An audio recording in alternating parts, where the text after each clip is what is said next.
The Golden Road by Lucy Maud Montgomery. Chapter 1.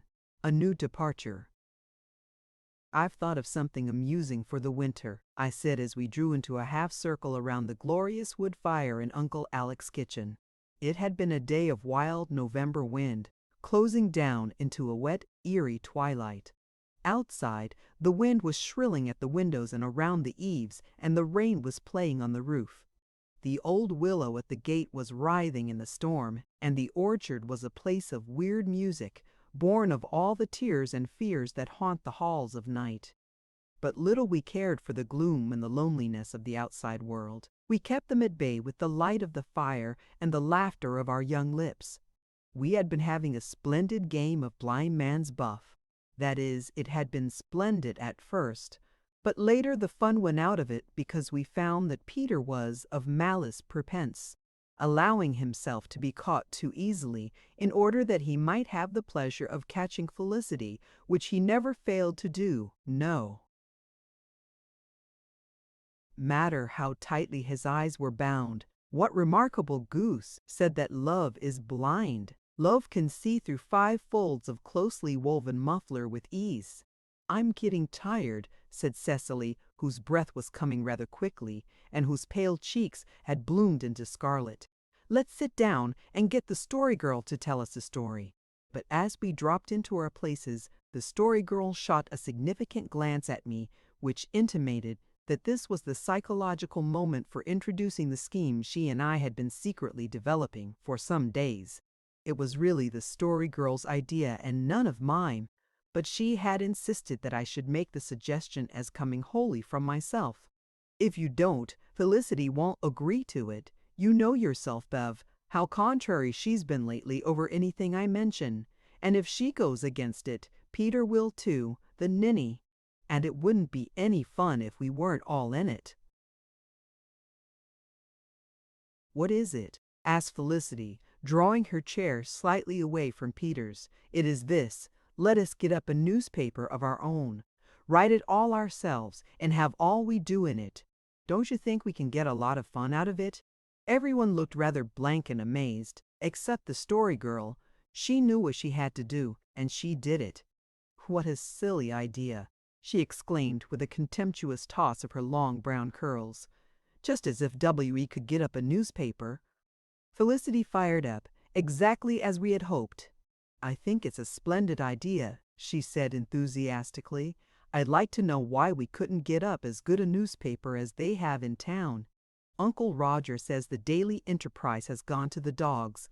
All the news it prints is that some old woman has put a shawl on her head and gone across the road to have tea with."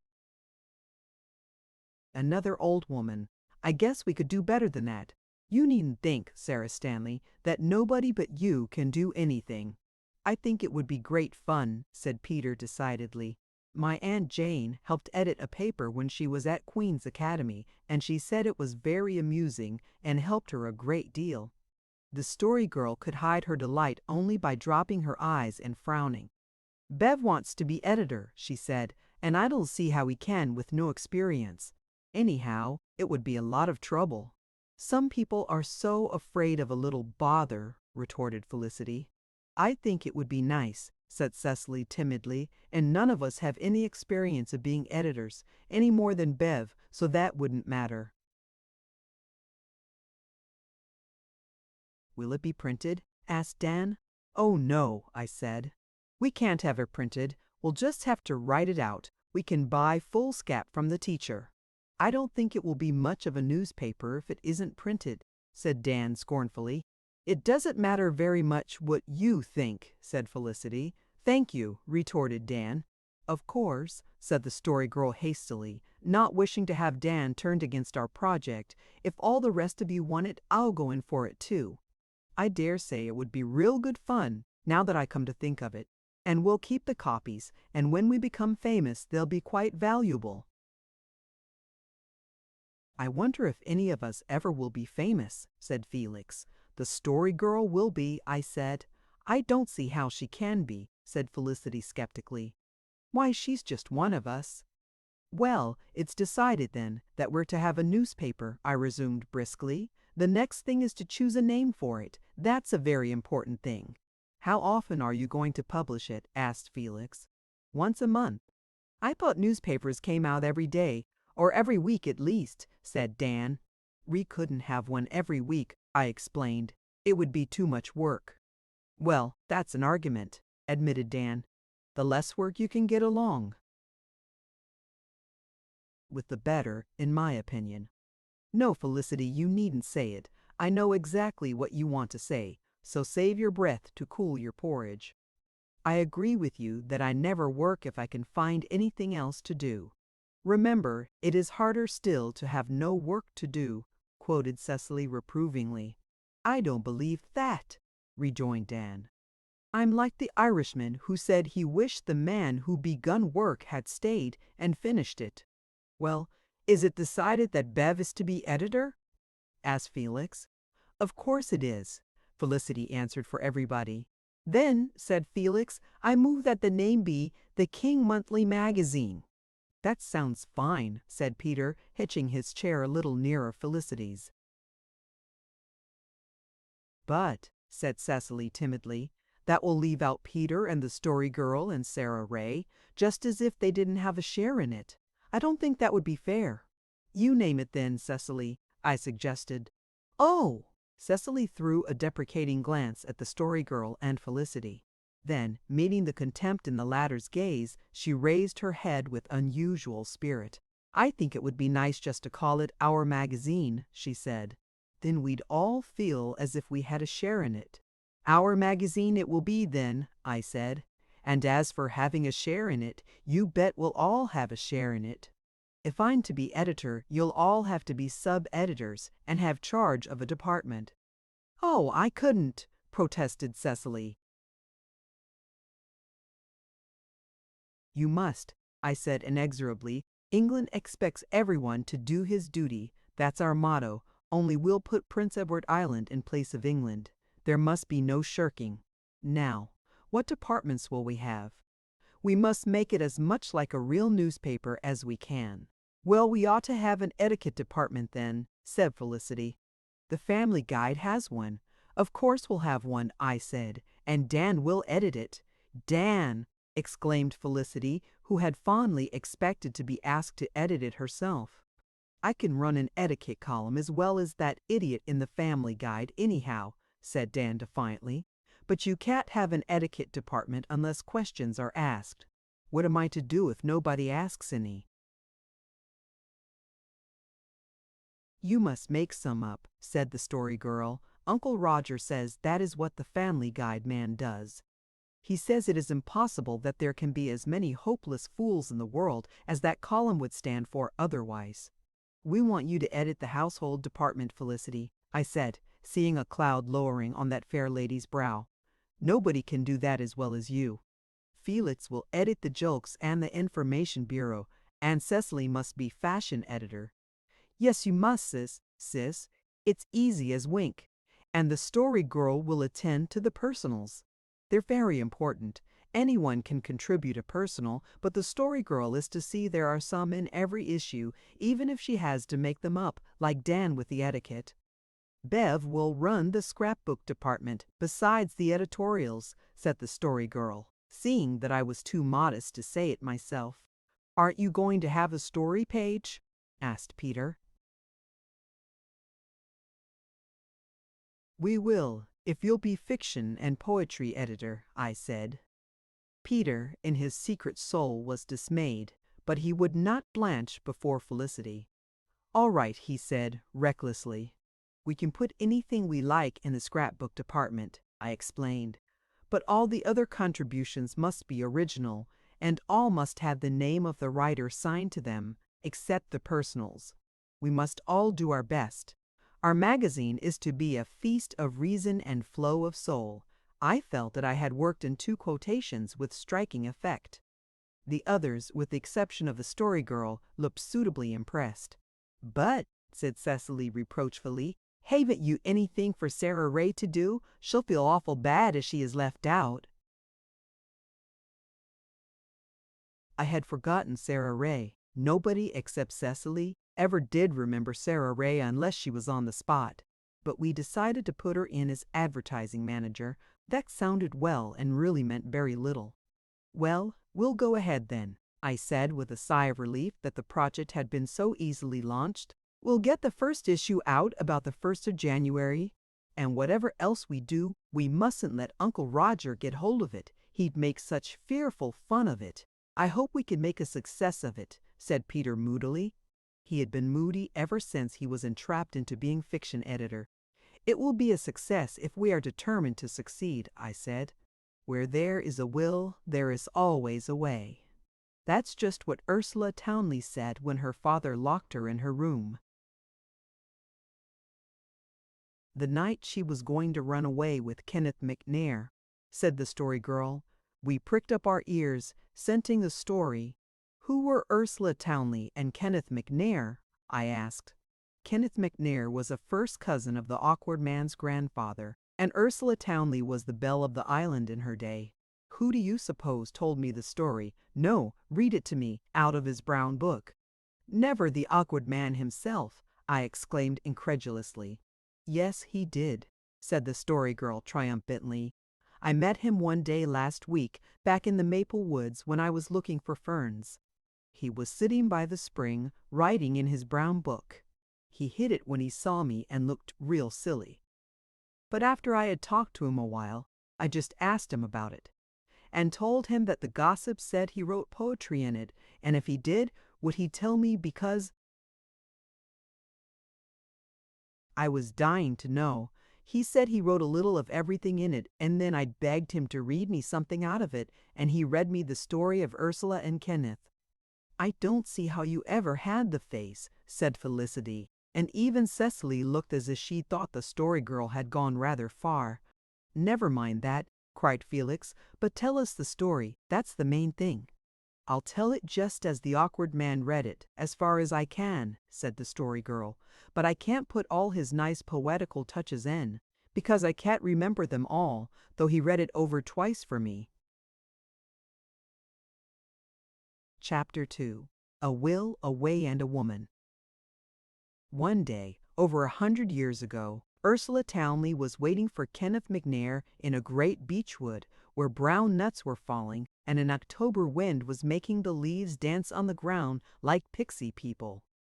What are pixie people? Demanded Peter, forgetting the Story Girl's dislike of interruptions. Hush, whispered Cecily. That is only one of the Awkward Man's poetical touches, I guess. There were cultivated fields between the grove and the dark blue gulf, but far behind and on each side were woods, for Prince Edward Island 100 years ago was not what it is today. The settlements were few and scattered, and the population so scanty that old Hugh Townley boasted that he knew every man, woman, and child in it. Old Hugh was quite a noted man in his day. He was noted for several things. He was rich, he was hospitable, he was proud, he was masterful, and he had for daughter the handsomest young woman in Prince Edward Island.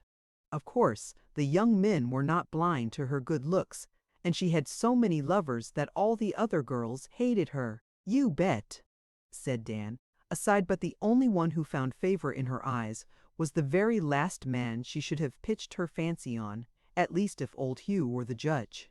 Kenneth McNair was a dark-eyed young sea captain of the next settlement, and it was to meet him that Ursula stole to the beechwood on that autumn day of crisp wind and ripe sunshine. Old Hugh had forbidden his house to the young man, making such a scene of fury about it that even Ursula's high spirit quailed. Old Hugh had really nothing against Kenneth himself, but years before either Kenneth or Ursula was born, Kenneth's father had beaten Hugh Townley in a hotly contested election.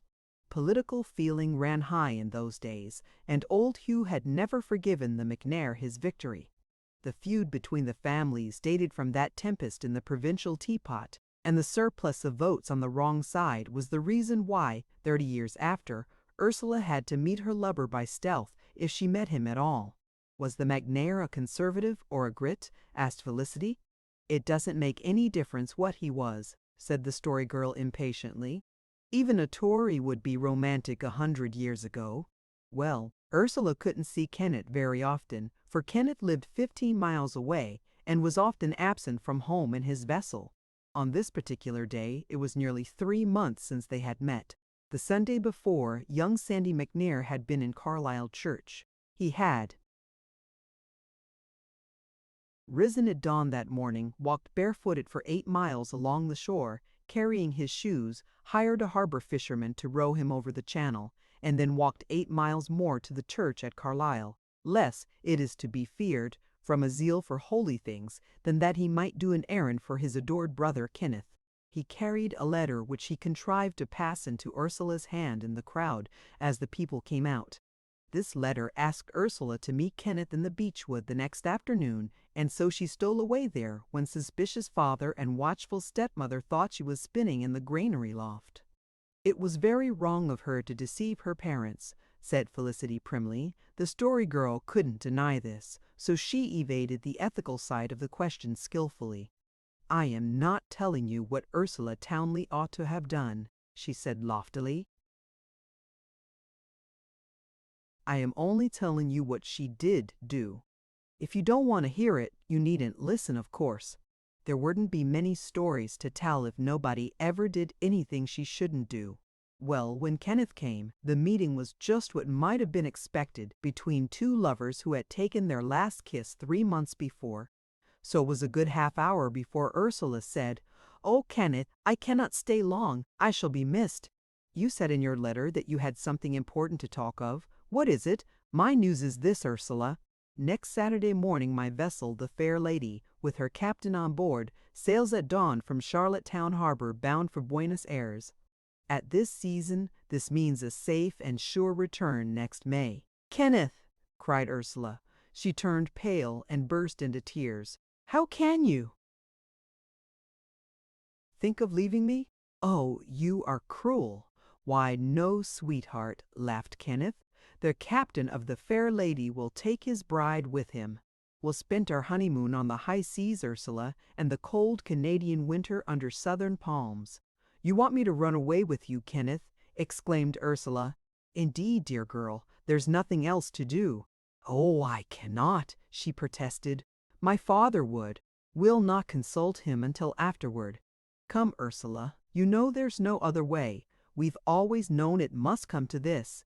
Your father will never forgive me for my father. You won't fail me now. Think of the long parting if you send me away alone on such a voyage. Pluck up your courage, and we'll let Townleys and McNairs whistle their moldy feuds down the wind while we sail southward in the Fair Lady." "I have a plan." "Let me hear it," said Ursula, beginning to get back her breath. "There is to be a dance at the Springs Friday night. Are you invited, Ursula?" "Yes." "Good. I am not, but I shall be there in the fir grove behind the house with 2 horses. When the dancing is at its height, you'll steal out to meet me. Then 'tis but a 15-mile ride to Charlottetown, where a good minister, who is a friend of mine, will be ready to marry us. By the time the dancers have tired their heels, you and I will be on our vessel, able to snap our fingers at fate." "And what if I do not meet you in the fir grove?" said Ursula, a little impertinently. "If you do not, I'll sail for South America the next morning, and many a long year will pass ere Kenneth McNair comes home again." Perhaps Kenneth didn't mean that, but Ursula thought he did, and it decided her. She agreed to run away with him. Yes, of course that was wrong too, Felicity.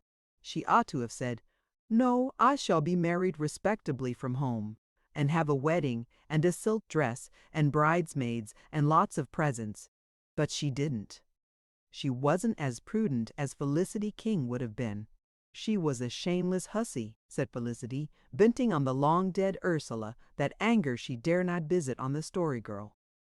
"Oh no, Felicity dear, she was just a lass of spirit. I'd have done the same." And when Friday night came, she began to dress for the dance with a brave heart. She was to go to the Springs with her uncle and aunt, who were coming on horseback that afternoon, and would then go on to the Springs in Old Hughes.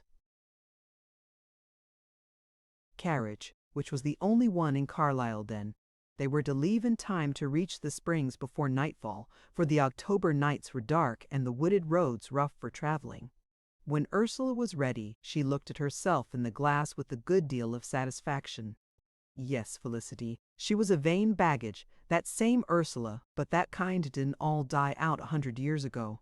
And she had good reason for being vain. She wore the sea-green silk which had been brought out from England a year before, and worn but once at the Christmas ball at Government House. A fine, stiff, rustling silk it was, and over it shone Ursula's crimson cheeks and gleaming eyes and masses of nut-brown hair.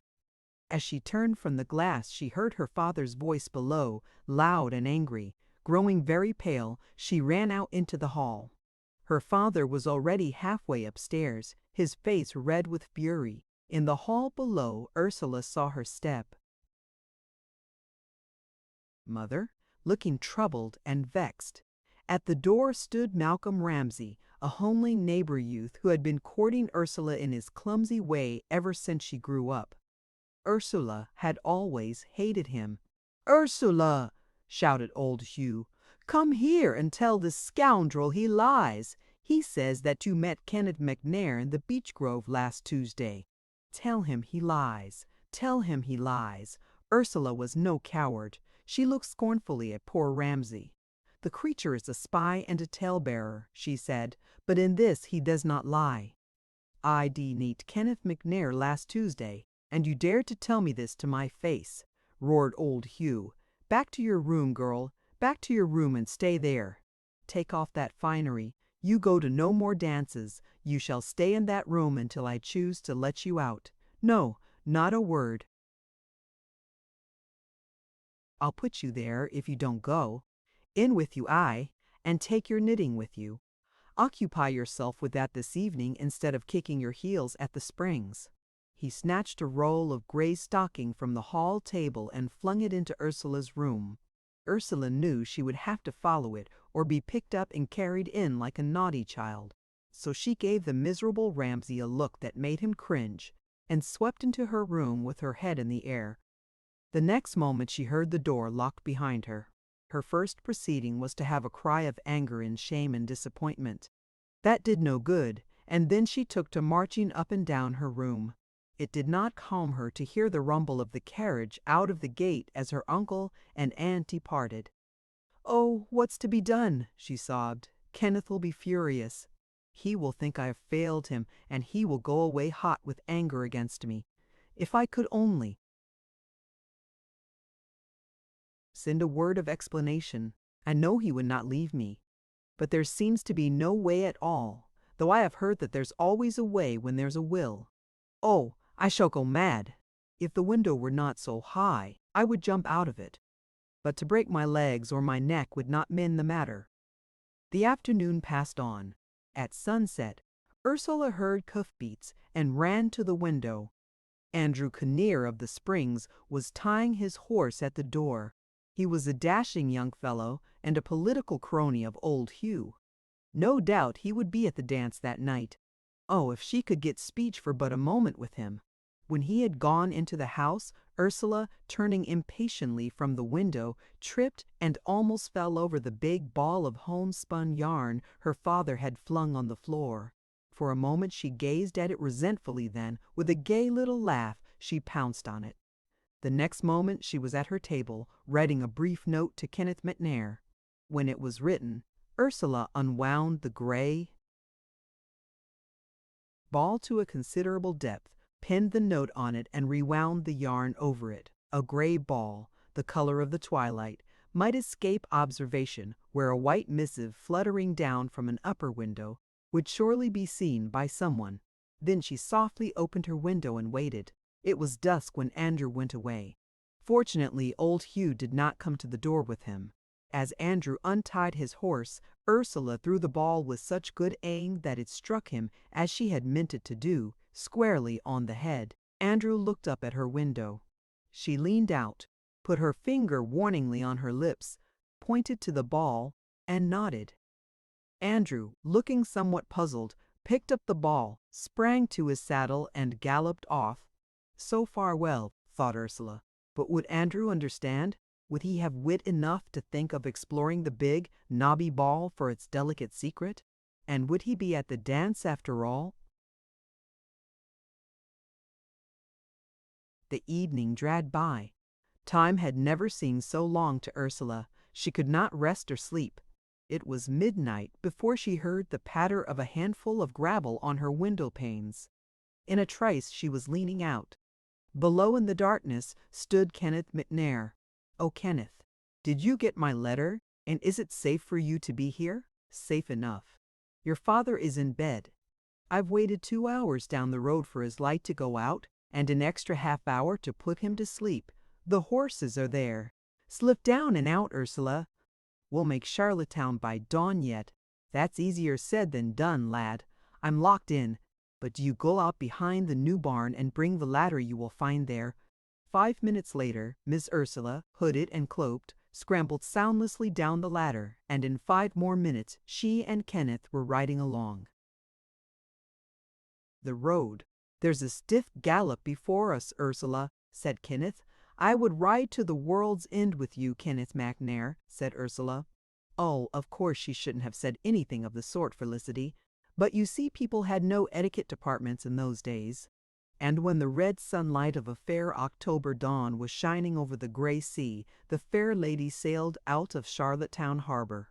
On her deck stood Kenneth and Ursula McNair, and in her hand, as a most precious treasure, the bride carried a ball of gray homespun yarn. "Well," said Dan, yawning, "I like that kind of a story. Nobody goes and dies in it, that's one good thing." "Did old Hugh forgive Ursula?" I asked. "The stories stop there in the Brown Book," said the Story Girl, "but the Awkward Man says he did after a while." "It must be rather romantic to be run away with," remarked Cecily wistfully. "Don't you get such silly notions in your head, Cecily King," said Felicity severely.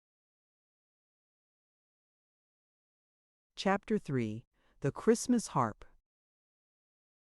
Great was the excitement in the houses of King as Christmas drew nigh. The air was simply charged with secrets.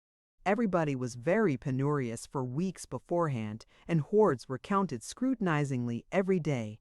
Mysterious pieces of handiwork were smuggled in and out of sight, and whispered consultations were held, about which nobody thought of being jealous, as might have happened at any other time. Felicity was in her element, for she and her mother were deep in preparations for the day.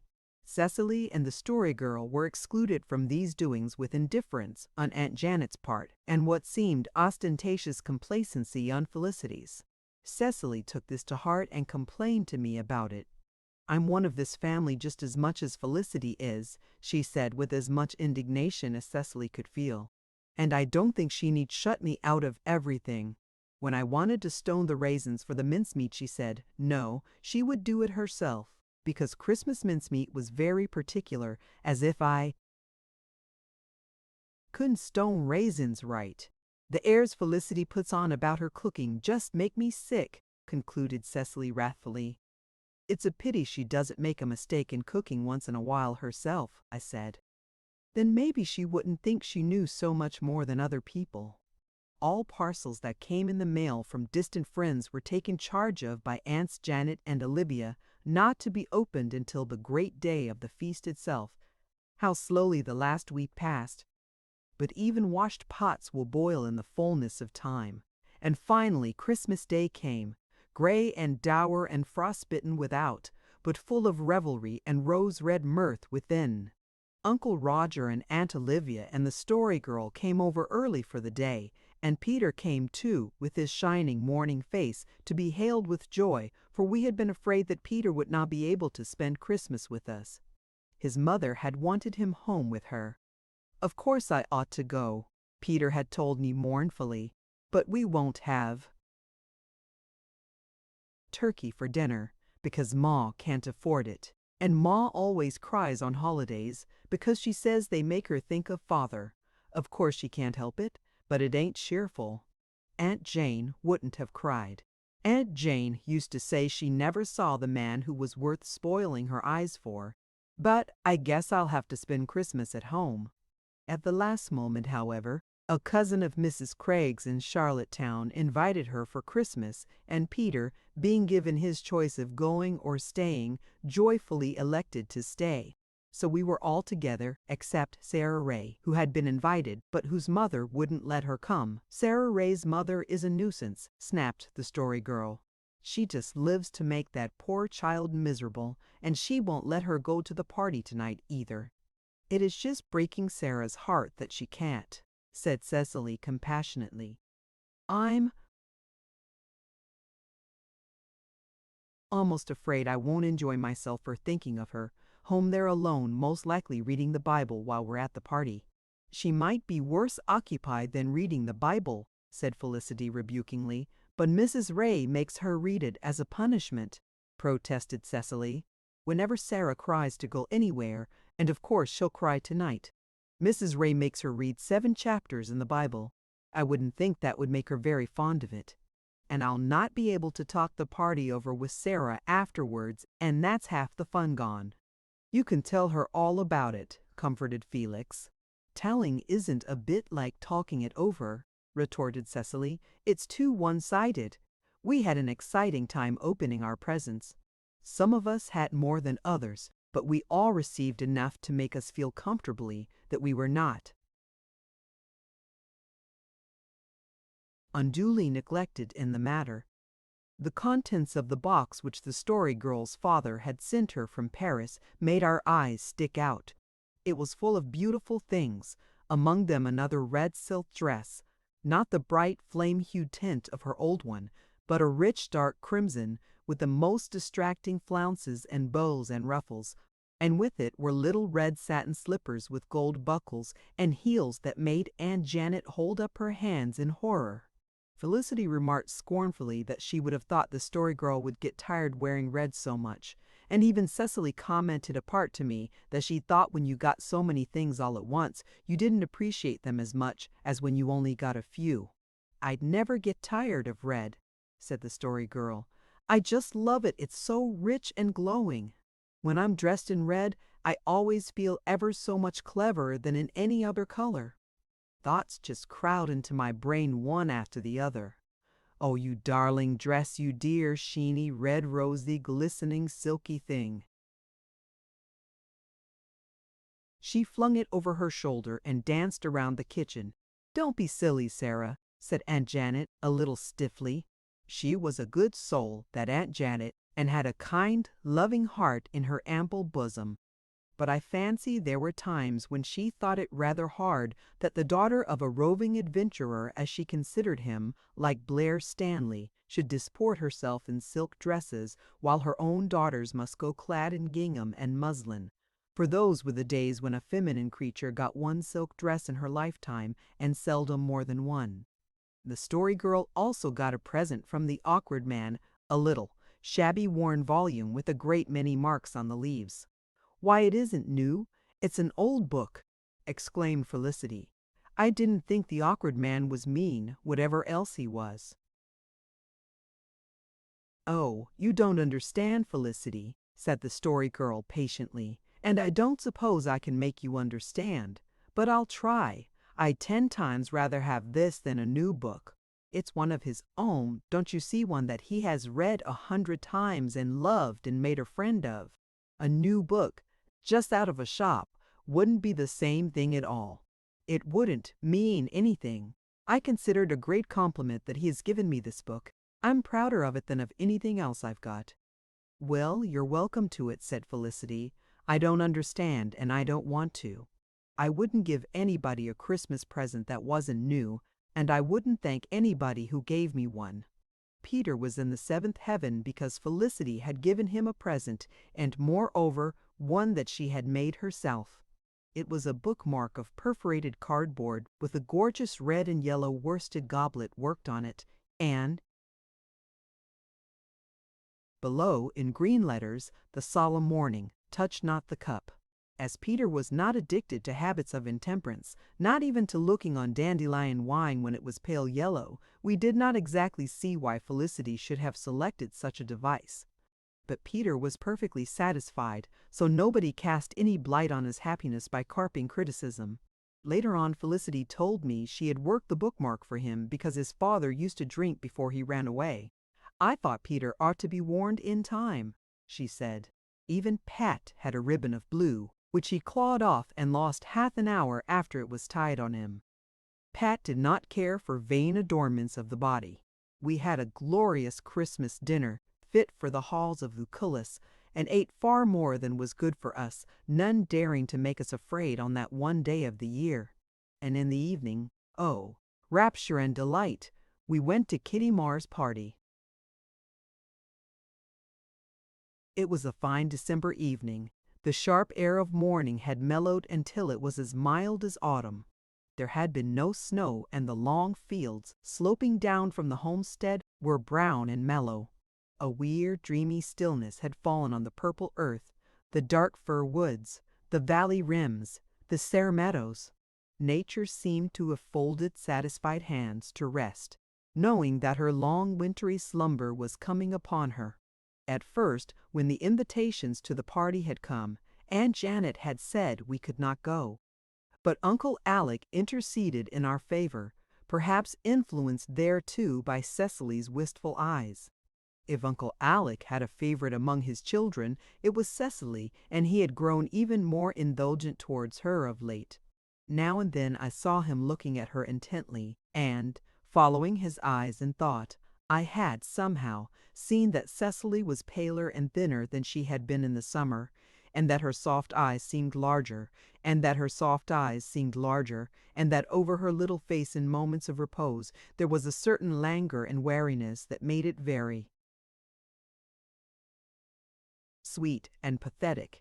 And I heard him tell Aunt Janet that he did not like to see the child getting so much the look of her Aunt Felicity. "Cecily is perfectly well," said Aunt Janet sharply. "She's only growing very fast. Don't be foolish, Alec." But after that Cecily had cups of cream where the rest of us got only milk, and Aunt Janet was very particular to see that she had her rubbers on whenever she went out. On this merry Christmas evening, however, no fears or dim foreshadowings of any coming event clouded our hearts or faces. Cecily looked brighter and prettier than I had ever seen her, with her softly shining eyes and the nut-brown gloss of her hair. Felicity was too beautiful for words, and even the Story Girl, between excitement and the crimson silk array, blossomed out with a charm and allurement more potent than any regular loveliness. And this in spite of the fact that Aunt Olivia had tabooed the red satin slippers and mercilessly decreed that stout shoes should be worn. "I know just how you feel about it, you daughter of Eve," she said with gay sympathy. "But December roads are damp, and if you are going to walk to Mars you are not going to do it in those frivolous Parisian concoctions, even with overboots on. So be brave, dear heart, and show that you have a soul above little red satin shoes." "Anyhow," said Uncle Roger, "that red silk dress will break the hearts of all the feminine small fry at the party. You'd break their spirits too if you wore the slippers. Don't do it, Sarah. Leave them one wee loophole of enjoyment." "What does Uncle Roger mean?" whispered Felicity. "He means you girls are all dying of jealousy because of the Story Girl's dress,"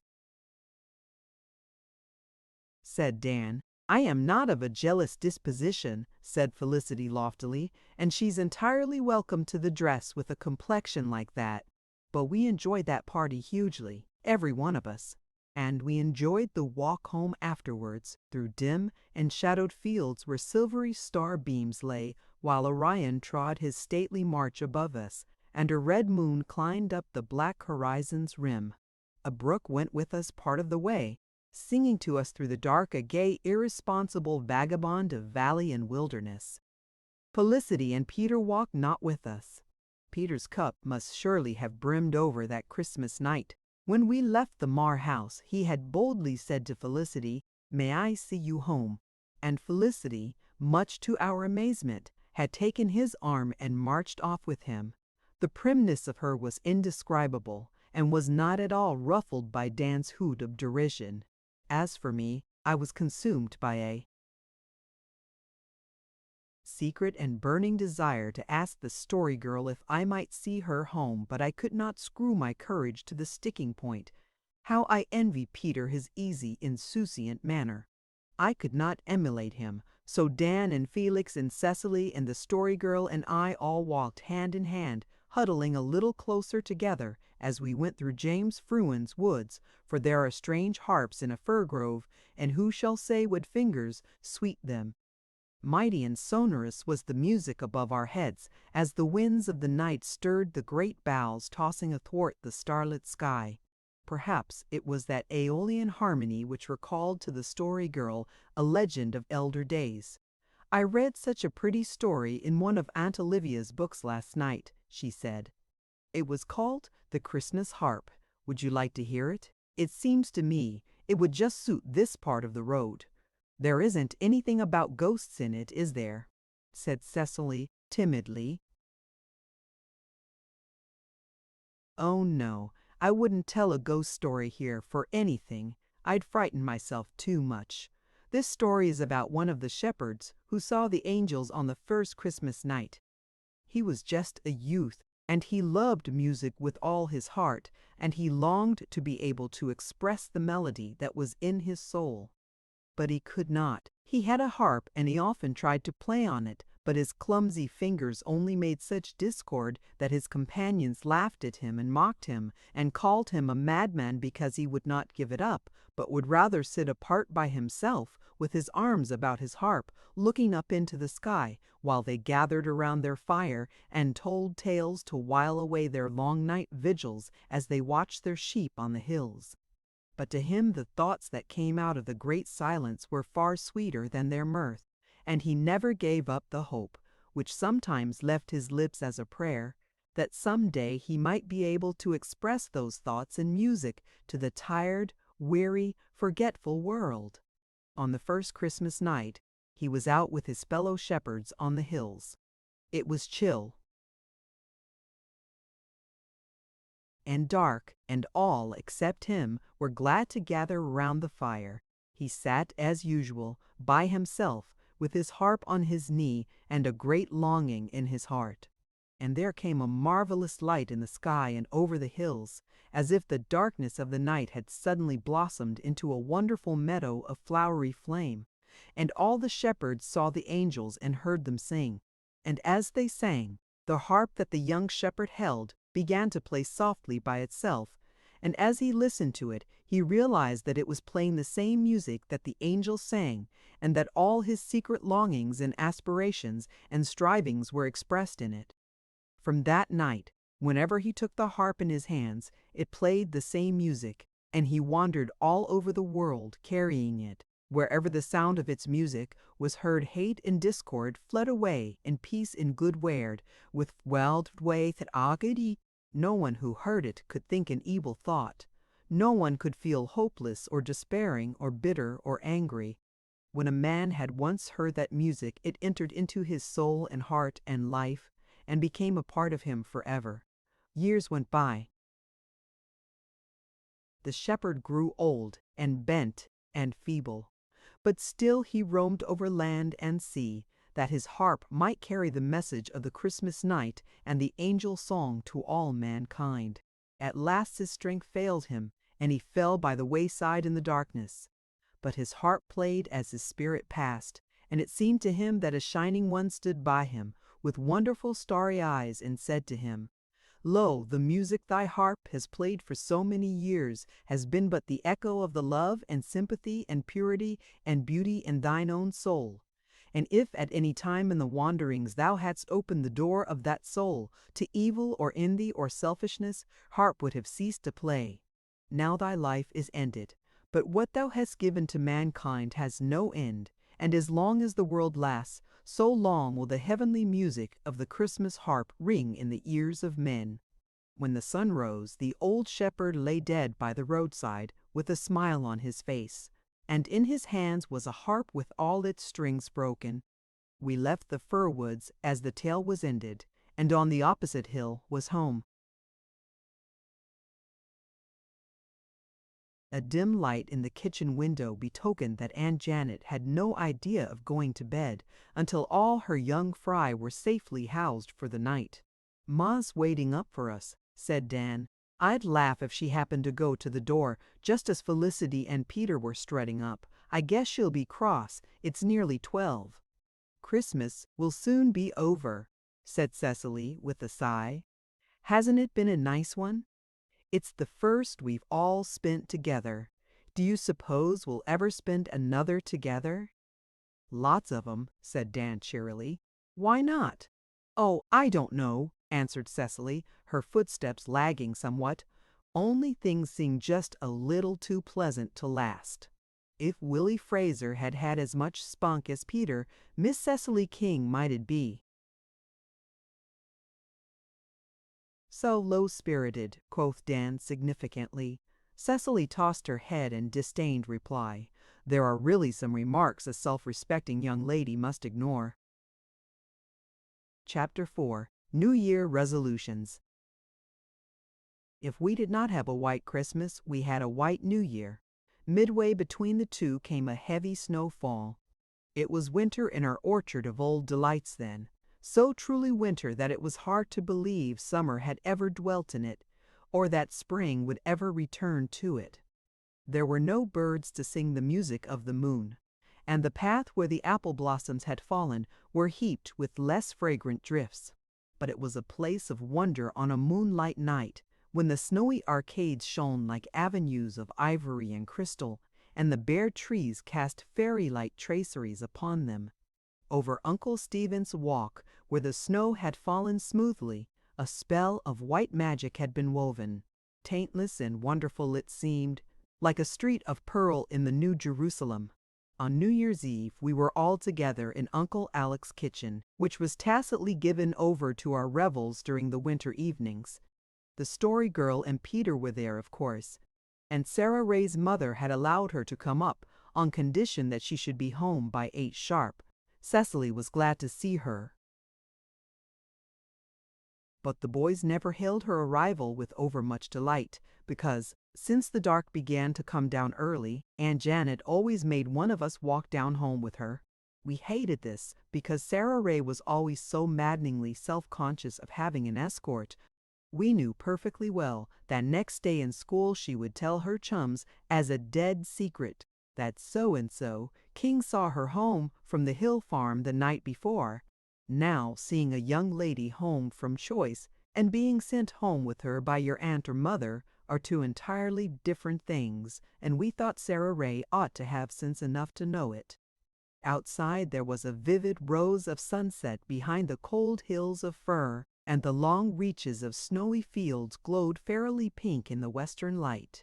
The drifts along the edges of the meadows and down the lane looked as if a series of breaking waves had, by the lifting of a magician's wand, been suddenly transformed into marble, even to their toppling curls of foam. Slowly the splendor died, giving place to the mystic beauty of a winter twilight when the moon is rising. The hollow sky was a cup of blue. The stars came out over the white glens, and the earth was covered with a kingly carpet for the feet of the young year to press. "I'm so glad the snow came," said the Story Girl. "If it hadn't, the new year would have seemed just as dingy and worn out as the old. There's something very solemn about the idea of a new year, isn't there? Just think of 365 whole days, with not a thing happened in them yet." "I don't suppose anything very wonderful will happen in them," said Felix pessimistically. To Felix, just then, life was flat, stale, and unprofitable, because it was his turn to go home with Sarah Ray. "It makes me a little frightened to think of all that may happen in them," said Cecily. "Miss Marwood says it is what we put into a year, not what we get out of it, that counts at last." "I'm always glad to see a new year," said the Story Girl. "I wish we could do as they do in Norway. The whole family sits up until midnight, and then, just as the clock is striking 12, the father opens the door and welcomes the new year in. Isn't it a pretty custom?" "If Ma would let us stay up till 12 we might do that too," said Dan. "But she never will. I call it mean. If I ever have children, I'll let them stay up to watch the new year in," said the Story Girl decidedly. "So will I," said Peter, "but other nights they'll have to go to bed at 7. You ought to be ashamed, speaking of such things, said Felicity with a scandalized face. Peter shrank into the background abashed, no doubt believing that he had broken some Family Guide precept all to pieces. I didn't know it wasn't proper to mention children, he muttered apologetically. We ought to make some New Year resolutions, suggested the Story Girl. New Year's Eve is the time to make them. I can't think of any resolutions I want to make, said Felicity, who was perfectly satisfied with herself. I could suggest a few to you, said Dan sarcastically. There are so many I would like to make, said Cecily, that I'm afraid it wouldn't be any use trying to keep them all.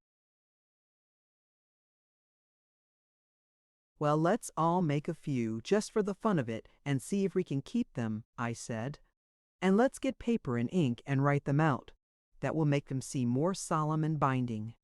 And then pin them up on our bedroom walls, where we'll see them every day, suggested the Story Girl. And every time we break a resolution, we must put a cross opposite it. That will show us what progress we are making, as well as make us ashamed if we have too many crosses. And let's have a roll of honor in our magazine, suggested Felix, and every month we'll publish the names of those who keep their resolutions perfect. I think it's all nonsense, said Felicity. But she joined our circle around the table, though she sat for a long time with a blank sheet before her. Let's each make a resolution in turn, I said. I'll lead off. And recalling with shame certain unpleasant differences of opinion I had lately had with Felicity, I wrote down in my best hand, I shall try to keep my temper always.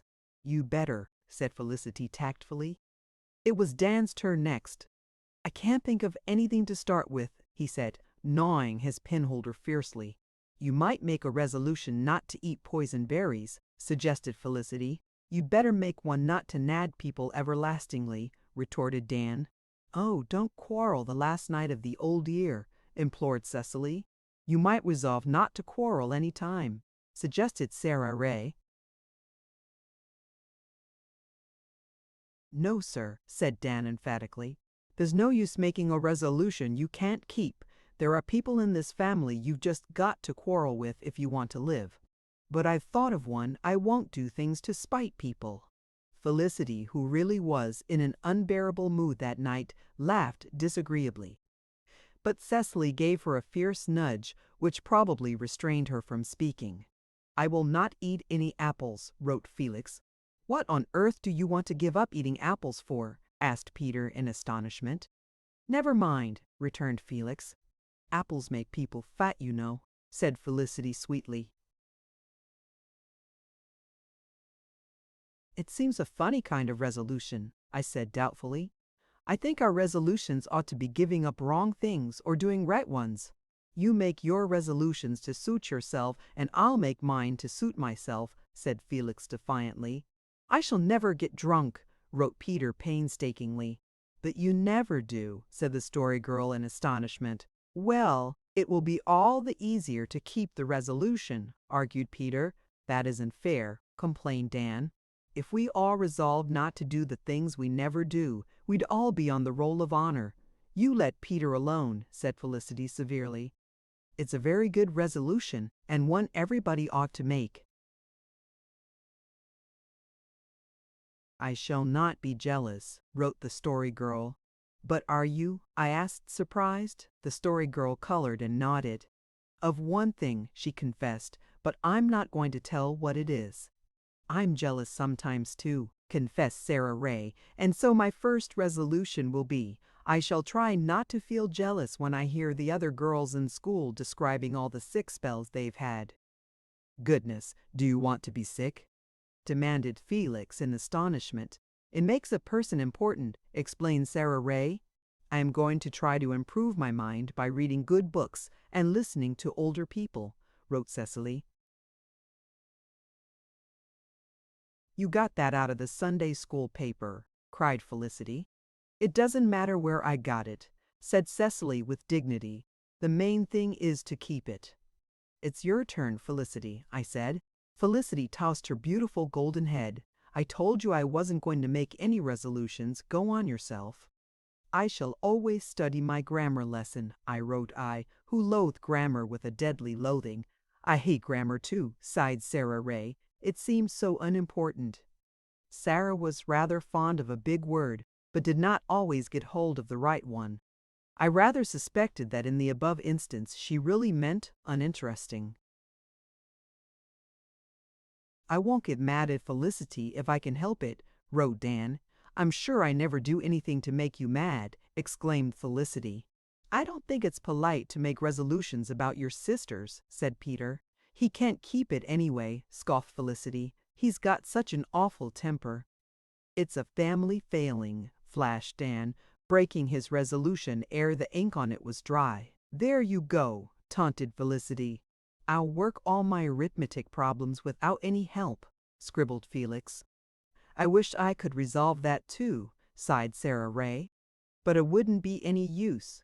I'd never be able to do those compound multiplication sums the teacher gives us to do at home every night if I didn't get Judy Pino to help me. Judy isn't a good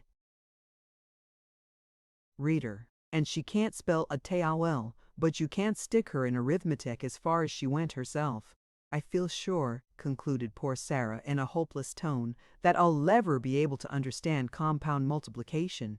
Multiplication is vexation, division is as bad, the rule of 3 perplexes me, and fractions drive me mad, quoted Dan. I haven't got as far as fractions yet, sighed Sarah. And I hope I'll be too big to go to school before I do. I hate arithmetic, but I am passionately fond of geography. I will not play tit-tat-x on the fly-leaves of my hymn book in church, wrote Peter. Mercy, did you ever do such a thing? Exclaimed Felicity in horror. Peter nodded shamefacedly. Yes, that Sunday Mr. Bailey preached. He was so long-winded I got awful tired, and anyway, he was talking about things I couldn't understand, so I played tit-tat-x with one of the Markdale boys. It was the day I was sitting up in the gallery. Well, I hope if you ever do the like again, you won't do it in OUR pew, said Felicity severely. I ain't going to do it at all, said Peter. I felt sort of mean all the rest of the day. I shall try not to be vexed when people interrupt me when I'm telling stories, wrote the Story Girl, but it will be hard, she added with a sigh. I never mind being interrupted, said Felicity. I shall try to be cheerful and smiling all the time, wrote Cecily. You are anyway, said Sarah Ray loyally. I don't believe we ought to be cheerful all the time, said the Story Girl. The Bible says we ought to weep with those who weep.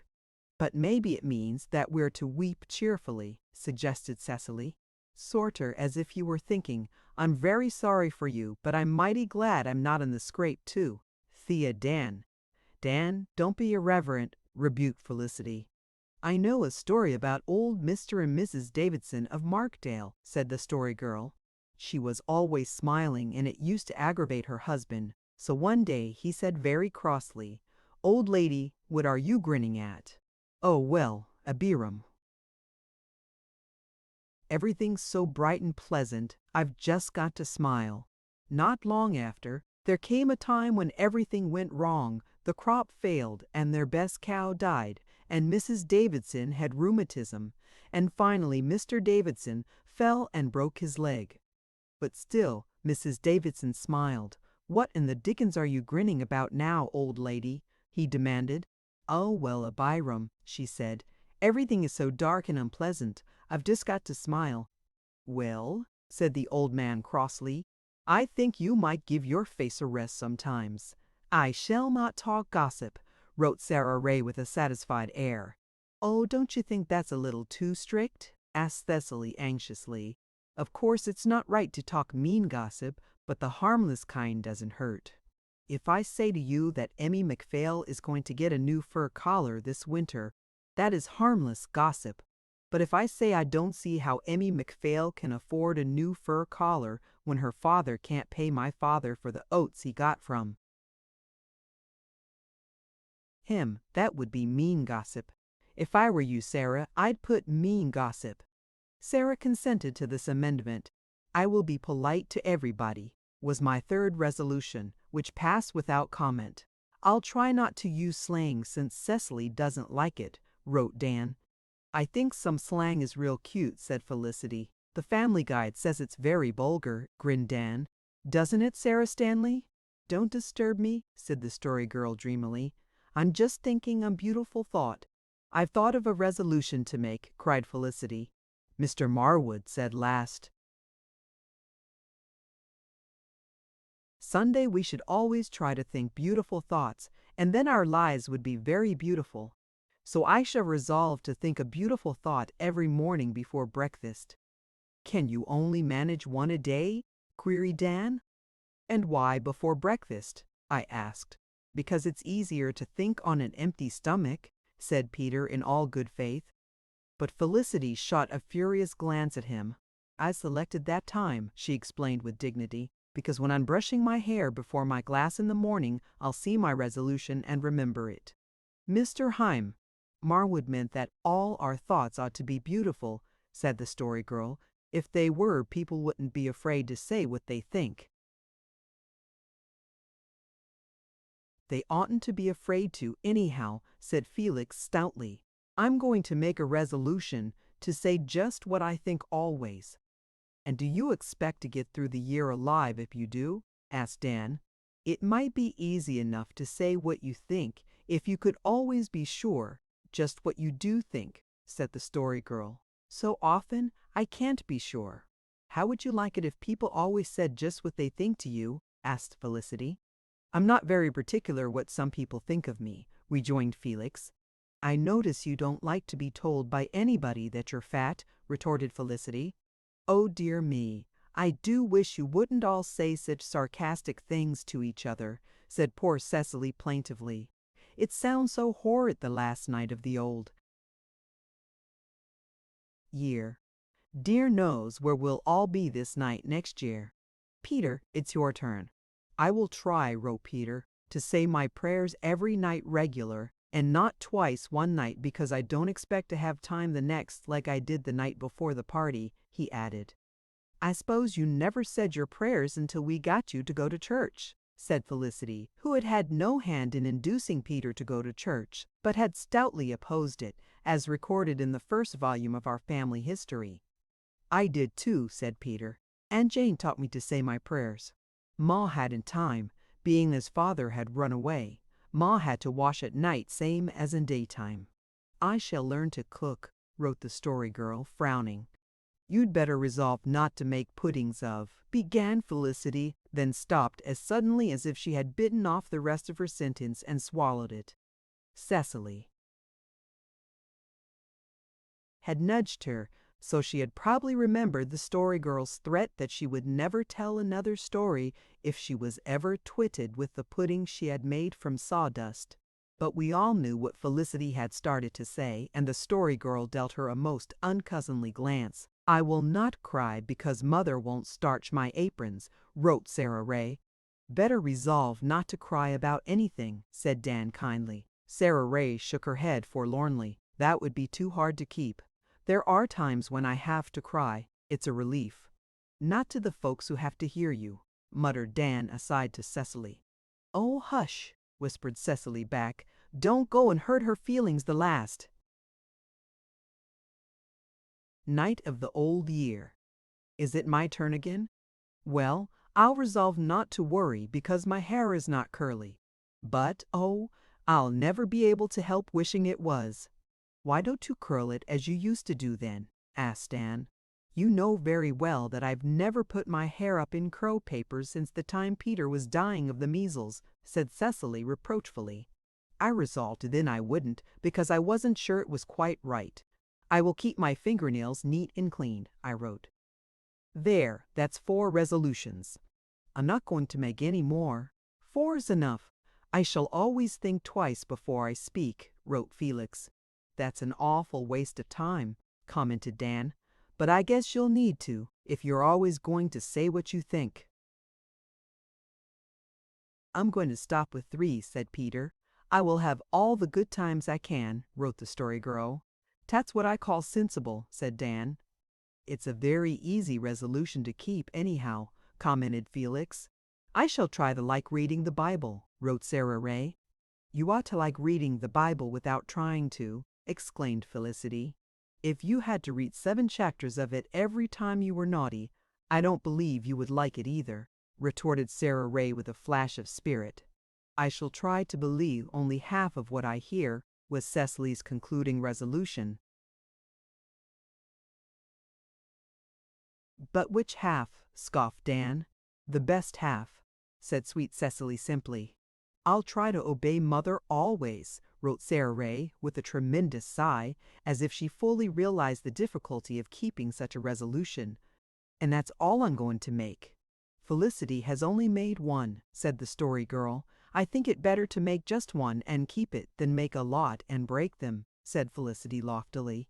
She had the last word on the subject, for it was time for Sarah Ray to go, and our circle broke up.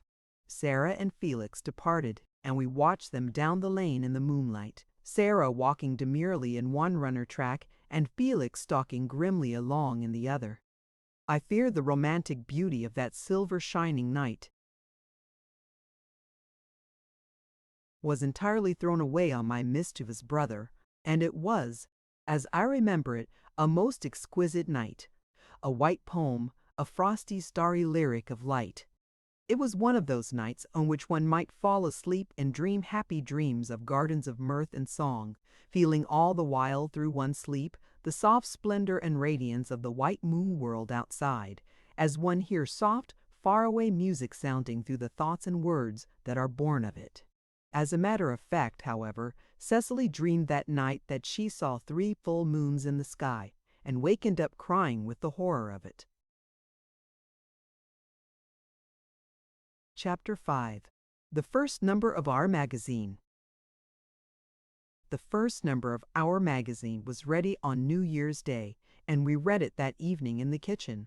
All our staff had worked nobly, and we were enormously proud of the result, although Dan still continued to scoff at a paper that wasn't printed.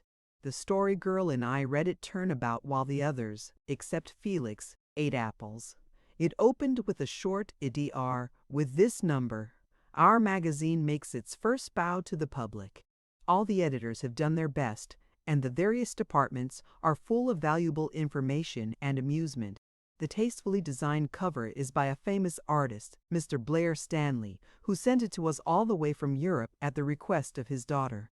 Mr. Peter Craig, our enterprising literary editor, contributes a touching love story. Peter, aside, in a gratified pig's whisper, I never was called Mr. before. Miss Felicity King's essays on Shakespeare is none the worse for being an old-school composition, as it is new to most of our readers. Miss Cecily King contributes a thrilling article of adventure.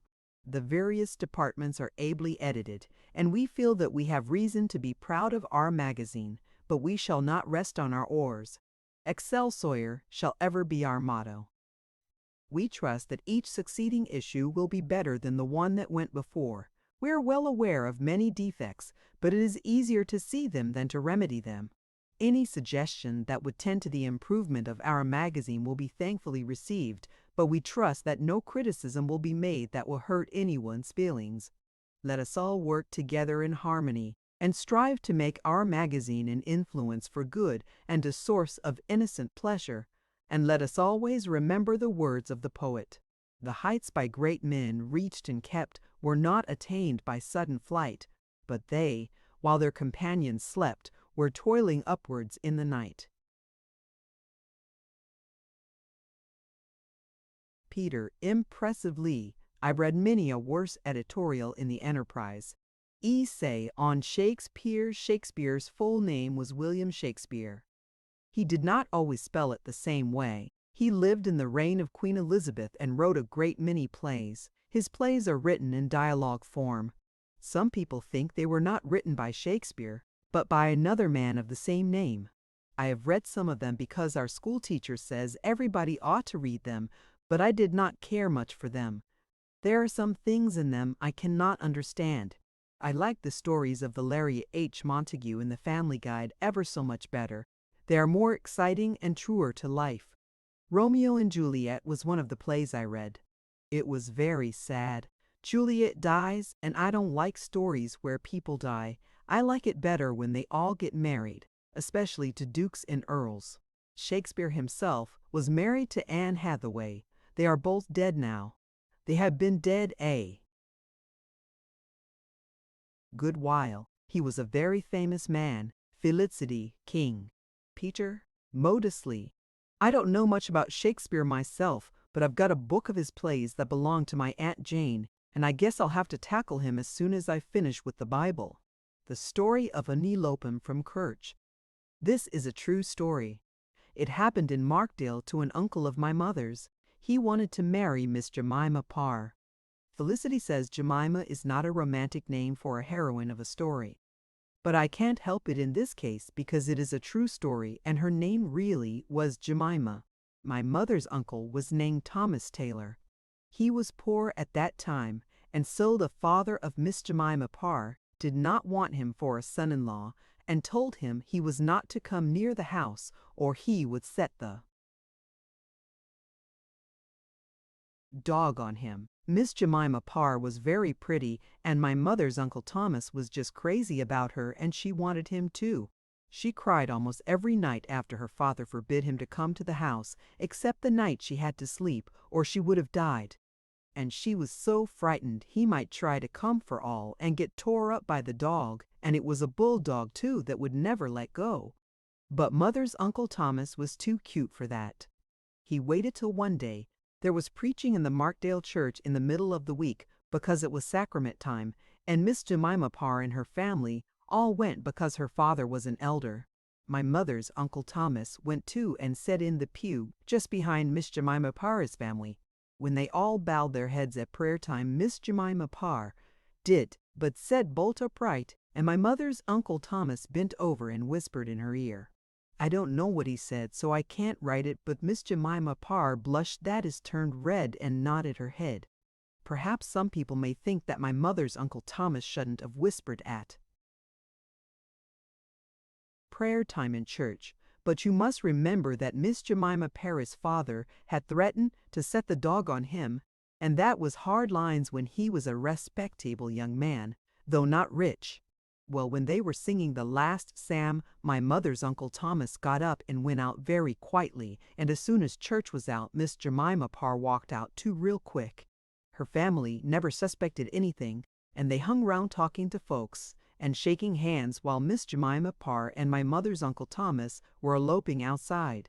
And what do you suppose they eloped in? Why, in Miss Jemima Parr's father's sleigh, and when he went out, they were gone, and his sleigh was gone, also his horse. Of course, my mother's Uncle Thomas didn't steal the horse. He just borrowed it and sent it home the next day. But before Miss Jemima Parr's father could get another rig to follow them, they were so far away he couldn't catch them before they got married. And they lived happy together forever afterwards. Mother's Uncle Thomas lived to be a very old man. He died very sudden. He felt quite well when he went to sleep, and when he woke up he was dead. Peter Craig. My most exciting adventure. The editor says we must all write up our most exciting adventure for our magazine.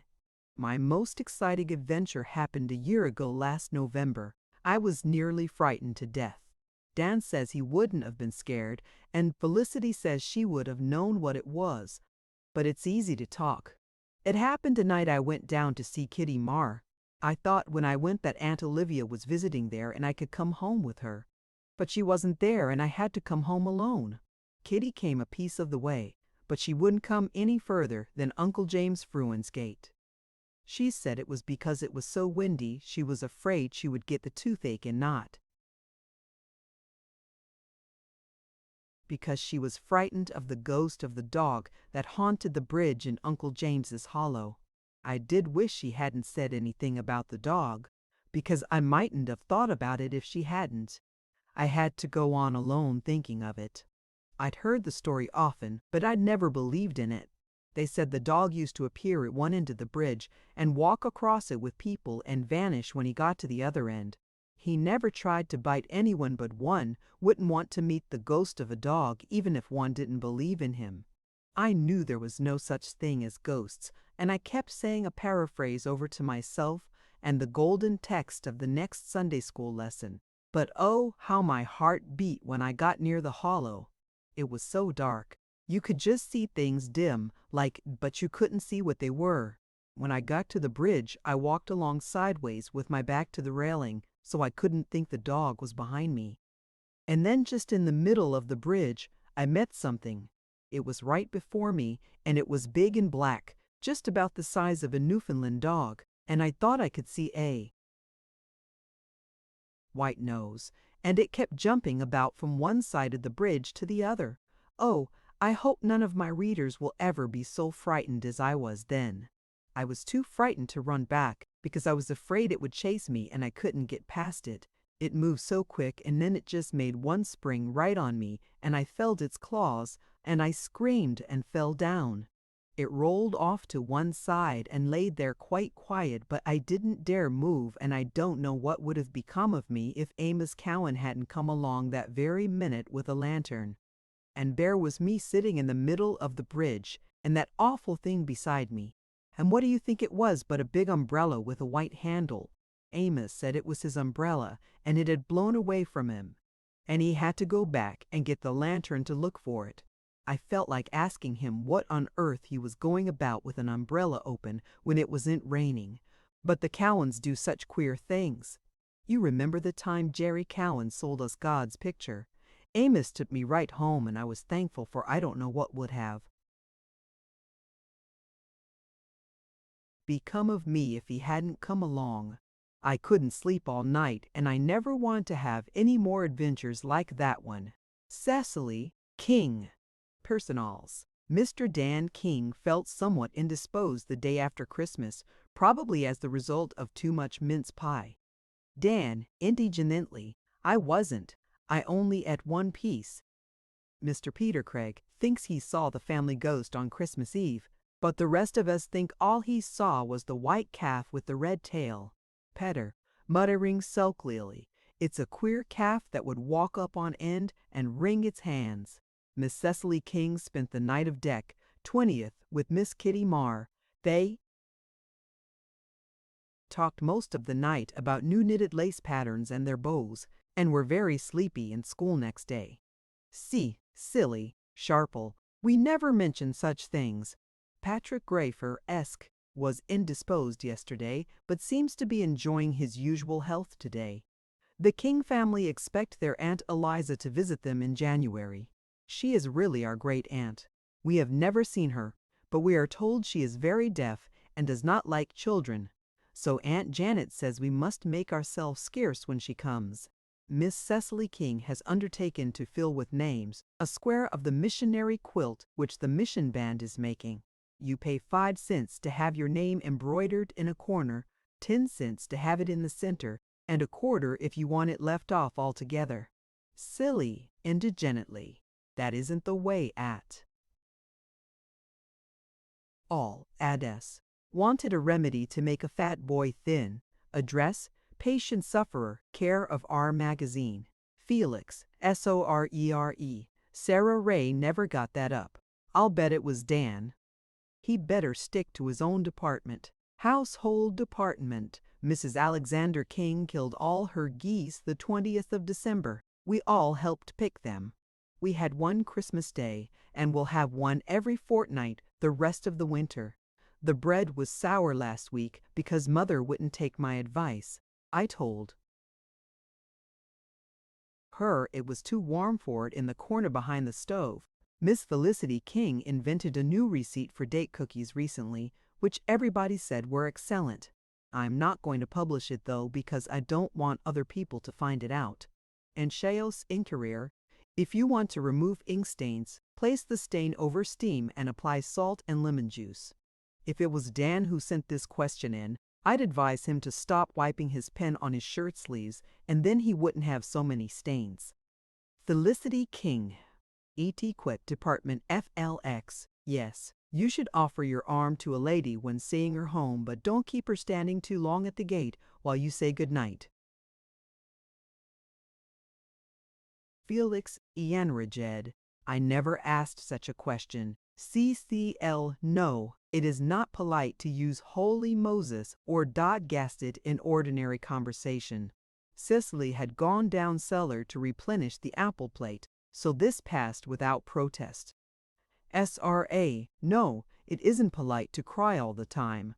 As to whether you should ask a young man in, it all depends on whether he went home with you of his own accord or was sent by some elderly relative.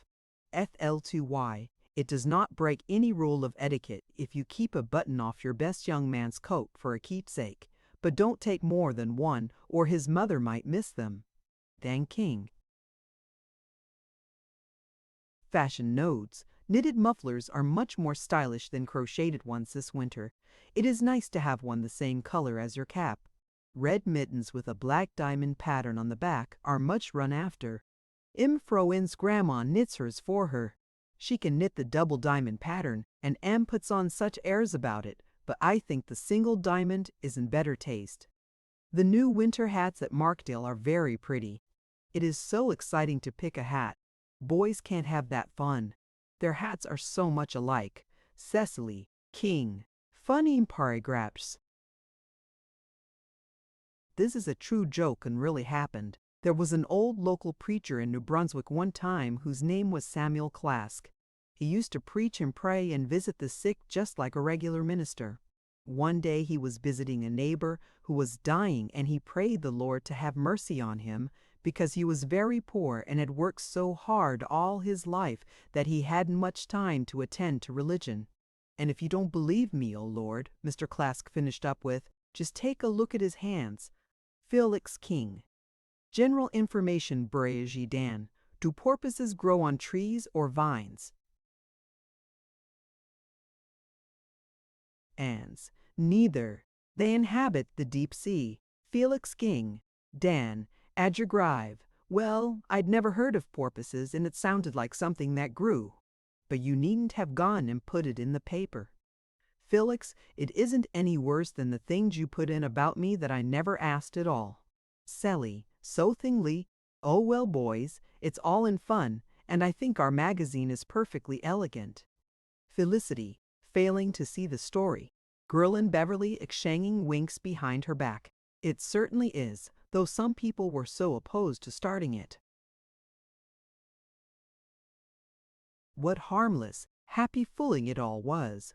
How we laughed as we read and listened and devoured apples. Blow high, blow low.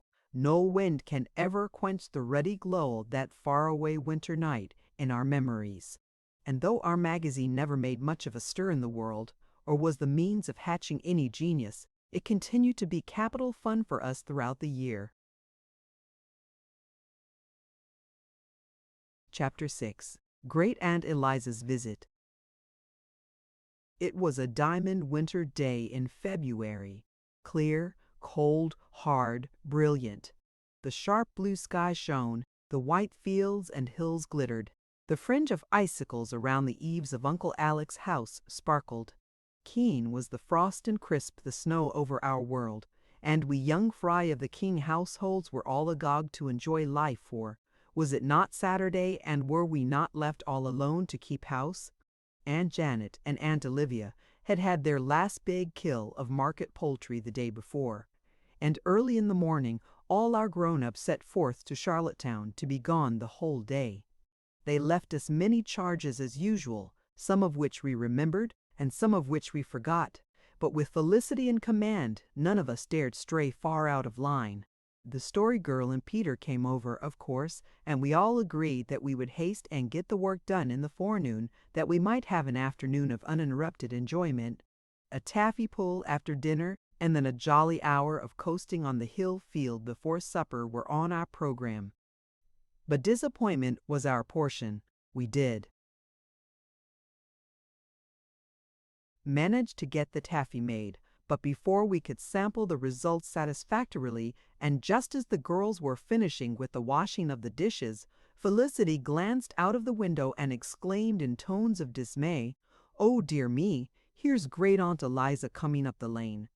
Now isn't that too mean? We all looked out to see a tall, gray-haired lady approaching the house, looking about her with the slightly puzzled air of a stranger. We had been expecting Great Aunt Eliza's advent for some weeks, for she was visiting relatives in Markdale. We knew she was liable to pounce down on us any time, being one of those delightful folk who like to surprise people, but we had never thought of her coming that particular day. It must be confessed that we did not look forward to her visit with any pleasure. None of us had ever seen her, but we knew she was very deaf and had very decided opinions as to the way in which children should behave. "Whew!" whistled Dan. "We're in for a jolly afternoon. She's deaf as a post, and we'll have to split our throats to make her hear it all. I've a notion to skin out." "Oh, don't talk like that, Dan," said Cecily reproachfully. "She's old and lonely and has had a great deal of trouble. She has buried 3 husbands. We must be kind to her and do the best we can to make her visit pleasant."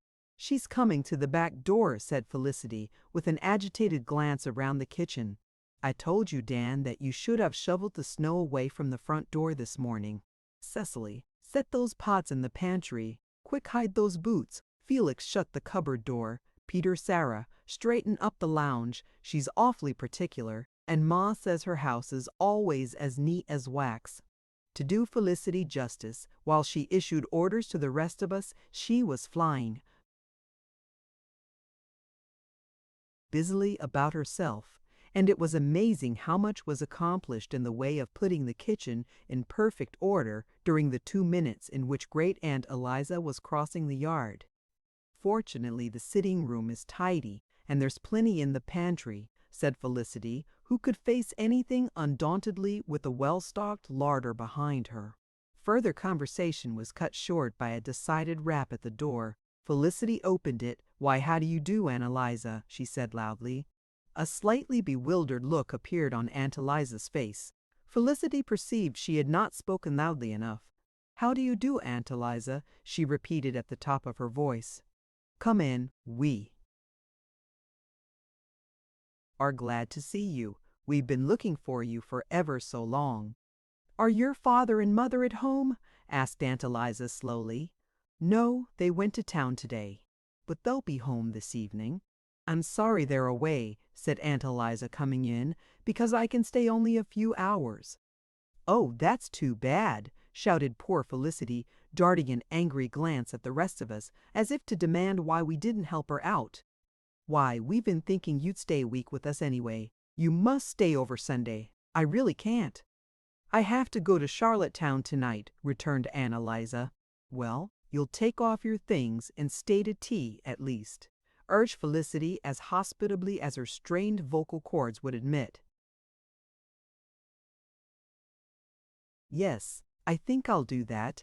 I want to get acquainted with my nephews and nieces," said Aunt Eliza, with a rather pleasant glance around our group. If I could have associated the thought of such a thing with my preconception of Great Aunt Eliza, I could have sworn there was a twinkle in her eye, but of course it was impossible. "Won't you introduce yourselves, please?" Felicity shouted our names, and Great Aunt Eliza shook hands all round. She performed the duty grimly, and I concluded I must have been mistaken about the twinkle. She was certainly very tall and dignified and imposing altogether, a great aunt to be respected. Felicity and Cecily took her to the spare room and then left her in the sitting room while they returned to the kitchen to discuss the matter in family conclave. "Well, and what do you think of dear Aunt Eliza?" asked Dan. "SSS Shay," warned Cecily with a glance at the half-open hall door. "Chaw!" scoffed Dan. "She can't hear us. There ought to be a law against anyone being as deaf as that."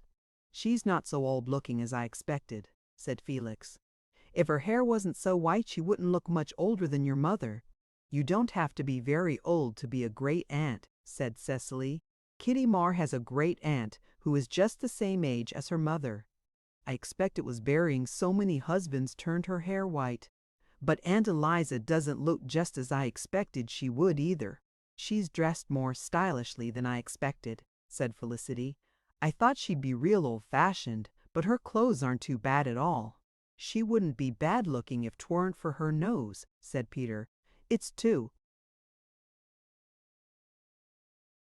Long and crooked besides. You needn't criticize our relations like that, said Felicity tartly. Well, aren't you doing it yourselves? Expostulated Peter. That's different, retorted Felicity. Never you mind Great Aunt Eliza's nose. Well, don't expect me to talk to her, said Dan, 'cause I won't. I'm going to be very polite to her, said Felicity. She's rich, but how are we to entertain her? That's the question. What does the Family Guide say about entertaining your rich, deaf old aunt? Queried Dan ironically. The Family Guide says we should be polite to everybody, said Cecily, with a reproachful look at Dan. The worst of it is, said Felicity, looking worried, that there isn't a bit of old bread in the house, and she can't eat new, I've heard Father say. It gives her indigestion. What will we do? Make a pan of rusks and apologize for having no old bread, suggested the Story Girl, probably by way of teasing Felicity. The latter, however, took it in all good faith. The Family Guide says we should never apologize for things we can't help. It says it's adding insult to injury to do it. But you run over home for a loaf of stale bread, Sarah, and it's a good idea about the rusks. I'll make a panful. Let me make them, said the Story Girl eagerly. I can make real good rusks now. No, it wouldn't do to trust you, said Felicity mercilessly. You might make some queer mistake and Aunt Eliza would tell it all over the country. She's a fearful old gossip. I'll make the rusks myself. She hates cats, so we mustn't let Patty be seen. And she's a Methodist, so mind nobody says anything against Methodists to her. Who's going to say anything anyhow? Asked Peter belligerently. I wonder if I might ask her for her name for my quilt square, speculated Cecily. I believe I will. She looks so much friendlier than I expected. Of course she'll choose the 5-cent section. She's an estimable old lady, but very economical. Why don't you say she's so mean she'd skin a flea for its hide and tallow? Said Dan. That's the plain truth. Well, I'm going to see about getting tea, said Felicity, so the rest of you will have to entertain her. You better go in and show her the photographs in the album. Dan, you do it. Thank you, that's a girl's job, said Dan. I'd look nice sitting up to Aunt Eliza and yelling out that this was Uncle Jim and t'other cousin Sarah's twins, wouldn't I? Cecily or the Story Girl can do it. I don't know all the pictures in your album, said the Story Girl hastily. I suppose I'll have to do it, though I don't like to, sighed Cecily. But we ought to go in. We've left her alone too long now. She'll think we have no manners. Accordingly, we all filed in rather reluctantly. Great Aunt Eliza was toasting her toes clad, as we noted, in very smart and shapely shoes at the stove, and looking quite at her ease. Cecily, determined to do her duty even in the face of such fearful odds as Great Aunt Eliza's deafness, dragged a ponderous, plush-covered album from its corner and proceeded to display and explain the family photographs. She did her brave best, but she could not shout like Felicity, and half the time, as she confided to me later on, she felt that Great Aunt Eliza did not hear one word she said, because she didn't seem to take in who the people were, though, just like all deaf folks, she wouldn't let on. Great Aunt Eliza certainly didn't talk much. She looked at the photographs in silence, but she smiled now and then. That smile bothered me. It was so twinkly and so very un-Great Aunt Eliza-edish, but I felt indignant with her. I thought she might have shown a little more appreciation of Cecily's gallant efforts to entertain. It was very dull for the rest of us. The Story Girl sat rather sulkily in her corner. She was angry because Felicity would not let her make the rusks, and also, perhaps, a little vexed because she could not charm Great Aunt Eliza with her golden voice and storytelling gift. Felix and I looked at each other and wished ourselves out in the hill field, careering gloriously adown its gleaming crest. But presently a little amusement came our way. Dan, who was sitting behind Great Aunt Eliza and consequently out of her view, began making comments on Cecily's explanation of this one and that one among the photographs. In vain, Cecily implored him to stop. It was too good fun to give up. For the next half hour, the dialogue ran after this fashion, while Peter and Felix and I, and even the story girl, suffered agonies trying to smother our bursts of laughter, for great Aunt Eliza could see if she couldn't hear Cecily shouting, "That is Mr. Joseph Elliot of Markdale, a second cousin of Mother's. Dan, don't brag of it, sis. He's the man who was asked if somebody else said something in sincerity, and old Joe said, no, he said it in my cellar. Pot nachalactutus? Sility, this isn't anybody in our family. It's little Savy Gaudier, who used to be hired with Uncle Roger." Dan, Uncle Roger sent him to fix a gate one day and scolded him because he didn't do it right, and Zavy was mad as hops and said, "How you 'spect me to fix dat gate?" I never learned geography. "Ah, silly," with an anguish glance at Dan. "This is great Uncle Robert King. Dan, he's been married 4 times. Don't you think that's often enough, dear? Great auntie?" "Cecily, Dan, this is a nephew of Mr. Ambrose Mars. He lives out west and teaches school." Dan, "Yes, and Uncle Roger says he doesn't know enough not to sleep in a field with the gate open." "Cecily, this is Miss Julia Stanley, who used to teach in Carlisle a few years." Ago. Dan, when she resigned, the trustees had a meeting to see if they'd ask her to stay and raise her supplement. Old Highland Sandy was alive then, and he got up and said, if she for go, let her for went. Perhaps she for marry. Sixthly, with the air of a mart wire, this is Mr. Layton, who used to travel around selling Bibles and hymn books and Talmage's sermons. Dan, he was so thin Uncle Roger used to say he always mistook him for a crack in the atmosphere. One time he stayed here all night and went to prayer meeting, and Mr. Marwood asked him to lead in prayer. It had been raining most every day for 3 weeks, and it was just in haymaking time, and everybody thought the hay was going to be ruined, and old Layton got up and prayed that God would send gentle showers on the growing crops, and I heard Uncle Roger whisper to a fellow behind me, "If somebody don't choke him off, we won't get."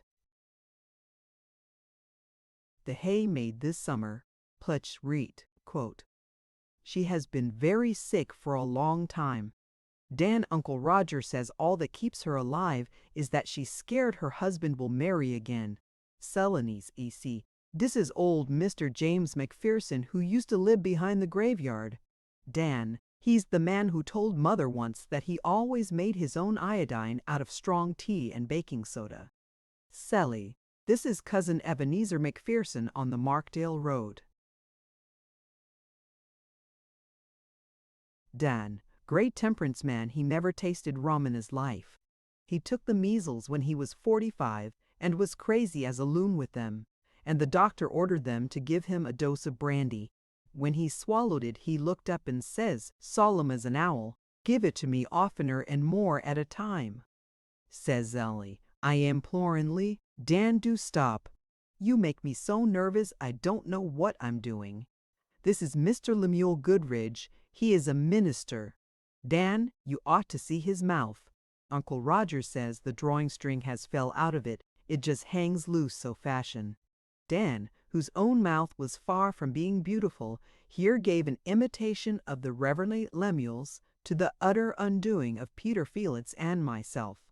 Our wild guffaws of laughter penetrated even great Aunt Eliza's deafness, and she glanced up with a startled face. What we would have done I do not know, had not Felicity at that moment appeared in the doorway with panic-stricken eyes and exclaimed,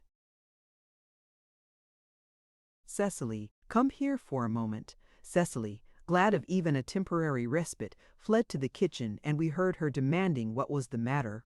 "Matter!" exclaimed Felicity tragically. "Matter enough. Some of you left the soup plate with molasses in it on the pantry table, and Pat got into it, and what do you think? He went into the spare room and walked all over Aunt Eliza's things on the bed. You can see his tracks plain as plain. What in the world can we do? She'll be simply furious." I looked apprehensively at Great Aunt Eliza, but she was gazing intently at a picture of Aunt Janet's sister's twins, a most stolid, uninteresting pair, but evidently Great Aunt Eliza found them amusing, for she was smiling widely over them. "Let us take a little clean water and a soft bit of cotton," came Cecily's clear voice from the kitchen, "and see if we can't clean the molasses off. The coat and hat are both cloth, and molasses isn't like grease."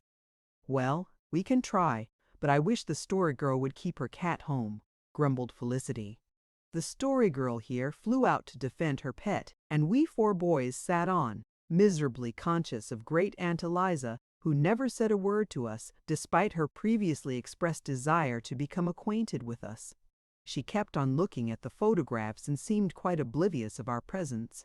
Presently the girls returned, having, as transpired later, been so successful in removing the traces of Patty's mischief that it was not deemed necessary to worry Great Aunt Eliza with any account of it. Felicity announced tea, and while Cecily conveyed Great Aunt Eliza out to the dining room, lingered behind to consult with us for a moment. Ought we to ask her to say grace? She wanted to know. "I know a story," said the Story Girl, "about Uncle Roger when he was just a young man. He went to the house of a very deaf old lady, and when they sat down to the table she asked him to say grace. Uncle Roger had never done such a thing in his life, and he turned as red as a beet and looked down and muttered, 'Erar, please excuse me. I'm not accustomed to doing that.' Then he looked up, and the old lady said amen, loudly and cheerfully. She thought Uncle Roger was saying grace all the time. I don't think it's right to tell funny stories about such things," said Felicity coldly. "And I asked for your opinion, not for a story. If we don't ask her, Felix must say it, for he's the only one who can, and we must have it or she'd be shocked." "Oh, ask her, advised Felix hastily. She was asked accordingly and said grace without any hesitation, after which she proceeded to eat heartily of the excellent supper Felicity had provided. The rusks were especially good, and Great Aunt Eliza ate 3 of them and praised them. Apart from that she said little, and during the first part of the meal we sat in embarrassed silence. Towards the last, however, our tongues were loosened, and the Story Girl told us a tragic tale of old Charlottetown and a governor's wife who had died of a broken heart in the early days of the colony. "They say that story isn't true," said Felicity. "They say what she really died of was indigestion. The governor's wife who lives there now is a relation of our own. She is a second cousin of Father's, but we've never seen her. Her name was Agnes Clark, and mind you, when Father was a young man, he was dead in love with her, and so was she with him." "Whoever told you that?" exclaimed Dan. "Aunt Olivia, and I've heard Ma teasing Father about it too. Of course, it was before Father got acquainted with Mother." "Why didn't your father marry her?" I asked. "Well, she just simply wouldn't marry him in the end. She got over being in love with him. I guess she was pretty fickle. Aunt Olivia said Father felt awful about it for a while, but he got over it when he met Ma. Ma was twice as good-looking as Agnes Quark. Agnes was a sight per freckles. So Aunt Olivia says.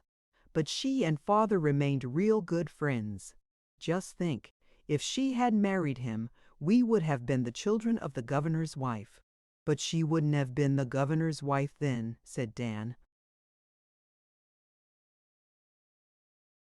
"I guess it's just as good being Father's wife," declared Cecily loyally. "You might think so if you saw the governor," chuckled Dan. "Uncle Roger says it would be no harm to worship him because he doesn't look like anything in the heavens above or on the earth beneath or the waters under the earth." "Oh, Uncle Roger just says that because he's on the opposite side of politics," said Cecily. "The governor isn't really so very ugly. I saw him at the Martdale picnic 2 years ago. He's very fat and bald and red-faced, but I'd seen far worse-looking men." "I'm afraid your seat is too near the stove, Aunt Eliza," shouted Felicity. Our guest, whose face was certainly very much flushed, shook her head. "Oh no, I'm very comfortable," she said. But her voice had the effect of making us uncomfortable. There was a queer, uncertain little sound in it. Was great Aunt Eliza laughing at us.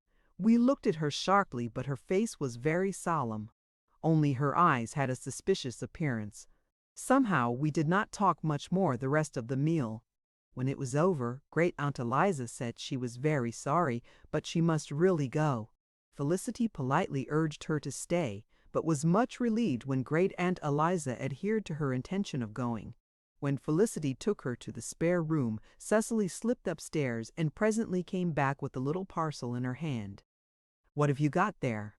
demanded Felicity suspiciously.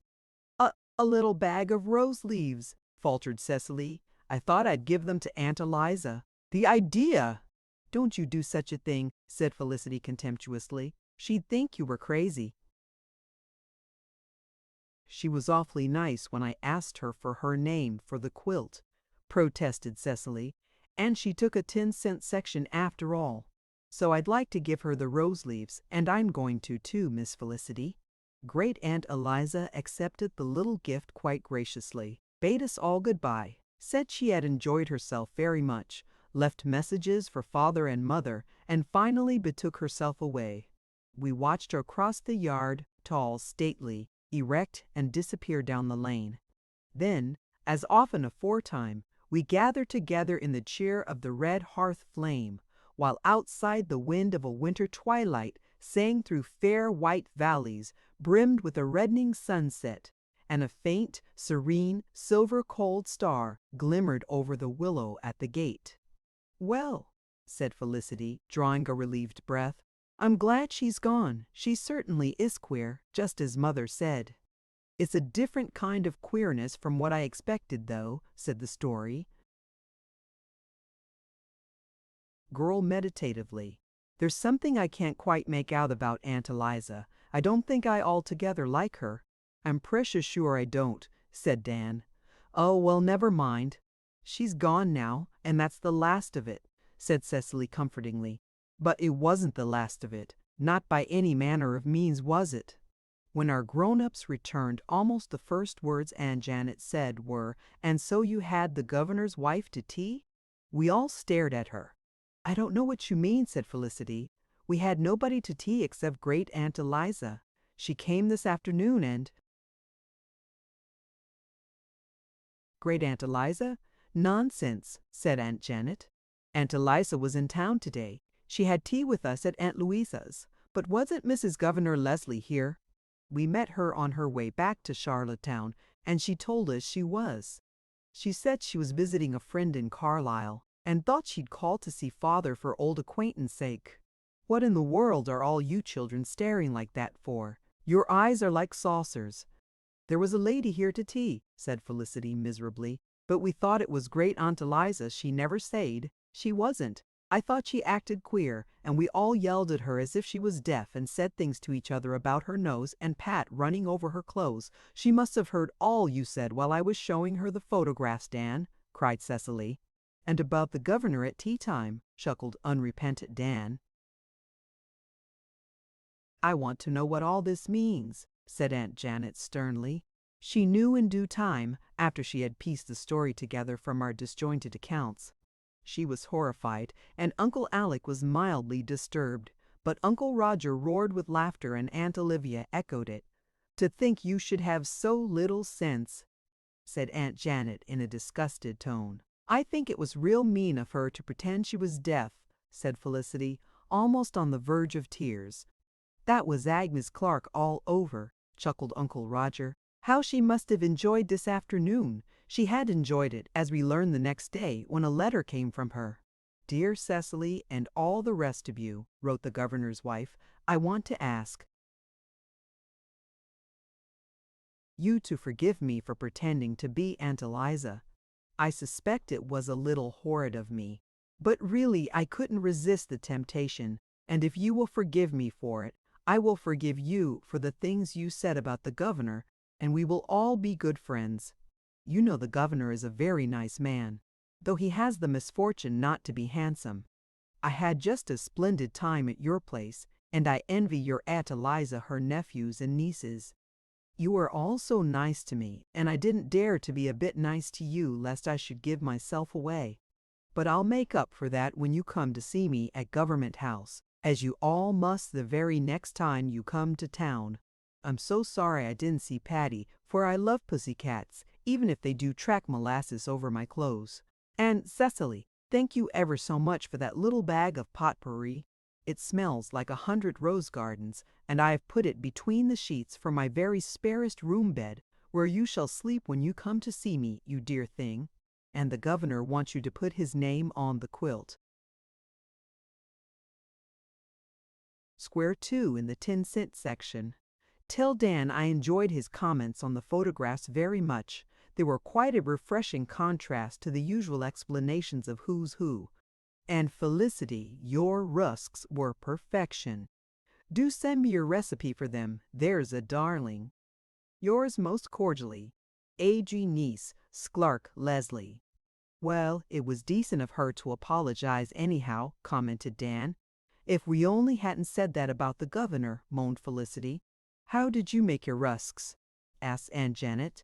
There was no baking powder in the house, and I never could get them right with soda and cream of tartar. There was plenty of baking powder in the pantry, said Felicity. No, there wasn't a particle. I used the last making those cookies Thursday morning. But I found another can nearly full, away back on the top shelf, Ma, the one with the yellow label. I guess you forgot it was there. Aunt Janet stared at her pretty daughter blankly. Then amazement gave place to horror. Felicity King, she exclaimed. You don't mean to tell me that you raised those rusks with the stuff that was in that old yellow can? Yes, I did, faltered Felicity, beginning to look scared. Why, Ma? What was the matter with it? Matter, that stuff was tooth powder, that's what it was. Your cousin? Marva broke the bottle her tooth powder was in when she was here last winter, and I gave her that old can to keep it in. She forgot to take it when she went away, and I put it on that top shelf. I declare you must all have been bewitched yesterday. Poor, poor Felicity. If she had not always been so horribly vain over her cooking and so scornfully contemptuous of other people's aspirations and mistakes along that line, I could have found it in my heart to pity her. The Story Girl would have been more than human if she had not betrayed a little triumphant amusement, but Peter stood up for his lady manfully. The rusks were splendid anyhow, so what difference does it make what they were raised with? Dan, however, began to taunt Felicity with her tooth powder rusks, and kept it up for the rest of his natural life. Don't forget to send the governor's wife the recipe for them, he said. Felicity, with eyes tearful and cheeks crimson from mortification, rushed from the room, but never, never did the governor's wife get the recipe for those rusks. Chapter 7. We Visit Cousin Mattie's. One Saturday in March we walked over to Baywater for a long-talked visit to Cousin Mattie Dilke. By the road, Baywater was 6 miles away, but there was a shortcut across hills and fields and woods which was scantly 3. We did not look forward to our visit with any particular delight, for there was nobody at Cousin Mattie's except grown-ups who had been grown-up so long that it was rather hard for them to remember they had ever been children. But, as Felicity told us, it was necessary to visit Cousin Mattie at least once a year, or else she would be huffed. So we concluded we might as well go and have it over. Anyhow, we'll get a splendiferous dinner, said Dan. Cousin Mattie's a great cook, and there's nothing stingy about her. You are always thinking of your stomach, said Felicity pleasantly. Well, you know I couldn't get along very well without it, darling, responded Dan, who, since New Year's, had adopted a new method of dealing with Felicity, whether by way of keeping his resolution or because he had discovered that it annoyed Felicity far more than angry retorts, deponent saith not. He invariably met her criticisms with a good-natured grin and a flippant remark with some tender epithet tagged on to it. Poor Felicity used to get hopelessly furious over it. Uncle Alec was dubious about our going that day. He looked abroad on the general dourness of gray earth and gray air and gray sky, and said a storm was brewing. But Cousin Mattie had been sent word that we were coming, and she did not like to be disappointed, so he let us go, warning us to stay with Cousin Mattie all night if the storm came on while we were there. We enjoyed our walk, even Felix enjoyed it, although he had been appointed to write up the visit for our magazine and was rather weighed down by the responsibility of it. What mattered it though, the world were gray and wintry. We walked the golden road and carried springtime in our hearts, and we beguiled our way with laughter and jest, and the tales the story girl told us myths and legends of elder time. The walking was good, for there had lately been a thaw, and everything was frozen.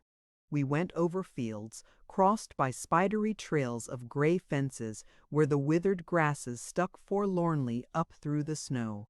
We lingered for a time in a group of hill pines, great, majestic tree creatures, friends of evening stars, and finally struck into the belt of fir and maple which intervened between Carlisle and Baywater.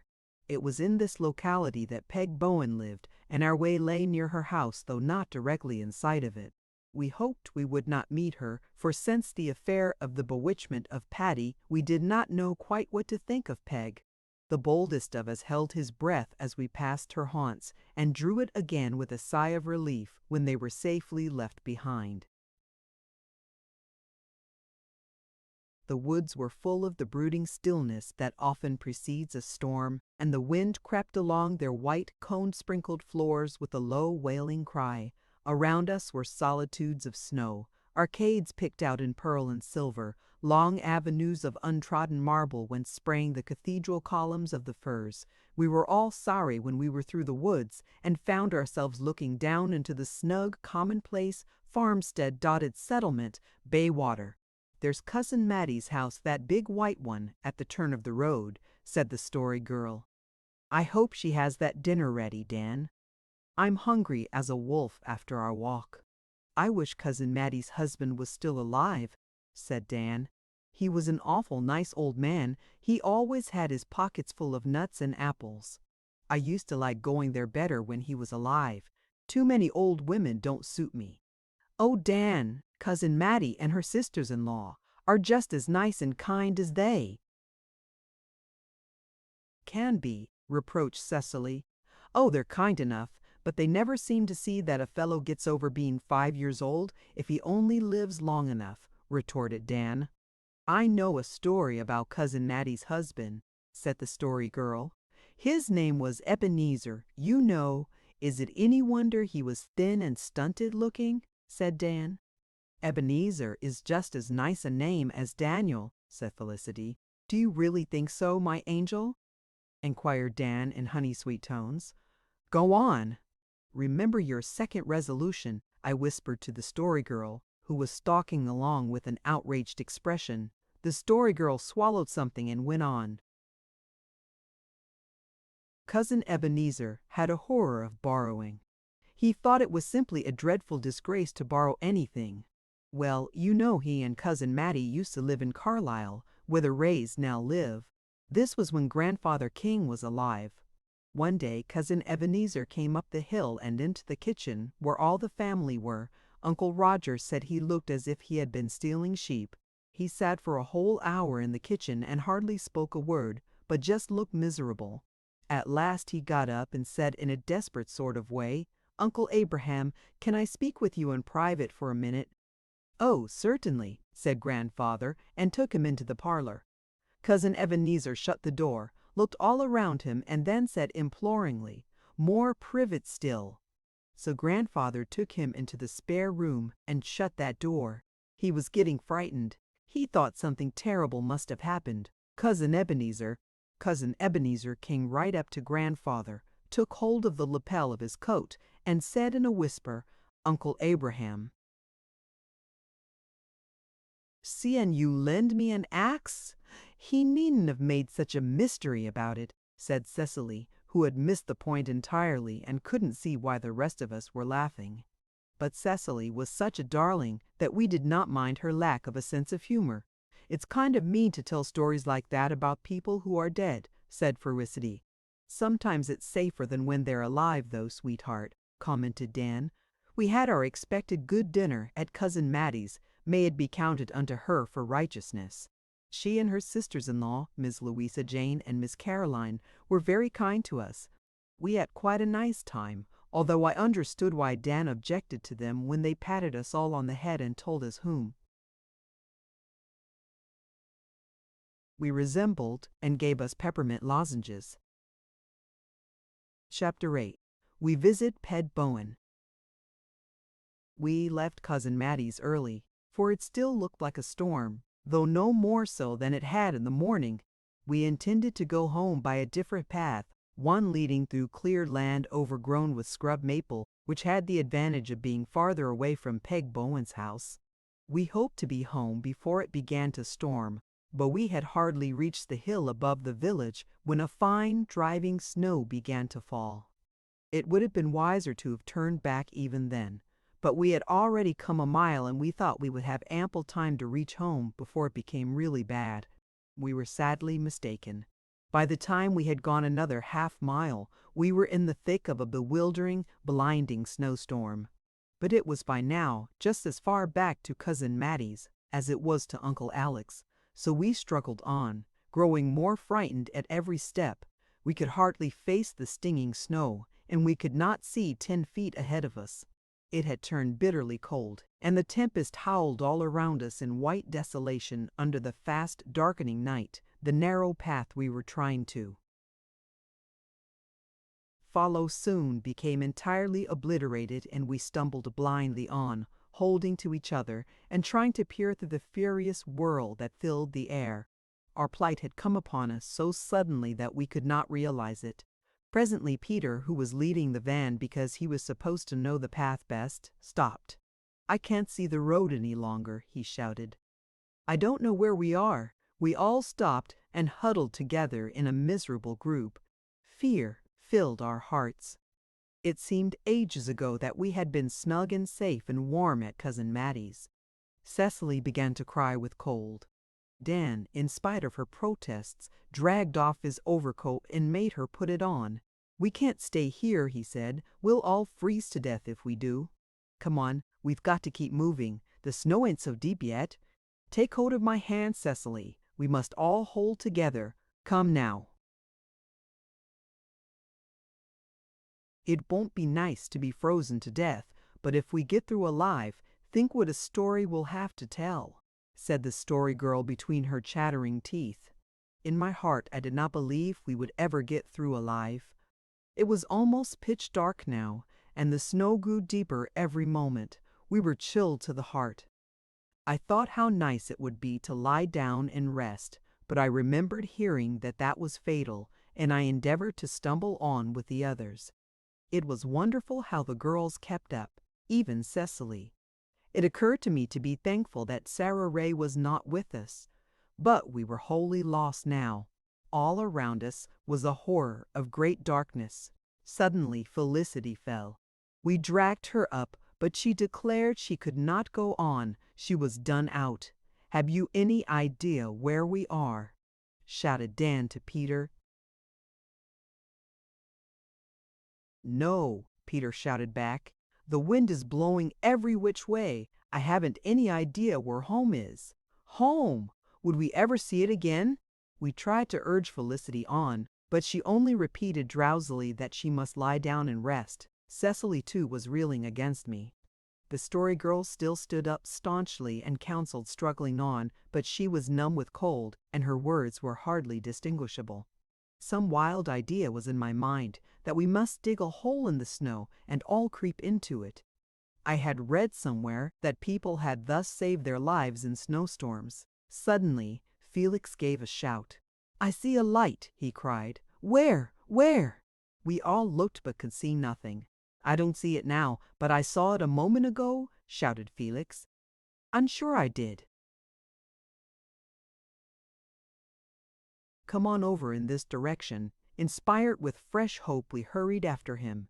Soon we all saw the light, and never shone a fairer beacon. A few more steps and, Coming into the shelter of the woodland on the further side, we realized where we were. "That's Peg Bowen's house," exclaimed Peter, stopping short in dismay. "I don't care whose house it is," declared Dan. "We've got to go to it." "I suppose so," acquiesced Peter ruefully. "We can't freeze to death even if she is a witch."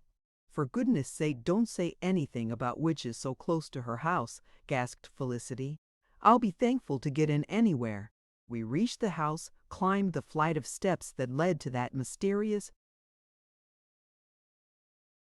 second-story door, and Dan rapped. The door opened promptly, and Peg Bowen stood before us, in what seemed exactly the same costume she had worn on the memorable day when we had come, bearing gifts to propitiate her in the matter of Patty. Behind her was a dim room scantily illumined by the one small candle that had guided us through the storm, but the old Waterloo stove was coloring the gloom with tremulous, rose-red whirls of light, and warm and cozy, indeed, seemed Peg's retreat to us snow-covered, frost-chilled, benighted wanderers. "Gracious goodness, where did yez all come from?" exclaimed Peg. "Did they turn yez out?" "We'd been over to Baywater, and we got lost in the storm coming back," explained Dan. "We didn't know where we were till we saw your light. I guess we'll have to stay here till the storm is over if you don't mind." "And if it won't inconvenience you," said Cecily timidly. "Oh, it's no inconvenience to speak of. Come in. Well, yez have got some snow on yez. Let me get a broom. You boys stomp your feet well and shake your coats. You girls give me your things and I'll hang them up. Guess ye's most froze. Well, sit up to the stove and get het up." Peg bustled away to gather up a dubious assortment of chairs with backs and rungs missing, and in a few minutes we were in a circle around her roaring stove, getting dried and thawed out. In our wildest flights of fancy, we had never pictured ourselves as guests at the witch's hearthstone. Yet here we were, and the witch herself was actually brewing a jorm of ginger tea for Cecily, who continued to shiver long after the rest of us were roasted to the marrow. Poor Sis drank that scalding draught, being in too great awe of Peg to do aught else. "That'll soon fix your shivers," said our hostess kindly, "and now I'll get ye's all some tea." "Oh, please don't trouble," said the Story Girl hastily. "'Tain't any trouble," said Peg briskly, then, with one of the sudden changes to fierceness which made her such a terrifying personage, "Do yez think my victuals ain't clean?" "Oh, no, no," cried Felicity quickly, before the Story Girl could speak. "None of us would ever think that. Sarah only meant she didn't want you to go to any bother on our account." "It ain't any bother," said Peg, mollified. "I'm spry as a cricket this winter, though I have the realogy sometimes. Many a good bite I've had in your ma's kitchen." "I'll yez a meal." No more protests were made. We sat in awed silence, gazing with timid curiosity about the room, the stained, plastered walls of which were well nigh covered with a motley assortment of pictures, chromos, and advertisements, pasted on without much regard for order or character. We had heard much of Peg's pets, and now we saw them. 6 cats occupied various cozy corners. One of them, the black goblin which had so terrified us in the summer, blinked satirically at us from the center of Peg's bed. Another, a dilapidated, striped beastie, with both ears and one eye gone, glared at us from the sofa in the corner. A dog with only 3 legs lay behind the stove. A crow sat on a roost above our heads, in company with a matronly old hen. And on the clock shelf were a stuffed monkey and a grinning skull. We had heard that a sailor had given Peg the monkey, but where had she got the skull, and whose was it? I could not help puzzling over these gruesome questions. Presently tea was ready, and we gathered around the festal board. Literally as well as figuratively, for Peg's table was the work of her own unskilled hands. The less said about the viands of that meal, and the dishes they were served in, the better. But we ate them, bless you, yes, as we would have eaten any witch's banquet set before us. Peg might or might not be a witch. Common sense said not, but we knew she was quite capable of turning every one of us out of doors in one of her sudden fierce fits if we offended her, and we had no mind to trust ourselves again to that wild forest where we had fought a losing fight with the demon forces of night and storm. But it was not an agreeable meal in more ways than one. Peg was not at all careful of anybody's feelings. She hurt Felix's cruelly as she passed him his cup of tea. "You gone too much to flesh, boy, so the magic seed didn't work, hey?" How in the world had Peg found out about that magic seed? Felix looked uncommonly foolish. "If you'd come to me in the first place, I'd soon have told you how to get thin," said Peg, nodding wisely. "Won't you tell me now?" asked Felix eagerly, his desire to melt his too solid flesh overcoming his dread and shame. "No, I don't like being second fiddle," answered Peg with a crafty smile. "Sarah, you're too scrawny and pale, not much like your ma." I knew her well. She was counted a beauty, but she made no great things of a match. Your father had some money, but he was a tramp like myself. Where is he now?" "In Rome," said the Story Girl rather shortly. "People thought your ma was crazy when she took him, but she'd a right to please herself. Folks is too ready to call other folks crazy. There's people who say, 'I am not in my right mind.' Did yez ever," Peg fixed Felicity with a piercing glance, "hear anything so ridiculous?" "Never," said Felicity, white to the lips. "I wish everybody was as sane as I am," said Peg scornfully. Then she looked poor Felicity over critically. "You're good looking but proud, and your complexion won't wear. It'll be like your ma's yet too much red in it." "Well, that's better than being the color of mud," muttered Peter, who wasn't going to hear his lady traduced, even by a witch. All the thanks he got was a furious look from Felicity, but Peg had not heard him, and now she turned her attention to Cecily. "You look delicate. I dare say you'll never live to grow up." Cecily's lip trembled, and Dan's face turned crimson. "Shut up," he said to Peg. "You've no business to say such things to people." I think my jaw dropped. "I know Peter's and Felix's did." Felicity broke in wildly. "Oh, don't mind him, Miss Bowen. He's got such a temper that's just the way he talks to us all at home. Please excuse him." "Bless you, I don't mind him," said Peg, from whom the unexpected seemed to be the thing to expect. "I like a lad of sperrit." "And so your father run away, did he, Peter?" "He used to be a beau of mine. He seen me home 3 times from singing school when we was young. Some folks said he did it for a dare. There's such a lot of jealousy in the world, ain't there? Do you know where he is now?" "No," said Peter. "Well, he's coming home before long," said Peg mysteriously. "Who told you that?" cried Peter in amazement. "Better not ask," responded Peg, looking up at the skull. "If she meant to make the flesh creep on our bones, she succeeded."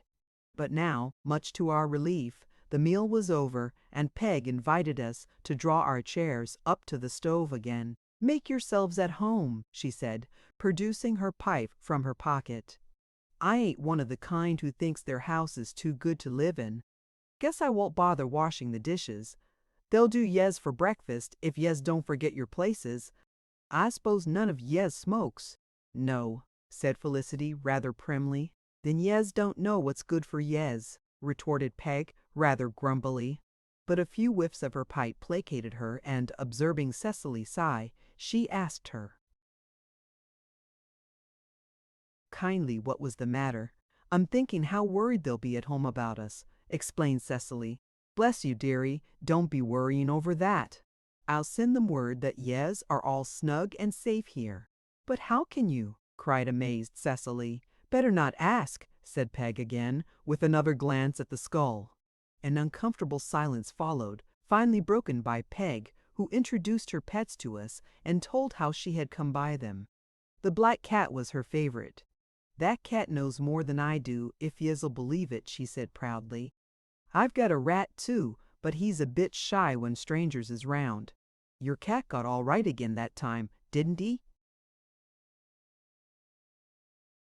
Yes, said the Story Girl. Thought he would, said Peg, nodding sagely.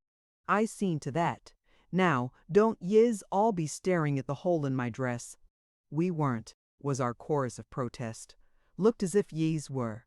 I tore that yesterday, but I didn't mend it. I was brought up to believe that a hole was an accident, but a patch was a disgrace. And so your Aunt Olivia is going to be married after all. This was news to us. We felt and looked dazed.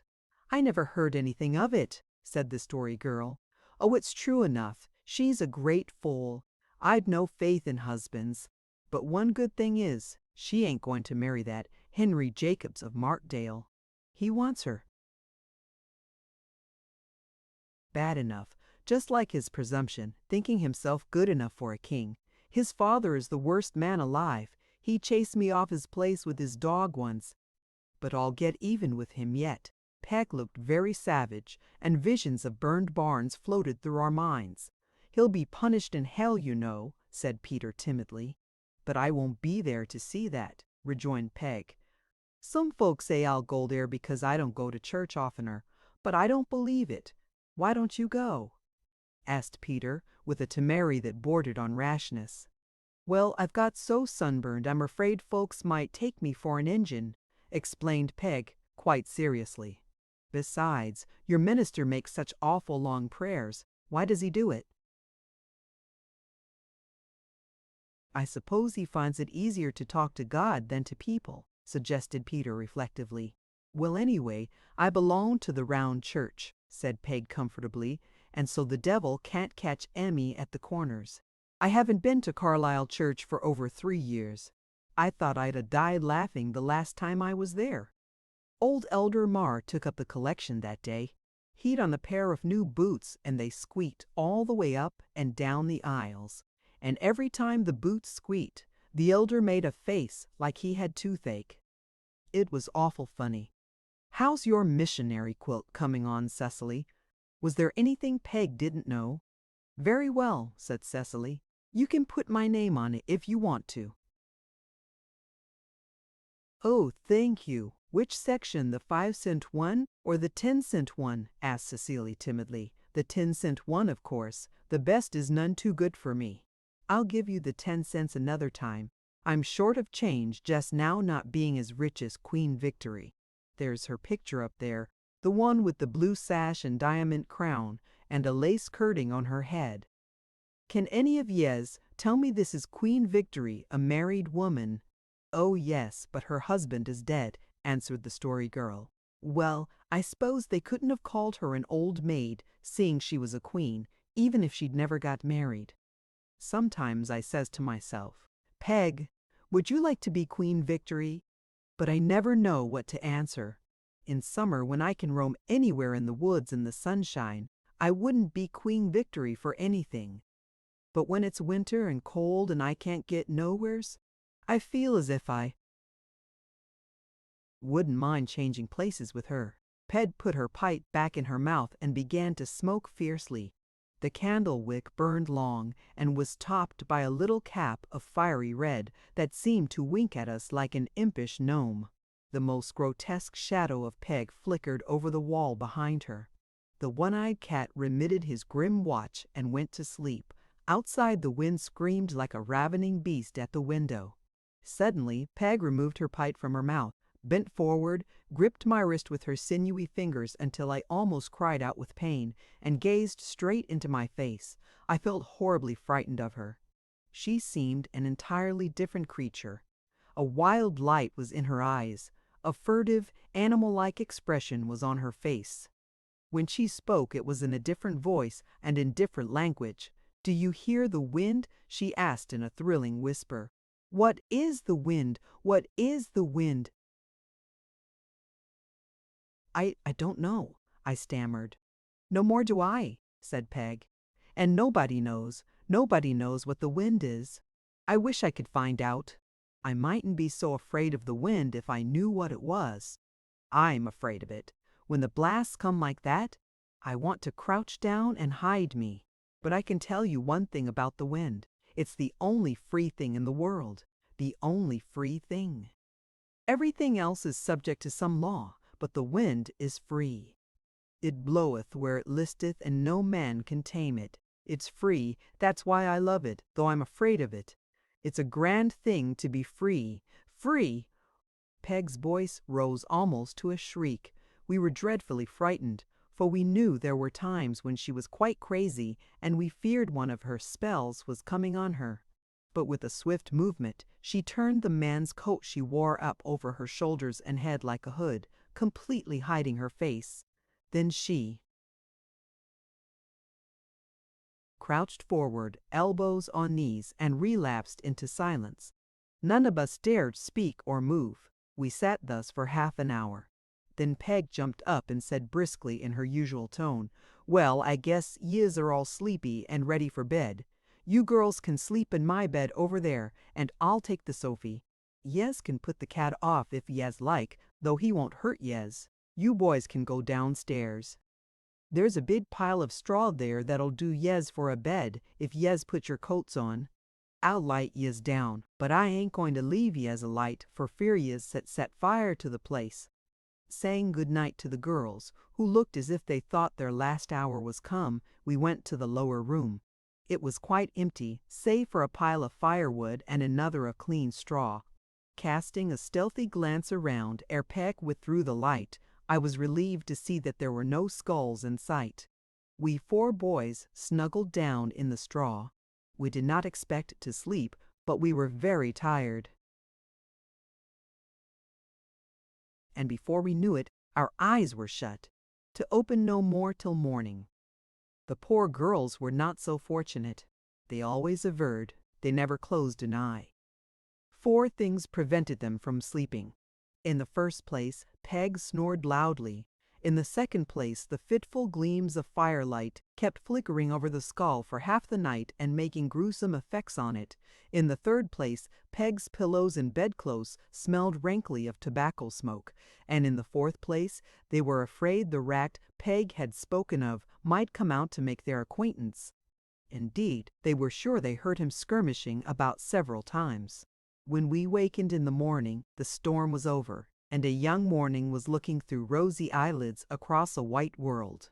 The little clearing around Peg's cabin was heaped with dazzling drifts, and we boys fell to and shoveled out a road to her well. She gave us breakfast stiff oatmeal porridge without milk and a boiled egg apiece. Cecily could not eat her porridge. She declared she had such a bad cold that she had no appetite. A cold she certainly had. The rest of us choked our messes down, and after we had done so, Peg asked us if we had noticed a soapy taste. The soap fell into the porridge while I was making it, she said. But, smacking her lips, I'm going to make yez an Irish stew for dinner. It'll be fine. An Irish stew concocted by Peg. No wonder, Dan said hastily. You are very kind, but we'll have to go right home. Yez can't walk, said Peg. Oh, yes, we can. The drifts are so hard they'll carry, and the snow will be pretty well blown off the middle of the fields. It's only 3/4 of a mile. We boys will go home and get a pung and come back for you girls. But the girls wouldn't listen to this. They must go with us, even Cecily. Seems to me Yaz weren't in such a hurry to leave last night, observed Peg sarcastically. Oh, it's only because they'll be so anxious about us at home, and it's Sunday, and we don't want to miss Sunday school, explained Felicity. Well, I hope your Sunday school will do yez good, said Peg rather grumpily. But she relented again at the last and gave Cecily a wishbone. Whatever you wish on that will come true, she said. But you only have the one wish, so don't waste it. We're so much obliged to you for all your trouble, said the Story Girl politely. Never mind the trouble, the expense is the thing, retorted Peg grimly. Oh, Felicity hesitated. If you would let us pay, you give you something. No thank yez, responded Peg loftily. There is people who take money for their hospitality, I've heard, but I'm thankful to say I don't associate with that class. Yez are welcome to all. Yez have had here, if yez are in a big hurry to get away. She shut the door behind us with something of a slam. and her black cat followed us so far, with stealthy, furtive footsteps, that we were frightened of it. Eventually it turned back. Then, and not till then, did we feel free to discuss our adventure. "Well, I'm thankful we're out of Tat," said Felicity, drawing a long breath. "Hasn't it just been an awful experience?" "We might all have been found frozen stark and stiff this morning," remarked the Story Girl with apparent relish. "I tell you, it was a lucky thing we got to Peg Bowen's," said Dan. "Miss Marwood says there is no such thing as luck," protested Cecily. "We ought to say it was Providence instead." "Well, Peg and Providence don't seem to go together very well somehow," retorted Dan. "If Peg is a witch, it must be the other one she's in with. Dan, it's getting to be simply scandalous, the way you talk," said Felicity. "I just wish Ma could hear you." "Is soap in porridge any worse than tooth powder in rusks, lovely creature?" asked Dan. Dan, admonished Cecily between her coughs. "Remember it's Sunday." "It seems hard to remember that," said Peter. "It doesn't seem a mite like Sunday, and it seems awful long since yesterday." "Cecily, you've got a dreadful cold," said the Story Girl anxiously. "In spite of Peg's ginger tea," added Felix. "Oh, that ginger tea was awful!" exclaimed poor Cecily. "I thought I'd never get it down. It was so hot with ginger, and there was so much of it. But I was so frightened of offending Peg, I'd have tried to drink it all if there had been a bucketful." "Oh, yes, it's very easy for you all to laugh. You didn't have to drink it." "We had to eat 2 meals, though," said Felicity with a shiver. "And I don't know when those dishes of hers were washed. I just shut my eyes and took gulps." "Did you notice the soapy taste in the porridge?" asked the Story Girl. "Oh, there were so many queer tastes about it. I didn't notice one more than another," answered Felicity wearily. "What bothers me," remarked Peter absently, "is that skull. Do you suppose Peg really finds things out by it?" "Nonsense! How could she?" scoffed Felix, bold as a lion in daylight. "She didn't say she did, you know," I said cautiously. "Well, we'll know in time if the things she said were going to happen do," mused Peter. "Do you suppose your father is really coming home?" queried Felicity. "I hope not," answered Peter decidedly. "You ought to be ashamed of yourself," said Felicity severely. "No, I oughtn't. Father got drunk all the time he was home and wouldn't work and was bad to Mother," said Peter defiantly. "She had to support him as well as herself and me. I don't want to see any father coming home, and you'd better believe it. Of course, if he was the right sort of a father, it'd be different." "What I would like to know is if Aunt Olivia is going to be married," said the Story Girl absently. "I can hardly believe it. But now that I think of it, Uncle Roger has been teasing her ever since she was in Halifax last summer. If she does get married, you'll have to come and live with us," said Cecily delightedly. Felicity did not betray so much delight, and the Story Girl remarked with a weary little sigh that she hoped Aunt Olivia wouldn't. We all felt rather weary, somehow. Peg's predictions had been unsettling, and our nerves had all been more or less strained during our sojourn under her roof. We were glad when we found ourselves at home. The folks had not been at all troubled about us, but it was because they were sure the storm had come up before we would think of leaving Cousin Mattie's, and not because they had received any mysterious message from Peg's skull. We were relieved at this, but on the whole, our adventure had not done much towards clearing up the vexed question of Peg's witchcraft. Chapter 9 extracts from the February and March numbers of Our Magazine. Miss Felicity King. Honorable mention Mr. Felix King. Mr. Peter Craig. Miss Sarah Ray. Editorial. The editor wishes to make a few remarks about the Resolution Honor Roll. As will be seen, only one name figures on it. Felicity says she has thought a beautiful thought every morning before breakfast without missing one morning, not even the one we were at Peg Bowen's. Some of our number think it not fair that Felicity should be on the honor roll. Felicity, aside. That's Dan, of course. When she only made one resolution and won't tell us what any of the thoughts were, so we have decided to give honorable mention to everybody who has kept one resolution perfect. Felix has worked all his arithmetic problems by himself. He complains that he never got more than a third of them right, and the teacher has marked him away down, but one cannot keep resolutions without some inconvenience. Peter has never played tit-tat-ix in church, or got drunk and says it wasn't as bad as he expected. Peter, indignantly, I never said it. Silly Sally soused, soothingly, now Peter, Bev only meant that as a joke. Sarah Ray has never talked any mean gossip, but does not find conversation as interesting as it used to be. Sarah Ray, wonderingly, I don't remember of saying that. Felix did not eat any apples until March, but forgot and ate 7 the day we were at Cousin Mattie's. Felix, I only ate 5. He soon gave up trying to say what he thought always. He got into too much trouble. We think Felix ought to change to old Grandfather King's rule. It was, hold your tongue when you can and when you can't tell the truth. Cecily feels she has not read all the good books she might, because some she tried to read were very dull, and the Pansy books were so much more interesting. And it is no use trying not to feel bad because her hair isn't curly and she has marked that resolution out. The story girl came very near to keeping her resolution to have all the good times possible, but she says she missed 2, if not 3 she might have had. Dan refuses to say anything about his resolutions, and so does the editor. Personals. We regret that Miss Cecily King is suffering from a severe cold. Mr. Alexander Marr of Markdale died very suddenly last week. We never heard of his death till he was dead. Miss Cecily King wishes to state that she did not ask the question about Holy Moses and the other word in the January number. Dan put it in for a mean joke. The weather has been cold and fine. We have only had one bad storm. The coasting on Uncle Roger's Hill continues good.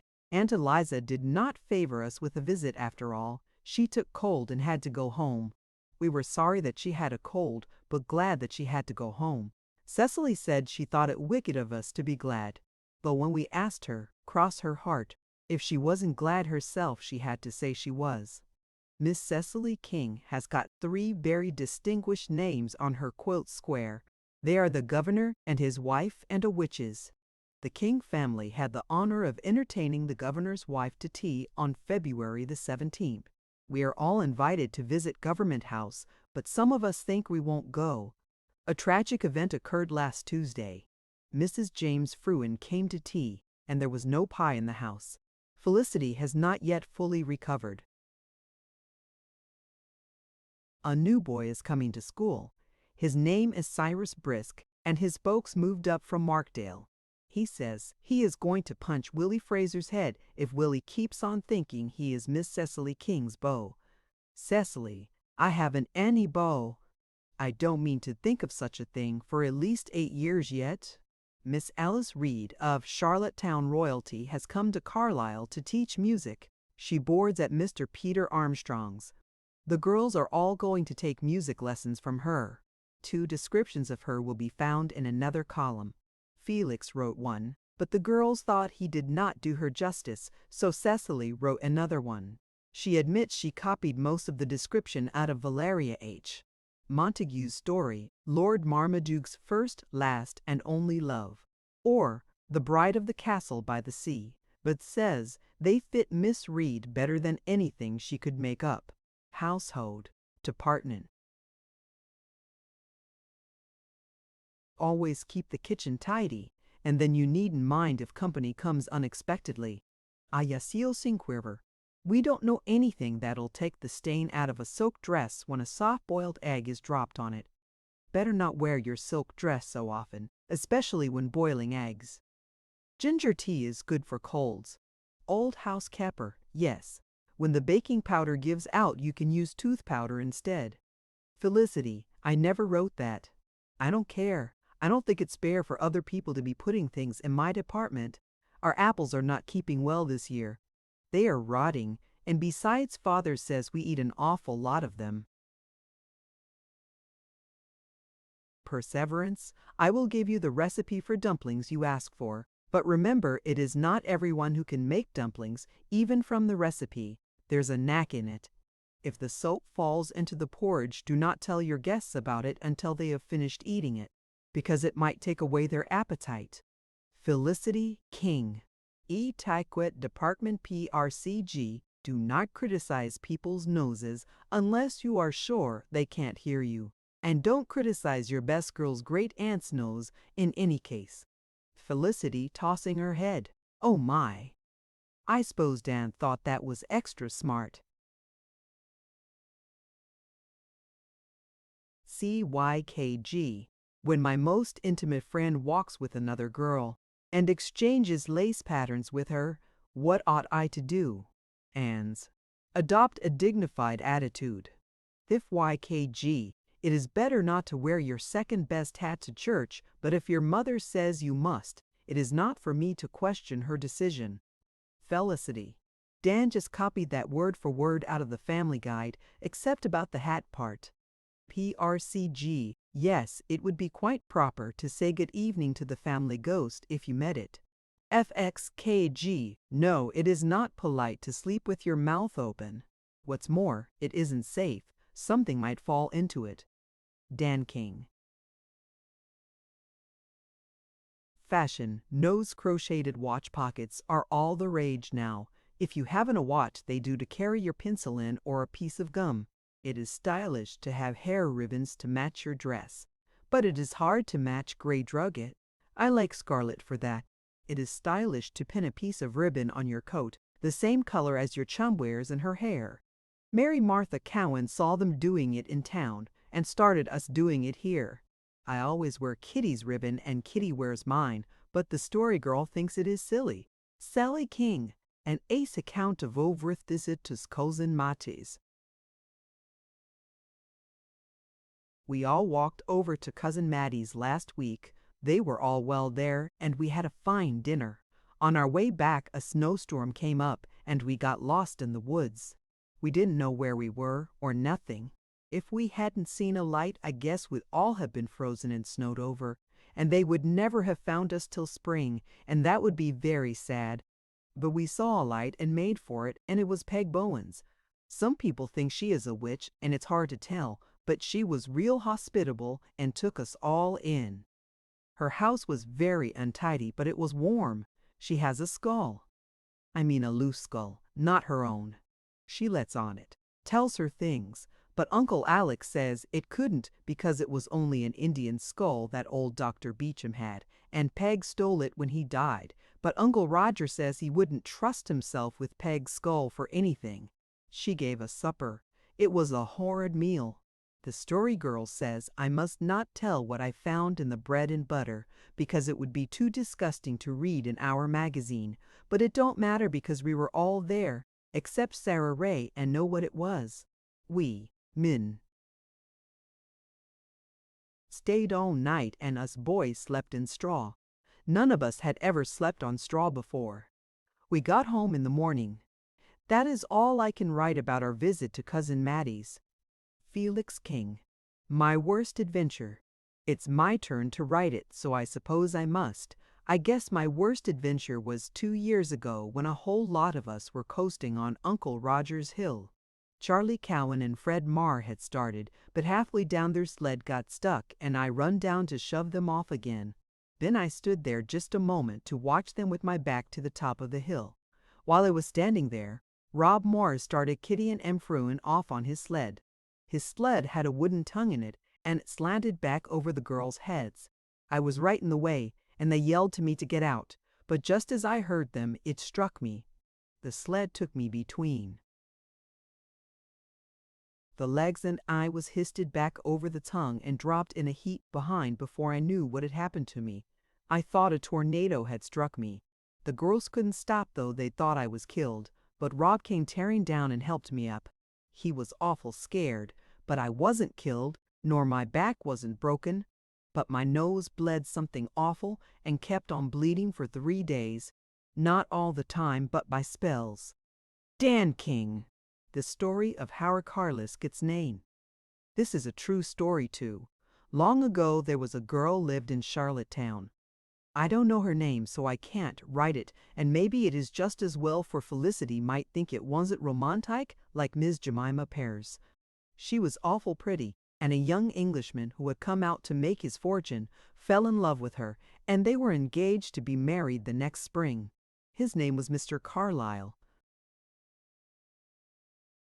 In the winter he started off to hunt caribou for a spell. Caribous lived on the island then. There, and any here now, he got to where it is Carlisle now. It wasn't anything then, only woods and a few Indians. He got awful sick and was sick for ever so long in an Indian camp, and only an old Micmac squaw to wait on him. Back in town they all thought he was dead, and his girl felt bad for a little while, and then got over it and took up with another beau. The girls say that wasn't romantic, but I think it was sensible. But if it had been me that died, I'd have felt bad if she forgot me so soon. But he hadn't died, and when he got back to town, he went right to her house and walked in, and there she was standing up to be married to the other fellow. Poor Mr. Carlyle felt awful. He was sick and weak, and it went to his head. He just turned and run till he got back to the old Micmac's camp and fell in front of it. But the Indians had gone because it was spring, and it didn't matter because he really was dead this time, and people come looking for him from town and found him and buried him there and called the place after him. They say the girl was never happy again, and that was hard lines on her, but maybe she deserved it.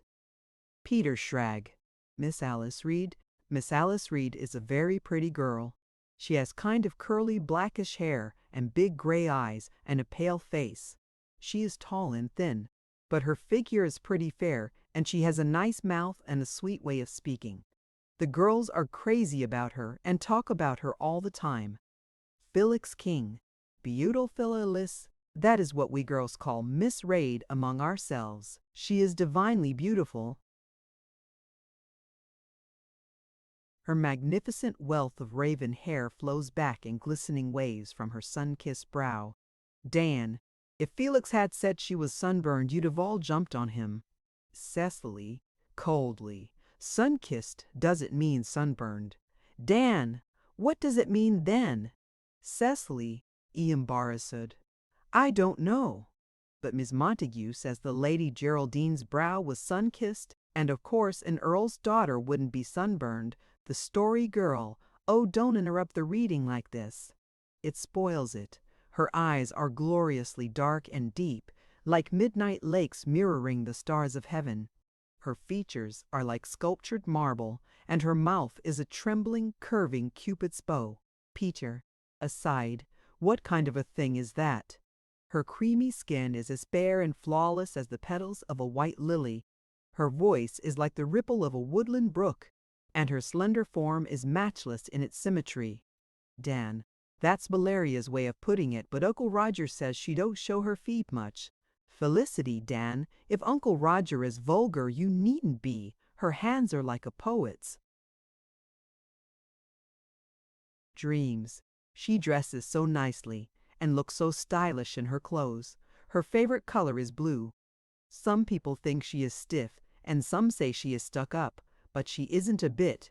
It's just that she is different from them and they don't like it. She is just lovely and we adore her. Cecily King. Chapter 10. Disappearance of Patty. As I remember, the spring came late that year in Carlisle. It was May before the weather began to satisfy the grown-ups. But we children were more easily pleased, and we thought April a splendid month, because the snow all went early and left gray, firm, frozen ground for our rambles and games. As the days slipped by, they grew more gracious. The hillsides began to look as if they were thinking of Mayflowers. The old orchard was washed in a bath of tingling sunshine, and the sap stirred in the big trees. By day, the sky was veiled with delicate cloud drift. fine and filmy as woven mist. In the evenings a full low moon looked over the valleys, as pallid and holy as some herald saint. A sound of laughter and dreamed was on the worth of better of blows.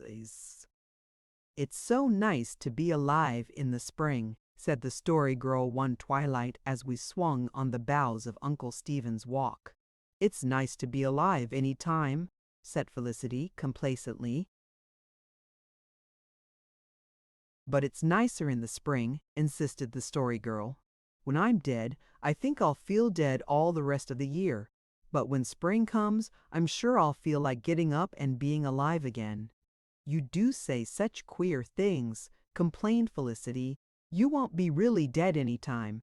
You'll be in the next world. And I think it's horrid to talk about people being dead anyhow. We've all got to die, said Sarah Ray solemnly, but with a certain relish.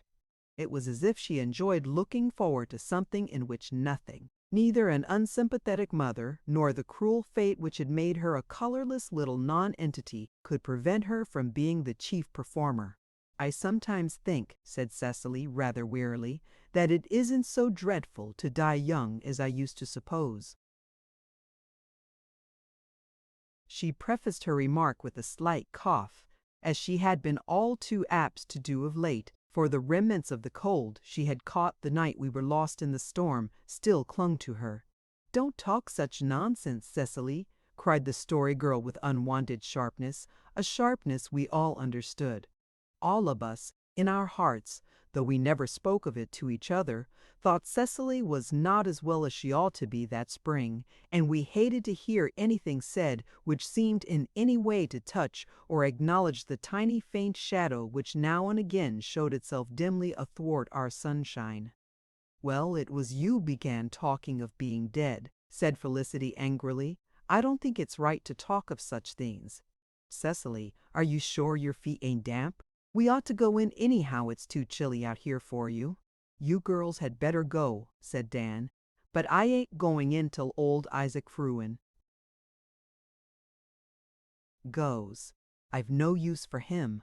"I hate him too," said Felicity, agreeing with Dan for once in her life. "He chews tobacco all the time and spits on the floor, the horrid pig." "And yet his brother is an elder in the church?" said Sarah Ray wonderingly. "I know a story about Isaac Fruin," said the Story Girl. "When he was young he went by the name of Oatmeal Fruin, and he got it this way. He was noted for doing outlandish things. He lived at Markdale then, and he was a great overgrown, awkward fellow, 6 feet tall. He drove over to Baywater one Saturday to visit his uncle there, and came home the next afternoon, and although it was Sunday, he brought a big bag of oatmeal in the wagon with him. When he came to Carlisle Church he saw that service was going on there, and he concluded to stop and go in. But he didn't like to leave his oatmeal outside for fear something would happen to it, because there were always mischievous boys around, so he hoisted the bag on his back and walked into church with it and right to the top of the aisle to Grandfather King's pew. Grandfather King used to say he would never forget it to his dying day. The minister was preaching and everything was quiet and solemn when he heard a snicker behind him. Grandfather King turned around with a terrible frown, for you know in those days it was thought a dreadful thing to laugh in church to rebuke the offender. And what did he see but that great hulking young Isaac stalking up the aisle, bending a little forward under the weight of a big bag of oatmeal. Grandfather King was so amazed he couldn't laugh, but almost everyone else in the church was laughing, and Grandfather said he never blamed them, for no funnier sight was ever seen. Young Isaac turned into Grandfather's pew and thumped the bag of oatmeal down on the seat with a thud that cracked it. Then he plumped down beside it, took off his hat, wiped his face, and settled back to listen to the sermon, just as if it was all a matter of course. When the service was over, he hoisted his bag up again, marched out of church, and drove home.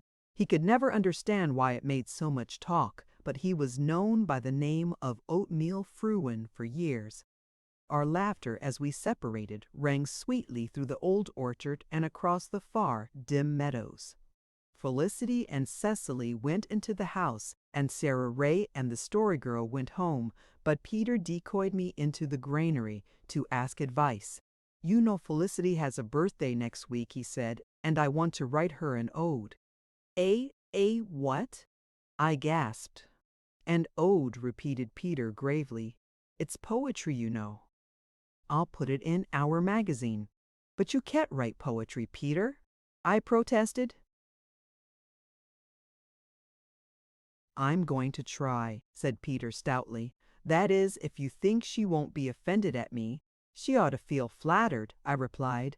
You never can tell how she'll take things, said Peter gloomily. Of course I ain't going to sign my name, and if she ain't pleased, I won't tell her I wrote it. Don't you let on. I promised I wouldn't, and Peter went off with a light heart.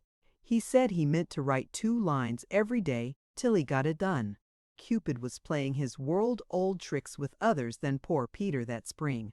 Allusion has been made in these chronicles to one, Cyrus Brisk, and to the fact that our brown-haired, soft-voiced Cecily had found favor in the eyes of the said Cyrus.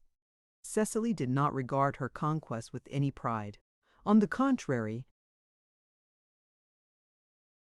it annoyed her terribly to be teased about Cyrus. She declared she hated both him and his name. She was as uncivil to him as sweet Cecily could be to anyone. But the gallant Cyrus was nothing daunted. He laid determined siege to Cecily's young heart by all the methods known to lovelorn swains. He placed delicate tributes of spruce gum, molasses taffy, conversation candies, and decorated slate pencils on her desk. He persistently chose her in all school games, calling for a partner. He entreated to be allowed to carry her basket from school. He offered to work her sums for her, and rumor had it that he had made a wild statement to the effect that he meant to ask if he might see her home some night from prayer meeting. Cecily was quite frightened that he would. She confided to me that she would rather die than walk home with him, but that if he asked her, she would be too bashful to say no. So far, however, Cyrus had not molested her out of school, nor had he as yet thumped Willie Fraser, who was reported to be very low in his spirits over the whole affair. And now Cyrus had written Cecily a love letter, mark you. Moreover, he had sent it through the post office, with a real stamp on it. Its arrival made a sensation among us. Dan brought it from the office, and recognizing the handwriting of Cyrus, gave Cecily no peace until she showed us the letter. It was a very sentimental and rather ill-spelled epistle in which the inflammable Cyrus reproached her in heart-rending words for her coldness and begged her to answer his letter, saying that if she did, he would keep the secret inviolate. Cyrus probably meant inviolate, but Cecily thought it was intended for a poetical touch. He signed himself your true lover, Cyrus Brisk, and added in a postscript that he couldn't eat or sleep for thinking of her. Are you going to answer it? Asked Dan. Certainly not, said Cecily with dignity. Cyrus Brisk wants to be kicked, growled Felix, who never seemed to be any particular friend of Willie Fraser's either. He'd better learn how to spell before he takes to writing love letters. Maybe Cyrus will starve to death if you don't, suggested Sarah Ray. I hope he will, said Cecily cruelly. She was truly vexed over the letter, and yet so contradictory a thing is the feminine heart. Even at 12 years old, I think she was a little flattered by it also. It was her first love letter, and she confided to me that it gives you a very queer feeling to get it. At all events, the letter, though unanswered, was not torn up. I feel sure Cecily preserved it. But she walked past Cyrus next morning at school with a frozen countenance, evincing not the slightest pity for his pangs of unrequited affection. Cecily winced when Pat caught a mouse, visited a school chum the day the pigs were killed, that she might not hear their squealing, and would not have stepped on a caterpillar for anything. Yet she did not care at all how much she made the brisk Cyrus suffer. Then, suddenly, all our spring gladness and Maytime hopes were blighted as by a killing frost. Sorrow and anxiety pervaded our days and embittered our dreams by night. Grim tragedy held sway in our lives for the next fortnight. Paddy disappeared.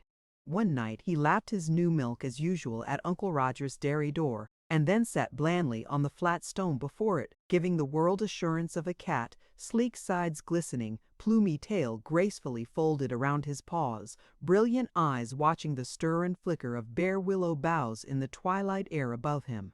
That was the last seen of him. In the morning he was not. At first we were not seriously alarmed. Paddy was no roving Thomas, but occasionally he vanished for a day or so. But when 2 days passed without his return, we became anxious. The third day worried us greatly, and the fourth found us distracted. "Something has happened to Pat," the Story Girl declared miserably. "He never stayed away from home more than 2 days in his life." "What could have happened to him?" asked Felix. "He's been poisoned, or a dog has killed him," answered the Story Girl in tragic tones. Cecily began to cry at this, but tears were of no avail. Neither was anything else, apparently. We searched every nook and cranny of barns and outbuildings and woods on both the King farms. We inquired far and wide. We roved over Carlisle meadows, calling Patty's name, until Aunt Janet grew exasperated and declared we must stop making such exhibitions of ourselves. But we found and heard no trace of our lost pet. The Story Girl moped and refused to be comforted. Cecily declared she could not sleep at night for thinking of poor Paddy dying miserably in some corner to which he had dragged his failing body, or lying somewhere mangled and torn by a dog. We hated every dog we saw on the ground that he might be the guilty one. "It's the suspense that's so hard," sobbed the Story Girl. "If I just knew what had happened to him, it wouldn't be quite so hard. But I don't know whether he's dead or alive. He may be living and suffering, and every night I dream that he has come home, and when I wake up and find it's only a dream, it just breaks my heart." "It's ever so much worse than when he was so sick last fall," said Cecily drearily. Then we knew that everything was done for him that could be done. We could not appeal to Peg Bowen this time. In our desperation we would have done it, but Peg was far away. With the first breath of spring she was up and off, answering to the lure of the long road. She had not been seen in her accustomed haunts for many a day. Her pets were gaining their own living in the woods, and her house was locked up. Chapter 11. The Witch's Wishbone. When a fortnight had elapsed, we gave up all hope. "Pat is dead," said the Story Girl hopelessly, as we returned one evening from a bootless quest to Andrew Cowan's, where a strange gray cat had been reported, a cat which turned out to be a yellowish-brown nondescript with no tail to speak of. "I'm afraid so," I acknowledged at last. "If only Peg Bowen had been at home she could have found him for us," asserted Peter. "Her skull would have told her where he was." "I wonder if the wishbone she gave me would have done any good," cried Cecily suddenly. "I'd forgotten all about it." "Oh, do you suppose it's too late yet?" "There's nothing in a wishbone," said Dan impatiently. "You can't be sure. She told me I'd get the wish I made on it. I'm going to try whenever I get home." "It can't do any harm, anyhow," said Peter. "But I'm afraid you've left it too late. If Pat is dead, even a witch's wishbone can't bring him back to life." "I'll never forgive myself for not thinking about it before," mourned Cecily. As soon as we got home, she flew to the little box upstairs where she kept her treasures and brought therefrom the dry and brittle wishbone. "Peg told me how it must be done. I'm to hold the wishbone with both hands, like this, and walk backward, repeating the wish 9 times.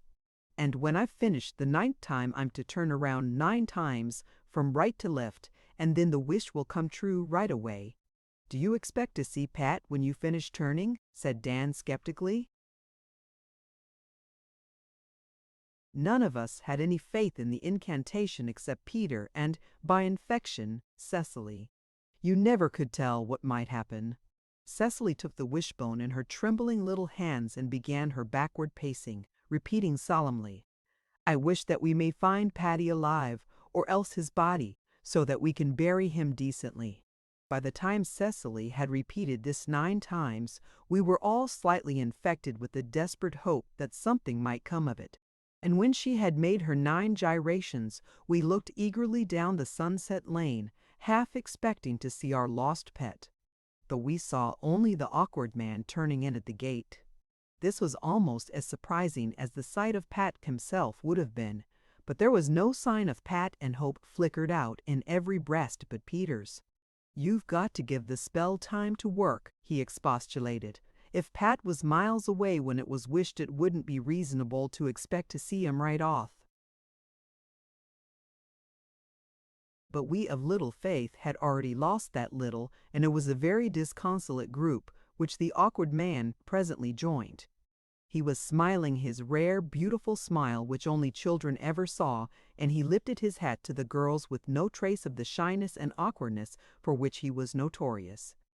"Good evening," he said. "Have you little people lost a cat lately?" We stared. Peter said, "I knew it," in a triumphant pig's whisper. The Story Girl started eagerly forward. "Oh, Mr. Dale, can you tell us anything of Paddy?" she cried. "A silver-gray cat with black points and very fine marking?" "Yes, yes." "Alive?" "Yes." "Well, doesn't that beat the Dutch?" muttered Dan. But we were all crowding about the awkward man, demanding where and when he had found Paddy. "You'd better come over to my place and make sure that it really is your cat," suggested the awkward man, "and I'll tell you all about finding him on the way. I must warn you that he is pretty thin, but I think he'll pull through." We obtained permission to go without much difficulty, although the spring evening was wearing late, for Aunt Janet said she supposed none of us would sleep a wink that night if we didn't. A joyful procession followed the awkward man and the Story Girl across the gray, star-litten meadows to his home and through his pine-guarded gate. "You know that old barn of mine back in the woods?" said the awkward man. "I go to it only about once in a blue moon. There was an old barrel there, upside down, one side resting on a block of wood. This morning I went to the barn to see about having some hay hauled home, and I had occasion to move the barrel. I noticed that it seemed to have been moved slightly since my last visit, and it was now resting wholly on the floor. I lifted it up, and there was a cat lying on the floor under it. I had heard you had lost yours, and I took it this was your pet. I was afraid he was dead at first. He was lying there with his eyes closed, but when I bent over him, he opened them and gave a pitiful little mew, or rather his mouth made the motion of a mew, for he was too weak to utter a sound." "Oh, poor, poor Paddy," said tender-hearted Cecily tearfully. "He couldn't stand, so I carried him home and gave him just a little milk." Fortunately, he was able to lap it. I gave him a little more at intervals all day, and when I left he was able to crawl around. "I think he'll be all right, but you'll have to be careful how you feed him for a few days. Don't let your hearts run away with your judgment, and kill him with kindness." "Do you suppose anyone put him under that barrel?" asked the Story Girl. "No, the barn was locked. Nothing but a cat could get in. I suppose he went under the barrel, perhaps in pursuit of a mouse, and somehow knocked it off the block and so imprisoned himself." Paddy was sitting before the fire in the awkward man's clean, bare kitchen. Thin. Why, he was literally skin and bone, and his fur was dull and lusterless. It almost broke our hearts to see our beautiful Paddy brought so low. "Oh, how he must have suffered," moaned Cecily. "He'll be as prosperous as ever in a week or two," said the awkward man kindly. The Story Girl gathered Paddy up in her arms. Most mellifluously did he purr as we crowded around to stroke him. With friendly joy he licked our hands with his little red tongue. Poor Paddy was a thankful cat. He was no longer lost, starving, imprisoned, helpless. He was with his comrades once more, and he was going home to his old familiar haunts of orchard and dairy and granary, to his daily rations of new milk and cream, to the cozy corner of his own fireside. We trooped home joyfully, the story girl in our midst carrying high-sided against her shoulder. Never did April stars look down on a happier band of travelers on the golden road. There was a little gray wind out in the meadows that night, and it danced along beside us on viewless, fairy feet, and sang a delicate song of the lovely, waiting years, while the night laid her beautiful hands of blessing over the world. "You see what Pitt's wishbone did," said Peter triumphantly. "Now, look here, Peter, don't talk nonsense," expostulated Dan. The awkward man found Patty this morning and had started to bring us word before Cecily ever thought of the wishbone. "Do you mean to say you believe he wouldn't have come walking up our lane just when he did if she had never thought of it?" "I mean to say that I wouldn't mind if I had several wishbones of the same kind," retorted Peter stubbornly. "Of course I don't think the wishbone had really anything to do with our getting Patty back, but I'm glad I tried it for all that," remarked Cecily in a tone of satisfaction. "Well, anyhow we've got Pat and that's the main thing," said Felix. "And I hope it will be a lesson to him to stay home after this," commented Felicity. "They say the barrens are full of Mayflowers," said the story girl. "Let us have a Mayflower picnic tomorrow to celebrate Patty's safe return." Chapter 12. Flowers o' May.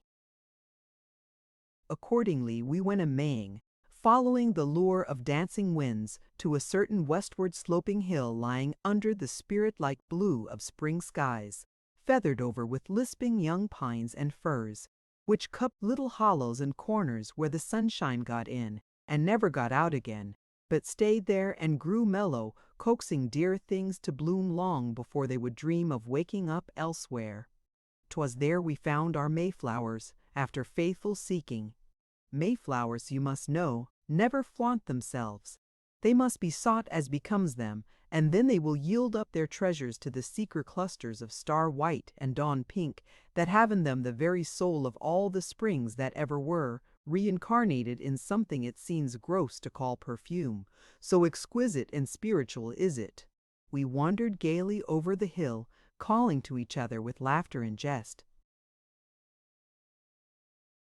getting parted and delightfully lost in that little pathless wilderness, and finding each other unexpectedly in nooks and dips and sunny silences where the wind purred and gentled and went softly.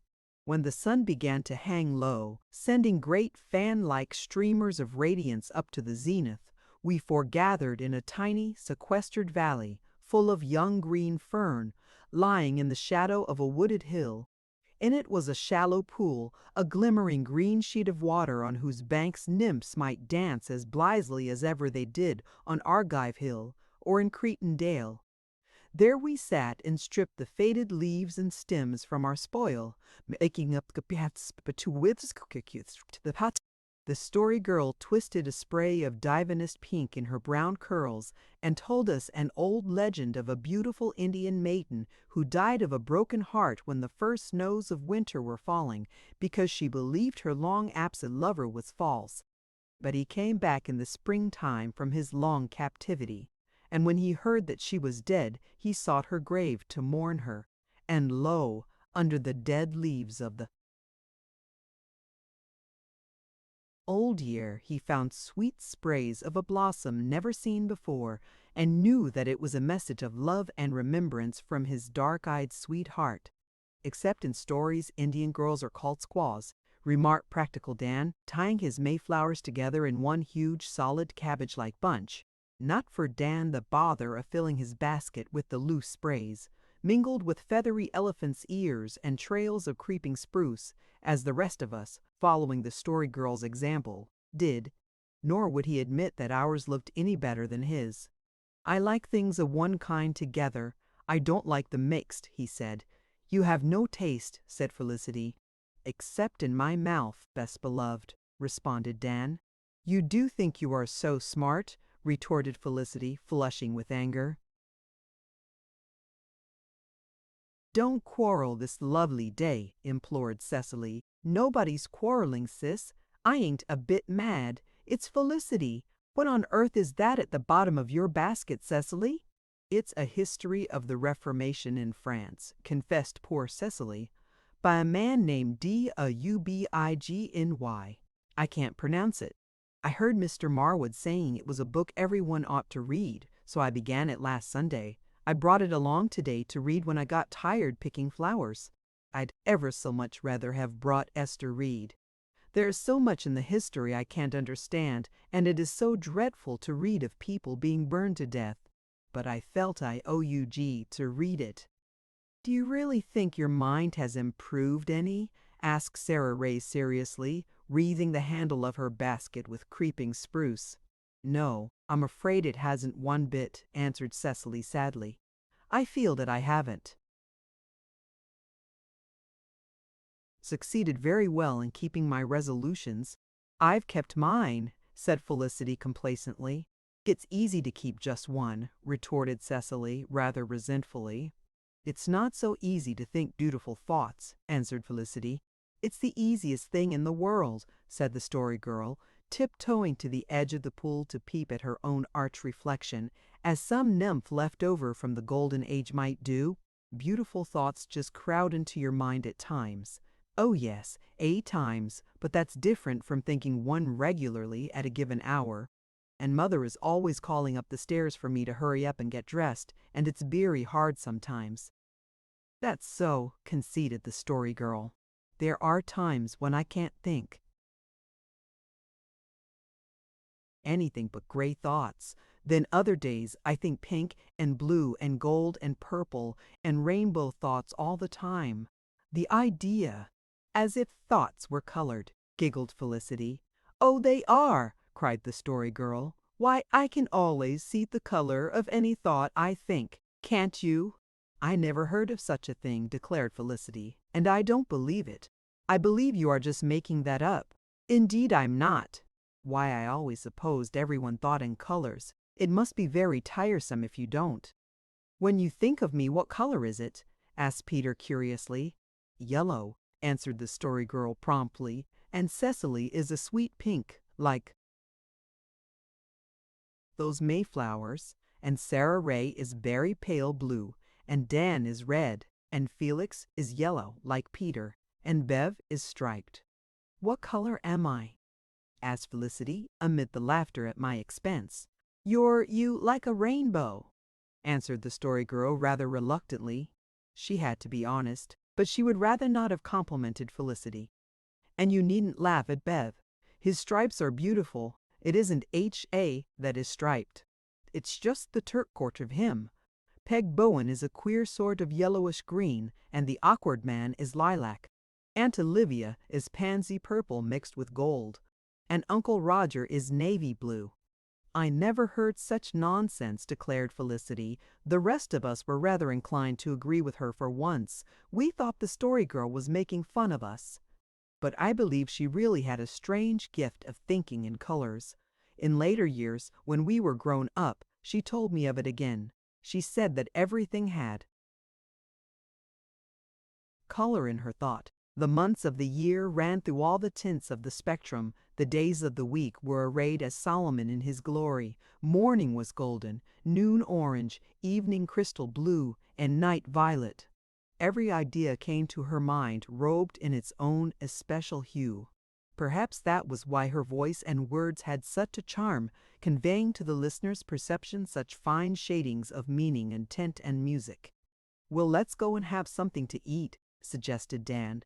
What color is eating, Sarah? Golden brown, just the color of a molasses cookie, laughed the Story Girl. We sat on the ferny bank of the pool and ate of the generous basket Aunt Janet had provided, with appetites sharpened by the keen spring air and our wilderness rovings. Felicity had made some very nice sandwiches of ham, which we all appreciated except Dan, who declared he didn't like things minced up and dug out of the basket a chunk of boiled pork, which he proceeded to saw up with a jackknife and devour with gusto. I told Mont to put this in for me. There's some she-w to it, he said. You are not a bit refined, commented Felicity. Not a morsel, my love, grinned Dan.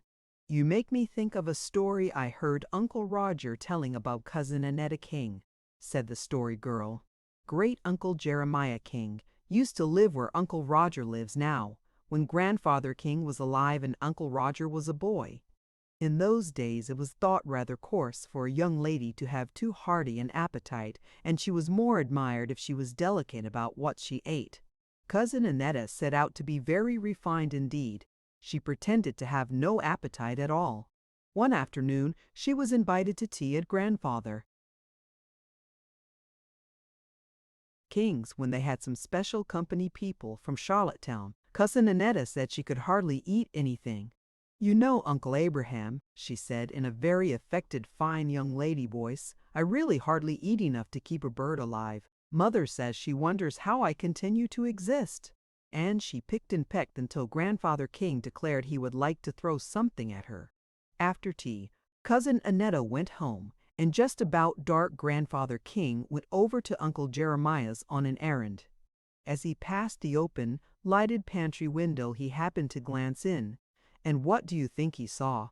Delicate Cousin Annetta standing at the dresser, with a big loaf of bread beside her, and a big platterful of cold, boiled pork in front of her, and Annetta was hacking off great chunks like Dan there, and gobbling them down as if she was starving. Grandfather King couldn't resist the temptation. He stepped up to the window and said, "I'm glad your appetite has come back to you, Annetta. Your mother needn't worry about your continuing to exist as long as you can." Tuck away fat, salt pork in that fashion. Cousin Annetta never forgave him, but she never pretended to be delicate again. "The Jews don't believe in eating pork," said Peter. "I'm glad I'm not a Jew, and I guess Cousin Annetta was too," said Dan. "I like bacon, but I can never look at a pig without wondering if they were ever intended to be eaten," remarked Cecily naively. When we finished our lunch, the Barons were already wrapping themselves in a dim, blue dusk and falling upon rest in dell and dingle.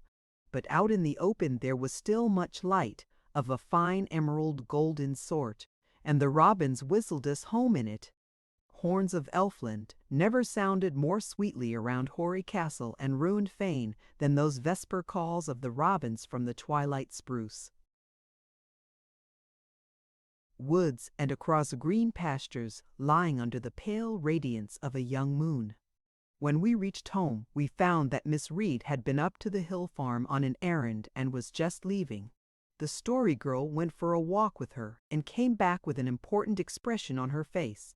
"You look as if you had a story to tell," said Felix. "One is growing." "It isn't a whole story yet," answered the Story Girl mysteriously. "What is it?" asked Cecily. "I can't tell you till it's fully grown," said the Story Girl. "But I'll tell you a pretty little story the awkward man told me tonight. He was walking in his garden as we went by, looking at his tulip beds. His tulips are up ever so much higher than ours, and I asked him how he managed to coax them along so early. And he said he didn't do it. It was all the work of the pixies who lived in the woods across the brook. There were more pixie babies than usual this spring, and the mothers were in a hurry for the cradles. The tulips are the pixie babies' cradles, it seems. The mother pixies come out of the woods at twilight and rock their tiny little brown babies to sleep in the tulip cups. That is the reason why tulip blooms last so much longer than other blossoms. The pixie babies must have a cradle until they are grown up. They grow very fast, you see, and the awkward man says on a spring evening when the tulips are out, you can hear the sweetest, softest, clearest fairy music in his garden, and it is the pixie folk singing as they rock the pixie babies to sleep. Then the awkward man says what isn't true, said Felicity severely. Chapter 13. A surprising announcement.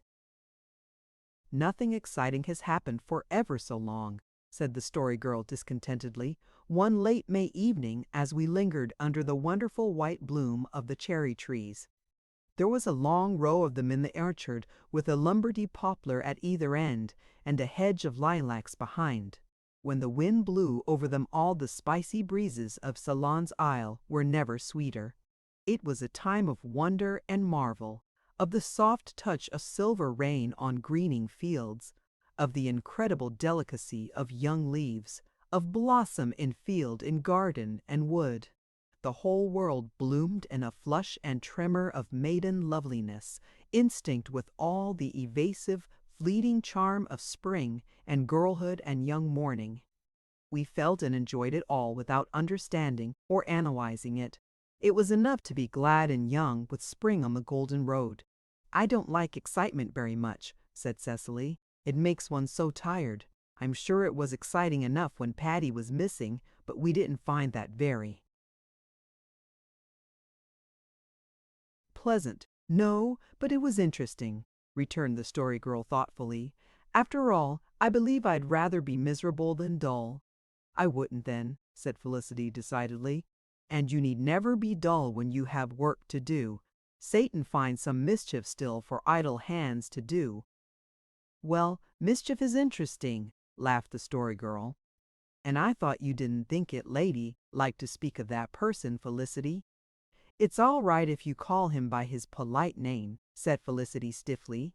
"Why does the Lombardy poplar hold its branches straight up in the air like that, when all the other poplars hold theirs out or hang them down?" interjected Peter, who had been gazing intently at the slender spire showing darkly against the fine blue eastern sky. "Because it grows that way," said Felicity. "Oh, I know a story about that," cried the Story Girl. "Once upon a time an old man found the pot of gold at the rainbow's end. There is a pot there, it is said, but it is very hard to find because you can never get to the rainbow's end before it vanishes from your sight. But this old man found it just at sunset, when Iris, the guardian of the rainbow gold, happened to be absent. As he was a long way from home, and the pot was very big and heavy, he decided to hide it until morning, and then get one of his sons to go with him and help him carry it.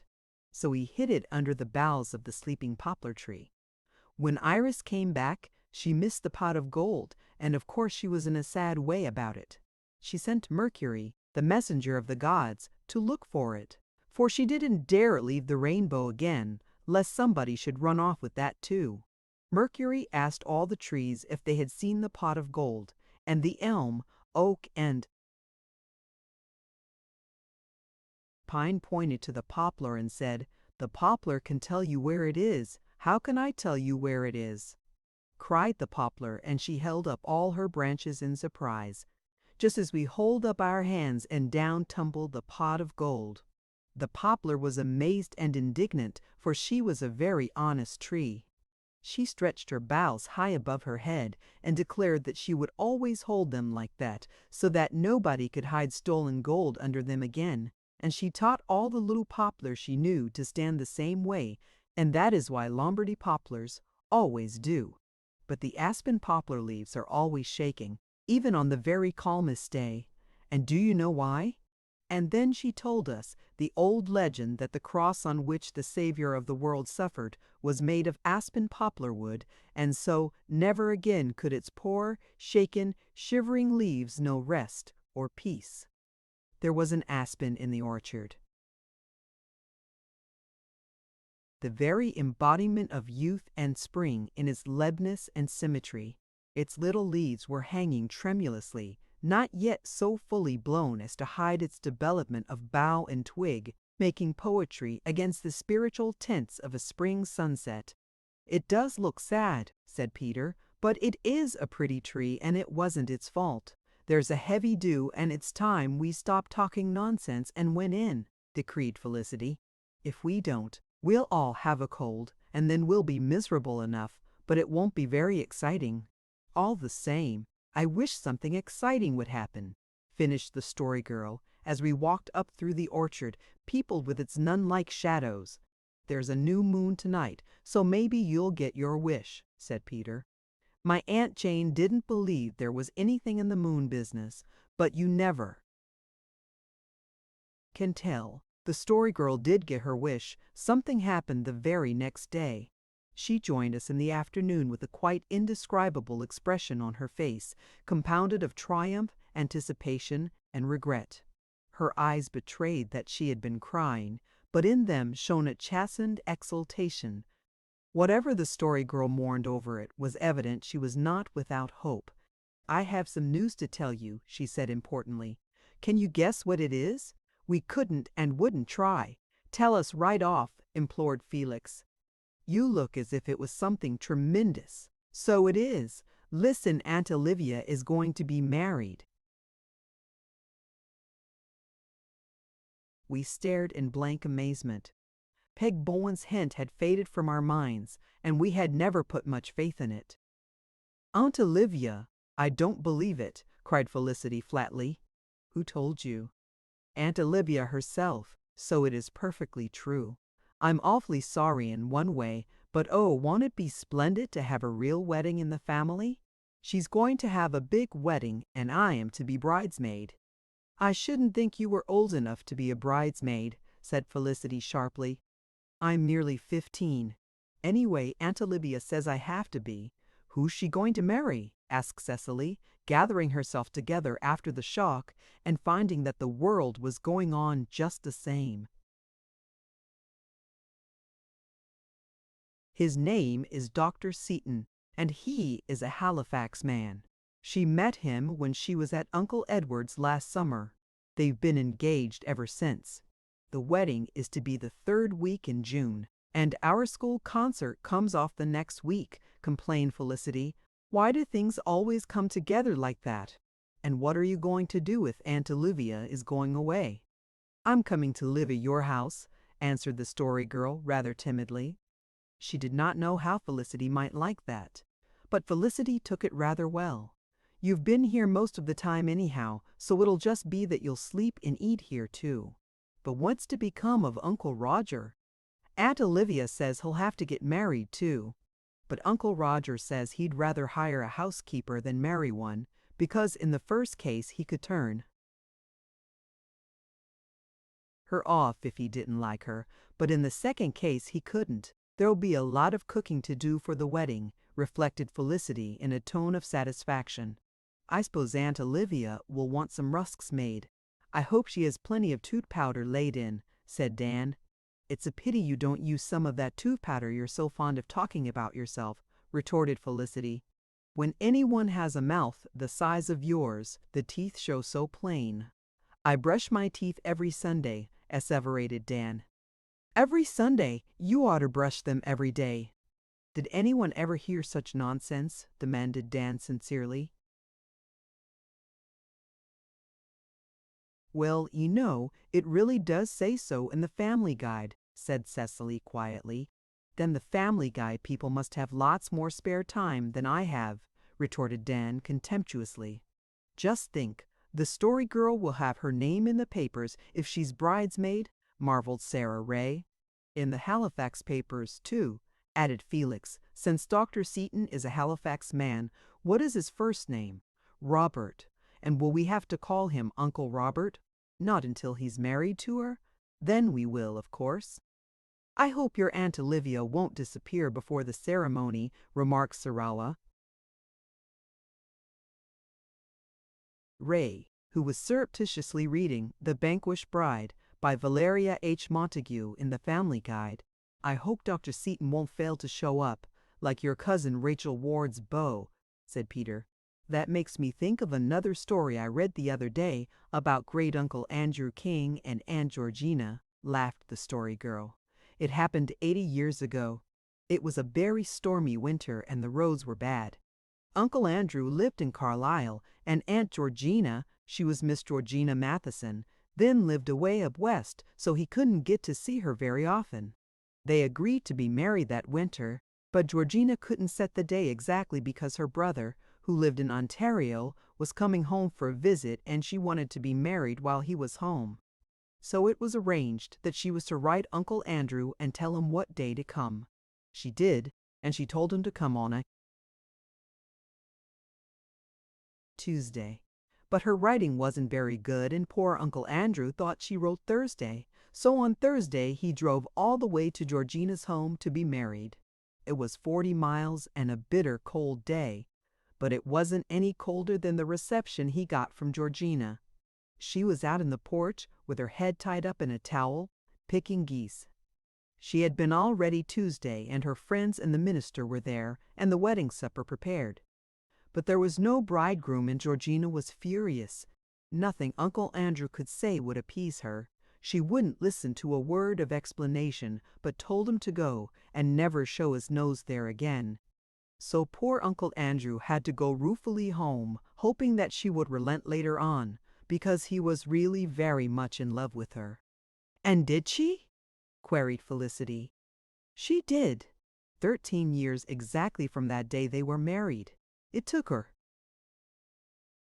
just that long to forgive him. It took her just that long to find out she couldn't get anybody else," said Dan cynically.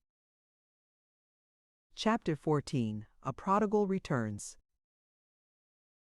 Aunt Olivia and the Story Girl lived in a whirlwind of dressmaking after that, and enjoyed it hugely.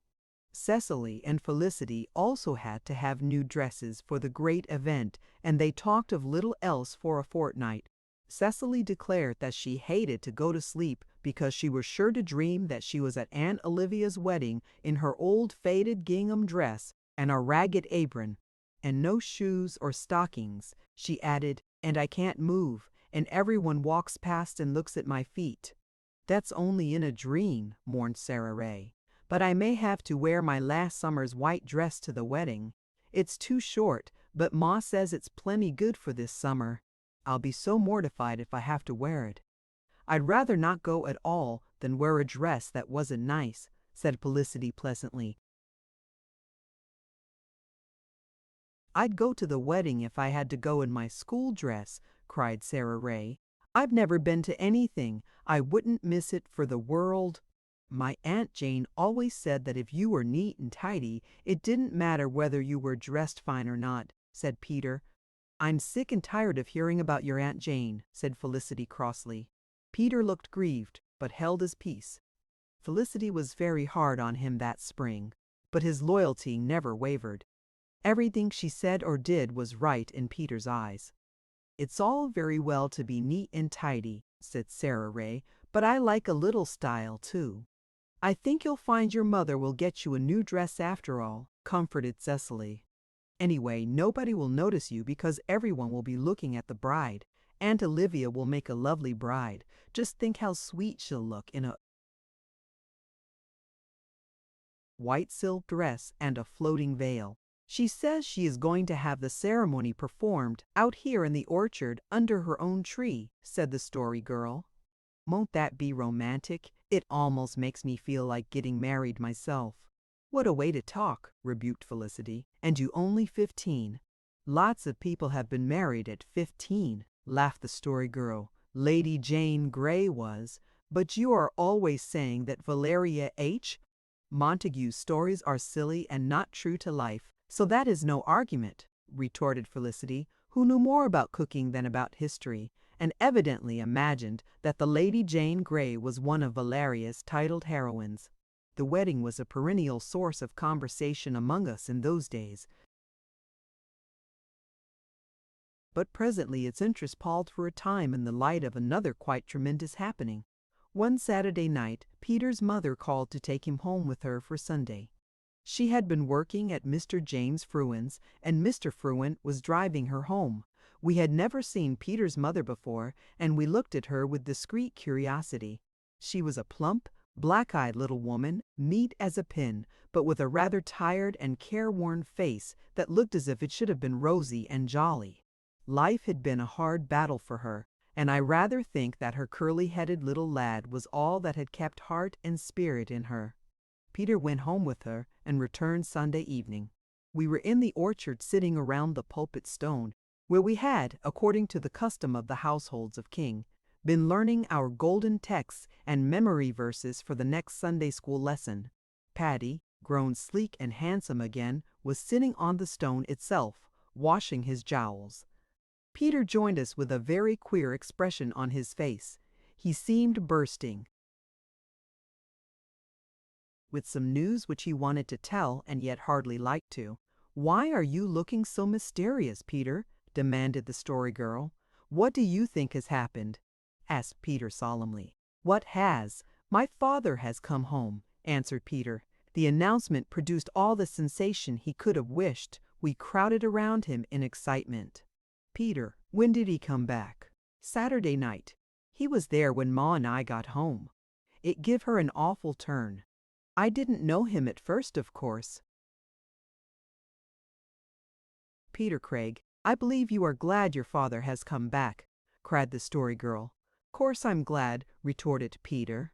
And after you saying you didn't want ever to see him again, said Felicity. You just wait.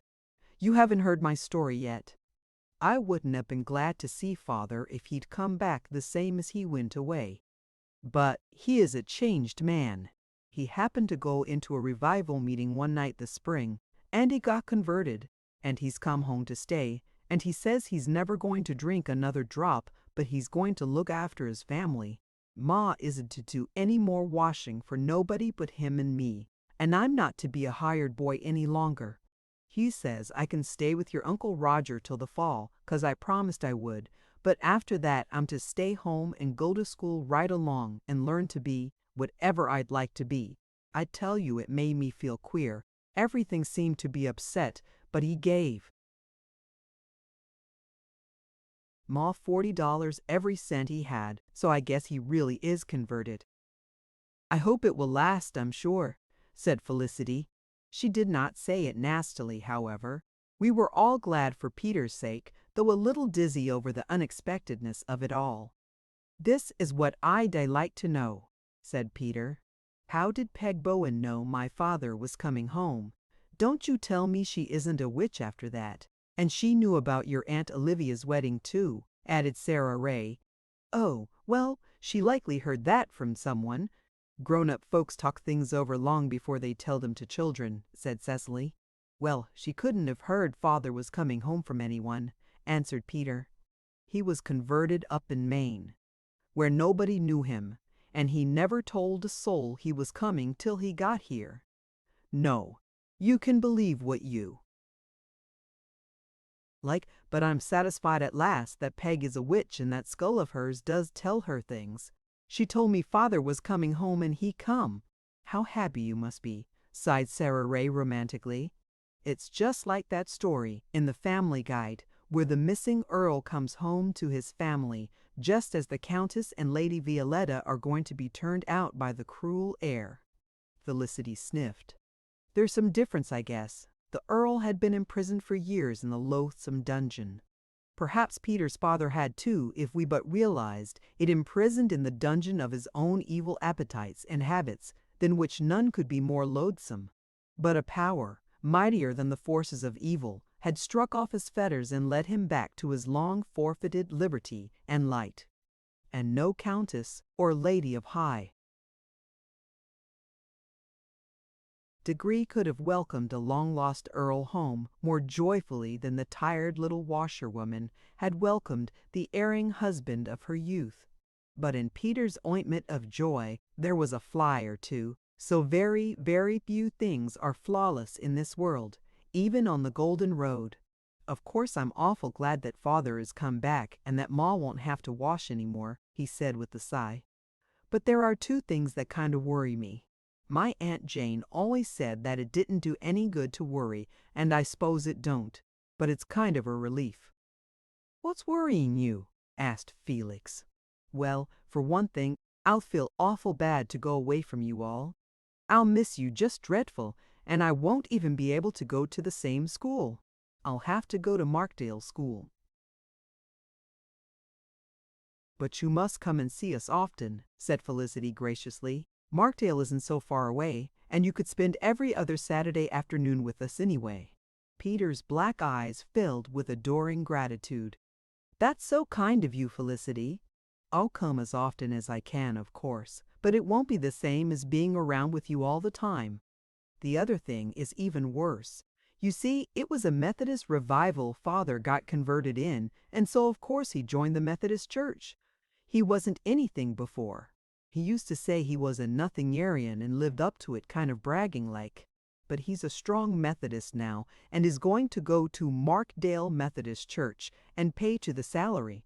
Now what'll he say when I tell him I'm a Presbyterian? You haven't told him yet? Asked the Story Girl. No, I didn't dare. I was scared he'd say I'd have to be a Methodist. Well, Methodists are pretty near as good as Presbyterians, said Felicity, with the air of one making a great concession. I guess they're every bit as good, retorted Peter. But that ain't the point. I've got to be a Presbyterian 'cause I stick to a thing when I once decide it. But I expect Father will be mad when he finds out. If he's converted, he oughtn't to get mad, said Dan. Well, lots of people do, but if he isn't mad, he'll be sorry, and that'll be even worse. For a Presbyterian, I'm bound to be. But I expect it will make things unpleasant. You needn't tell him anything about it, advised Felicity. Just keep quiet and go to the Methodist church until you get big, and then you can go where you. Please. No, that wouldn't be honest, said Peter sturdily. My Aunt Jane always said it was best to be open and above board in everything, and especially in religion. So I'll tell Father right out, but I'll wait a few weeks so as not to spoil things for Ma too soon if he acts up. Peter was not the only one who had secret cares. Sarah Ray was beginning to feel worried over her looks. I heard her and Cecily talking over their troubles one evening while I was weeding the onion bed, and they were behind the hedge knitting lace. I did not mean to eavesdrop. I suppose they knew I was there until Cecily overwhelmed me with indignation later on. I'm so afraid, Cecily, that I'm going to be homely all my life, said poor Sarah with a tremble in her voice. You can stand being ugly when you are young if you have any hope of being better looking when you grow up, but I'm getting worse. Aunt Mary says I'm going to be the very image of Aunt Matilda, and Aunt Matilda is as homely as she can be. It isn't, and poor Sarah sighed, a very cheerful prospect. If I am ugly, nobody will ever want to marry me, and, concluded Sarah candidly, I don't want to be an old maid. But plenty of girls get married who aren't a bit pretty, comforted Cecily. Besides, you are real nice looking at times, Sarah. I think you are going to have a nice figure. But just look at my hands, moaned Sarah. They're simply covered with warts. Oh, the warts will all disappear before you grow up, said Cecily. But they won't disappear before the school concert. How am I to get up there and recite? You know there is one line in my recitation. She waved her lily-white hand, and I have to wave mine when I say it. Fancy waving a lily-white hand all covered with warts. I've tried every remedy I ever heard of, but nothing does any good. Judy Pineau said if I rubbed them with toad spit, it would take them away for sure. But how am I to get any toad spit? It doesn't sound like a very nice remedy anyhow, shuddered Cecily. I'd rather have the warts. But do you know, I believe if you didn't cry so much over every little thing, you'd be ever so much better looking. Crying spoils your eyes and makes the end of your nose red. I can't help crying, protested Sarah. My feelings are so very sensitive. I've given up trying to keep that resolution. Well, men don't like crybabies, said Cecily sagely. Cecily had a good deal of Mother Eve's wisdom tucked away in that smooth brown head of hers. Cecily, do you ever intend to be married? Asked Sarah in a confidential tone. Goodness, cried Cecily, quite shocked. It will be time enough when I grow up to think of that, Sarah. I should think you'd have to think of it now, with Cyrus Brisk as crazy after you as he is. I wish Cyrus Brisk was at the bottom of the Red Sea, exclaimed Cecily, goaded into a spurt of temper by mention of the detested name. What has Cyrus been doing now? Asked Felicity, coming around the corner of the hedge. Doing now? It's all the time. He just worries me to death, returned Cecily angrily. He keeps writing me letters and putting them in my desk or in my reader. I never answer one of them, but he keeps on. And in the last one, mind you, he said he'd do something desperate right off if I wouldn't promise to marry him when we grew up. Just think, Cecily, you've had a proposal already, said Sarah Ray in an awestruck tone. But he hasn't done anything desperate yet, and that was last week, commented Felicity with a toss of her head. He sent me a lock of his hair and wanted one of mine in exchange," continued Cecily indignantly. "I tell you I sent his back to him pretty quick." "Did you never answer any of his letters?" asked Sarah Ray. "No, indeed, I guess not." "Do you know," said Felicity, "I believe if you wrote him just once and told him your exact opinion of him in good plain English, it would cure him of his." "Nonsense. I couldn't do that. I haven't enough spunk," confessed Cecily with a blush. "But I'll tell you what I did do once. He wrote me a long letter last week. It was just awfully soft, and every other word was spelled wrong. He even spelled baking soda, bacon soda. What on earth had he to say about baking soda in a love letter?" asked Felicity. "Oh, he said his mother sent him to the store for some, and he forgot it because he was thinking about me. Well, I just took his letter and wrote in all the words, spelled right, above the wrong ones, in red ink, just as Mr. Perkins makes us do with our dictation exercises, and sent it back to him. I thought maybe he'd feel insulted and stop writing to me. And did he?" "No, he didn't. It is my opinion you can't insult Cyrus Brisk. He is too thick-skinned. He wrote another letter and thanked me for correcting his mistakes, and said it made him feel glad because it showed I was beginning to take an interest in him when I wanted him to spell better. Did you ever? Miss Marwood says it is wrong to hate anyone, but I don't care. I hate Cyrus Brisk." "Mrs. Cyrus Brisk would be an awful name," giggled Felicity. "Flossie Brisk says Cyrus is ruining all the trees on his father's place, cutting your name on them," said Sarah Ray. "His father told him he would whip him if he didn't stop, but Cyrus keeps right on. He told Flossie it relieved his feelings.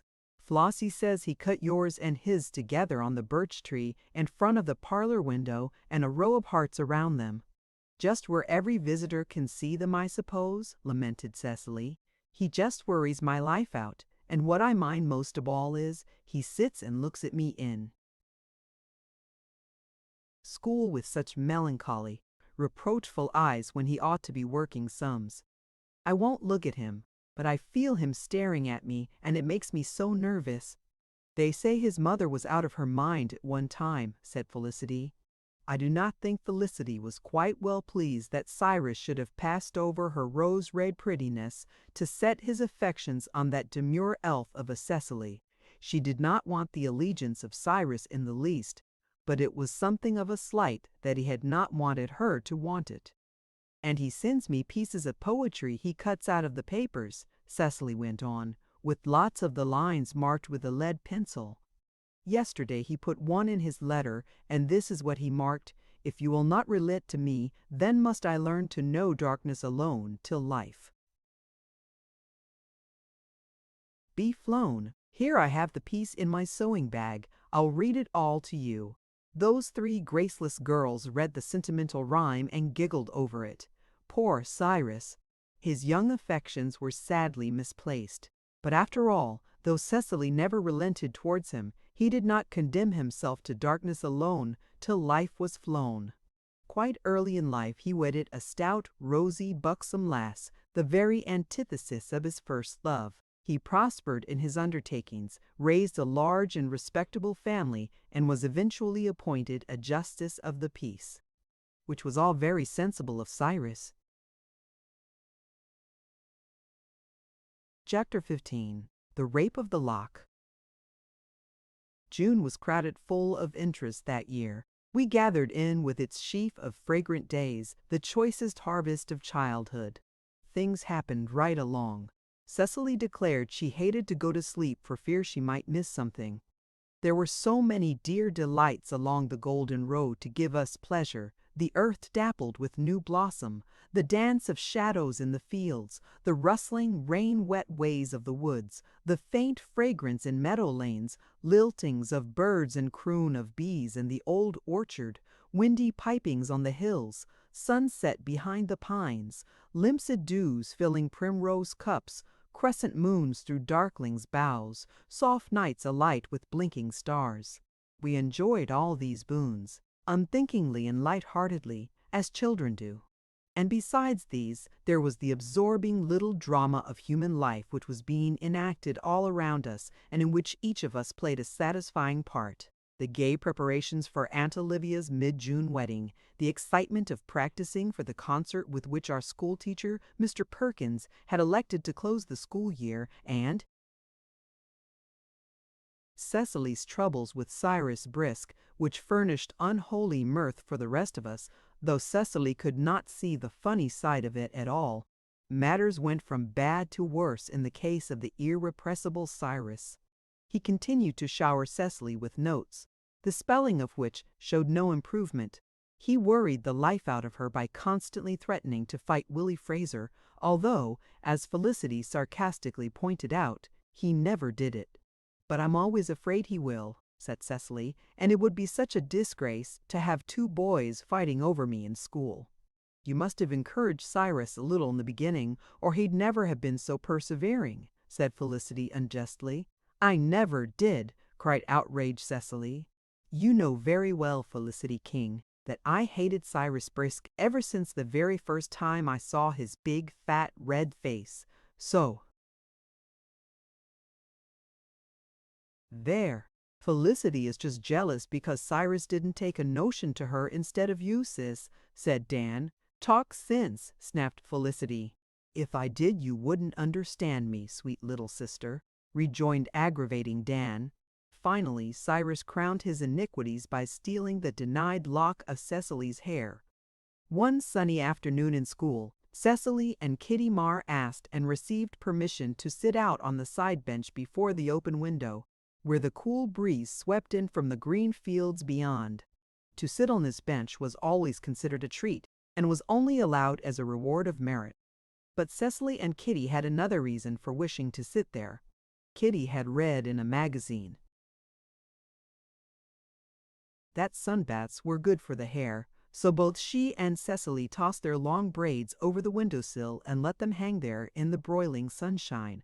And while Cecily sat thus diligently working a fraction sum on her slate, that base Cyrus asked permission to go out, having previously borrowed a pair of scissors from one of the big girls who did fancy work at the noon recess. Outside, Cyrus sneaked up close to the window and cut off a piece of Cecily's hair. This rape of the lock did not produce quite such terrible consequences as the more famous one in Pope's poem, but Cecily's soul was no less agitated than Belinda's. She cried all the way home from school about it, and only checked her tears when Dan declared he'd fight Cyrus and make him give it up. "Oh no, you mustn't," said Cecily, struggling with her sobs. "I won't have you fighting on my account for anything. And besides, he'd likely lick you. He's so big and rough. And the folks at home might find out all about it, and Uncle Roger would never give me any peace, and Mother would be cross, for she'd never believe it wasn't my fault. It wouldn't be so bad if he'd only taken a little, but he cut a great big chunk right off the end of one of the braids. Just look at it. I'll have to cut the other to make them fair, and they'll look so awful stubby." But Cyrus's acquirement of the chunk of hair was his last triumph. His downfall was near, and, although it involved Cecily in a most humiliating experience, over which she cried half the following night, in the end she confessed it was worth undergoing just to get rid of Cyrus. Mr. Perkins was an exceedingly strict disciplinarian. No communication of any sort was permitted between his pupils during school hours. Anyone caught violating this rule was promptly punished by the infliction of one of the weird penances for which Mr. Perkins was famous, and which were generally far worse than ordinary whipping.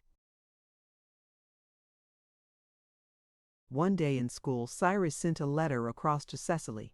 Usually he left his effusions in her desk or between the leaves of her books, but this time it was passed over to her under cover of the desk through the hands of 2 or 3 scholars. Just as M. Bruin held it over the aisle, Mr. Perkins wheeled around from his station before the blackboard and caught her in the act. "Bring that here, Emmeline," he commanded. Cyrus turned quite pale. M. carried the note to Mr. Perkins. He took it, held it up, and scrutinized the address. "Did you write this to Cecily, Emmeline?" he asked. "No, sir." "Who wrote it then?" Em said quite shamelessly that she didn't know it had just been passed over from the next row. "And I suppose you have no idea where it came from," said Mr. Perkins with his frightful, sardonic grin. "Well, perhaps Cecily can tell us. You may take your seat, Emmeline, and you will remain at the foot of your spelling class for a week as punishment for passing the note. Cecily, come here." Indignant Em sat down, and poor innocent Cecily was haled forth to public ignominy. She went with a crimson face. "Cecily," said her tormentor, "do you know who wrote this letter to you?" Cecily, like a certain renowned personage, could not tell a lie. I think so, sir," she murmured faintly. "Who was it?" "I can't tell you that," stammered Cecily, on the verge of tears. "Ah," said Mr. Perkins politely. "Well, I suppose I could easily find out by opening it, but it is very impolite to open other people's letters. I think I have a better plan. Since you refuse to tell me who wrote it, open it yourself, take this chalk, and copy the contents on the blackboard that we may all enjoy them, and sign the writer's name at the bottom." "Oh," gasped Cecily, choosing the lesser of two evils. "I'll tell you who wrote it was." "Hush!" Mr. Perkins checked her with a gentle motion of his hand. He was always most gentle when most inexorable. "You did not obey me when I first ordered you to tell me the writer. You cannot have the privilege of doing so now. Open the note, take the chalk, and do as I command you. Worms will turn, and even meek, mild, obedient little souls like Cecily may be goaded to the point of wild, sheer rebellion." "I won't," she cried passionately. Mr. Perkins, martinet though he was, would hardly, I think, have inflicted such a punishment on Cecily, who was a favorite of his, had he known the real nature of that luckless missive. But, as he afterwards admitted, he thought it was merely a note from some other girl, of such trifling sort as schoolgirls are wont to write, and moreover he had already committed himself to the decree, which, like those of Mede and Persian, must not alter. To let Cecily off, after her mad defiance, would be to establish a revolutionary precedent. "So you really think you won't?" he queried smilingly. "Well, on second thoughts, you may take your choice. Either you will do as I have bidden you, or you will sit for 3 days with Mr. Perkins' eyes skimmed over the schoolroom to find a boy who was sitting alone with Cyrus Brisk." This choice of Mr. Perkins, who knew nothing of the little drama of emotions that went on under the routine of lessons and exercises in his domain, was purely accidental, but we took it at the time as a stroke of diabolical genius. It left Cecily no choice. She would have done almost anything before she would have sat with Cyrus Brisk. With flashing eyes, she tore open the letter, snatched up the chalk, and dashed at the blackboard. In a few minutes the contents of that letter graced the expanse usually sacred to more prosaic compositions. I cannot reproduce it verbatim, for I had no after opportunity of refreshing my memory, but I remember that it was exceedingly sentimental and exceedingly ill spelled, for Cecily mercilessly copied down poured Cyrus's mistakes. He wrote her that he wore her hair over his heart, and he stole it. Cecily threw passionately over her shoulder at Mr. Perkins that her eyes were so sweet and lovely that he couldn't find words nice enough to describe them, that he could never forget how beautiful she had looked in prayer meeting the evening before, and that some meals he couldn't eat for thinking of her, with more to the same effect, and he signed it, "Yours till death us do part, Cyrus Brisk." As the writing proceeded, we scholars exploded into smothered laughter, despite our awe of Mr. Perkins. Mr. Perkins himself could not keep a straight face. He turned abruptly away and looked out of the window, but we could see his shoulders shaking. When Cecily had finished and had thrown down the chalk with bitter vehemence, he turned around with a very red face. "That will do. You may sit down. Cyrus, since it seems you are the guilty person, take the eraser and wipe that off the board. Then go stand in the corner,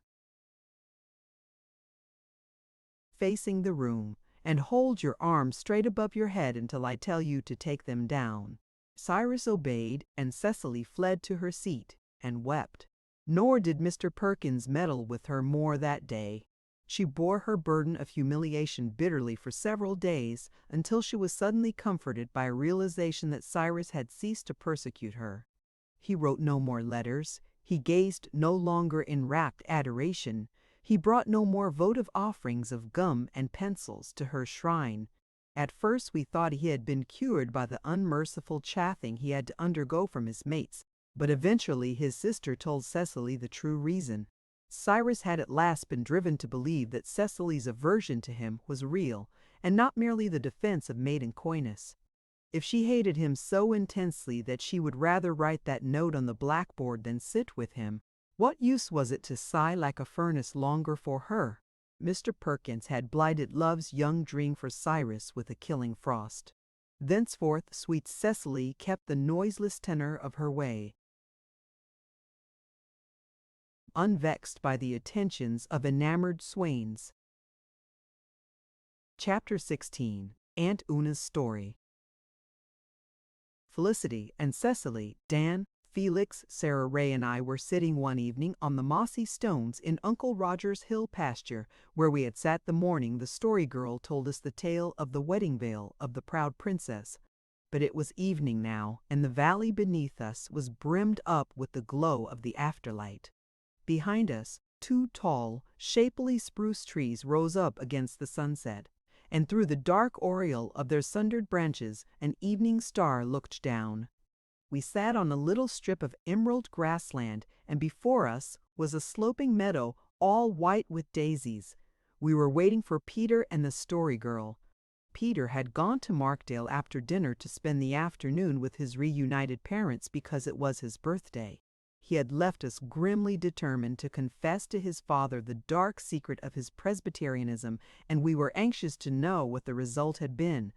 The Story Girl had gone that morning with Miss Reed to visit the latter's home near Charlottetown, and we expected soon to see her coming gaily along. Over the fields from the Armstrong place. Presently Peter came jauntily stepping along the field path up the hill. "Hasn't Peter got tall?" said Cecily. "Peter is growing to be a very fine-looking boy," decreed Felicity.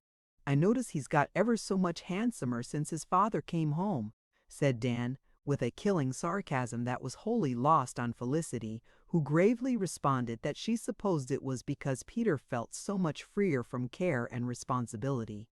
"What luck, Peter?" yelled Dan as soon as Peter was within earshot. "Everything's all right," he shouted jubilantly.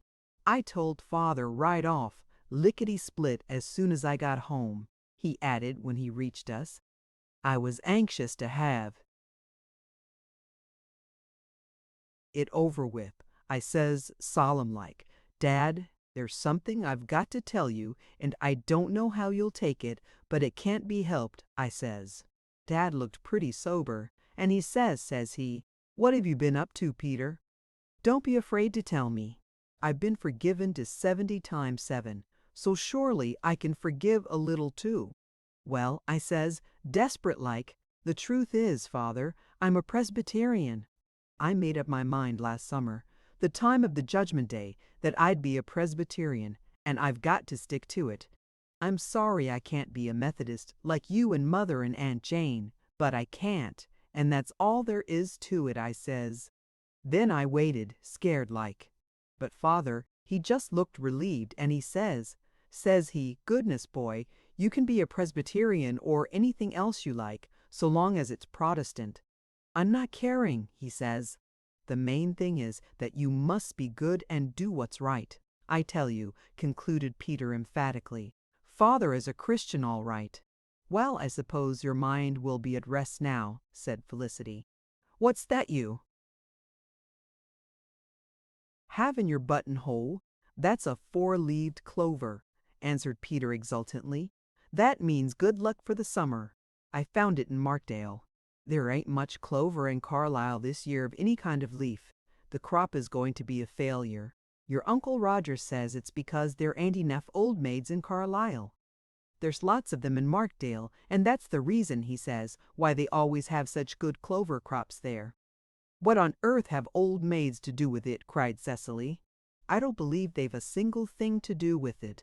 But Mr. Rogers says they have, and he says a man called Darwin proved it. This is the rigmarole he got off to me the other day. The clover crop depends on there being plenty of bumblebees, because they are the only insects with tongues long enough to fertilize. I think he called it the blossoms. But mice eat bumblebees. And cats eat mice, and old maids keep cats. So your Uncle Roger says the more old maids, the more cats, and the more cats, the fewer field mice, and the fewer field mice, the more bumblebees, and the more bumblebees, the better clover crops. So don't worry if you do get to be old maids, girls," said Dan. "Remember, you'll be helping the clover crops." "I never heard such stuff as you boys talk," said Felicity, "and Uncle Roger is no better." "There comes the Story Girl," cried Cecily eagerly. "Now we'll hear all about beautiful Alice's home." The Story Girl was bombarded with eager questions as soon as she arrived. Miss Reed's home was a dream of a place, it appeared. The house was just covered with ivy, and there was a most delightful old garden and, added the Story Girl, with the joy of a connoisseur who has found a rare gem, the sweetest little story connected with it. "And I saw the hero of the story, too." "Where was the heroine?" queried Cecily. "She is dead." "Oh, of course she'd have to die," exclaimed Dan in disgust. "I'd like a story where somebody lived once in a while." "I've told you heaps of stories where people lived," retorted the Story Girl. "If this heroine hadn't died, there wouldn't have been any story. She was Miss Reed's aunt, and her name was Una. And I believe she must have been just like Miss Reed herself. Miss Reed told me all about her. When we went into the garden, I saw in one corner of it an old stone bench arched over by a couple of pear trees and all grown about with grass and violets. And an old man was sitting. On it a bent old man with long snow-white hair and beautiful sad blue eyes. He seemed very lonely and sorrowful, and I wondered that Miss Reed didn't speak to him. But she never let on. She saw him and took me away to another part of the garden. After a while he got up and went away, and then Miss Reed said, 'Come over to Aunt Una's seat and I will tell you about her and her lover, that man who has just gone out.'" "Oh, isn't he too old for a lover?" I said. Beautiful Alice laughed and said it was 40 years since he had been her Aunt Una's lover. He had been a tall, handsome young man then, and her Aunt Una was a beautiful girl of 19.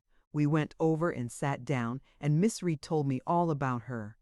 She said that when she was a child, she had heard much of her Aunt Una, that she seemed to have been one of those people who are not soon forgotten, whose personality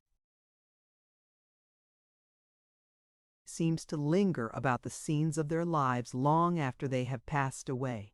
"What is a personality? Is it another word for ghost?" asked Peter. "No," said the Story Girl shortly.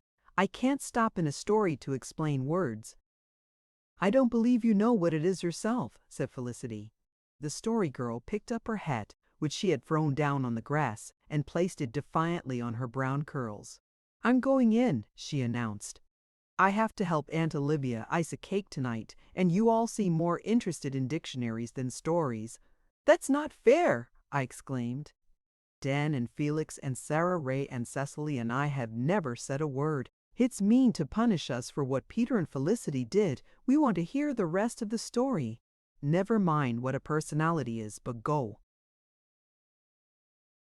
"On end, Peter, you young ass, keep still." "I only wanted to know," muttered Peter sulkily. "I do know what personality is, but it's hard to explain," said the Story Girl, relenting. "It's what makes you different from Dan, Peter, and me, different from Felicity or Cecily." Miss Reed's Aunt Una had a personality that was very uncommon. And she was beautiful, too, with white skin and night black eyes and hair, a moonlight beauty, Miss Reed called it. She used to keep a kind of a diary, and Miss Reed's mother used to read parts of it to her. She wrote verses in it, and they were lovely, and she wrote descriptions of the old garden which she loved very much. Miss Reed said that everything in the garden, plot or shrub or tree recalled to her mind some phrase or verse of her Aunt Una's, so that the whole place seemed full of her, and her memory haunted the walks like a faint, sweet perfume.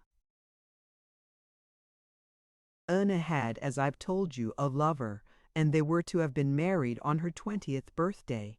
Her wedding dress was to have been a gown of white brocade with purple violets in it, but a little while before it she took ill with fever and died, and she was buried on her birthday instead of being married. It was just in the time of opening roses. Her lover has been faithful to her ever since.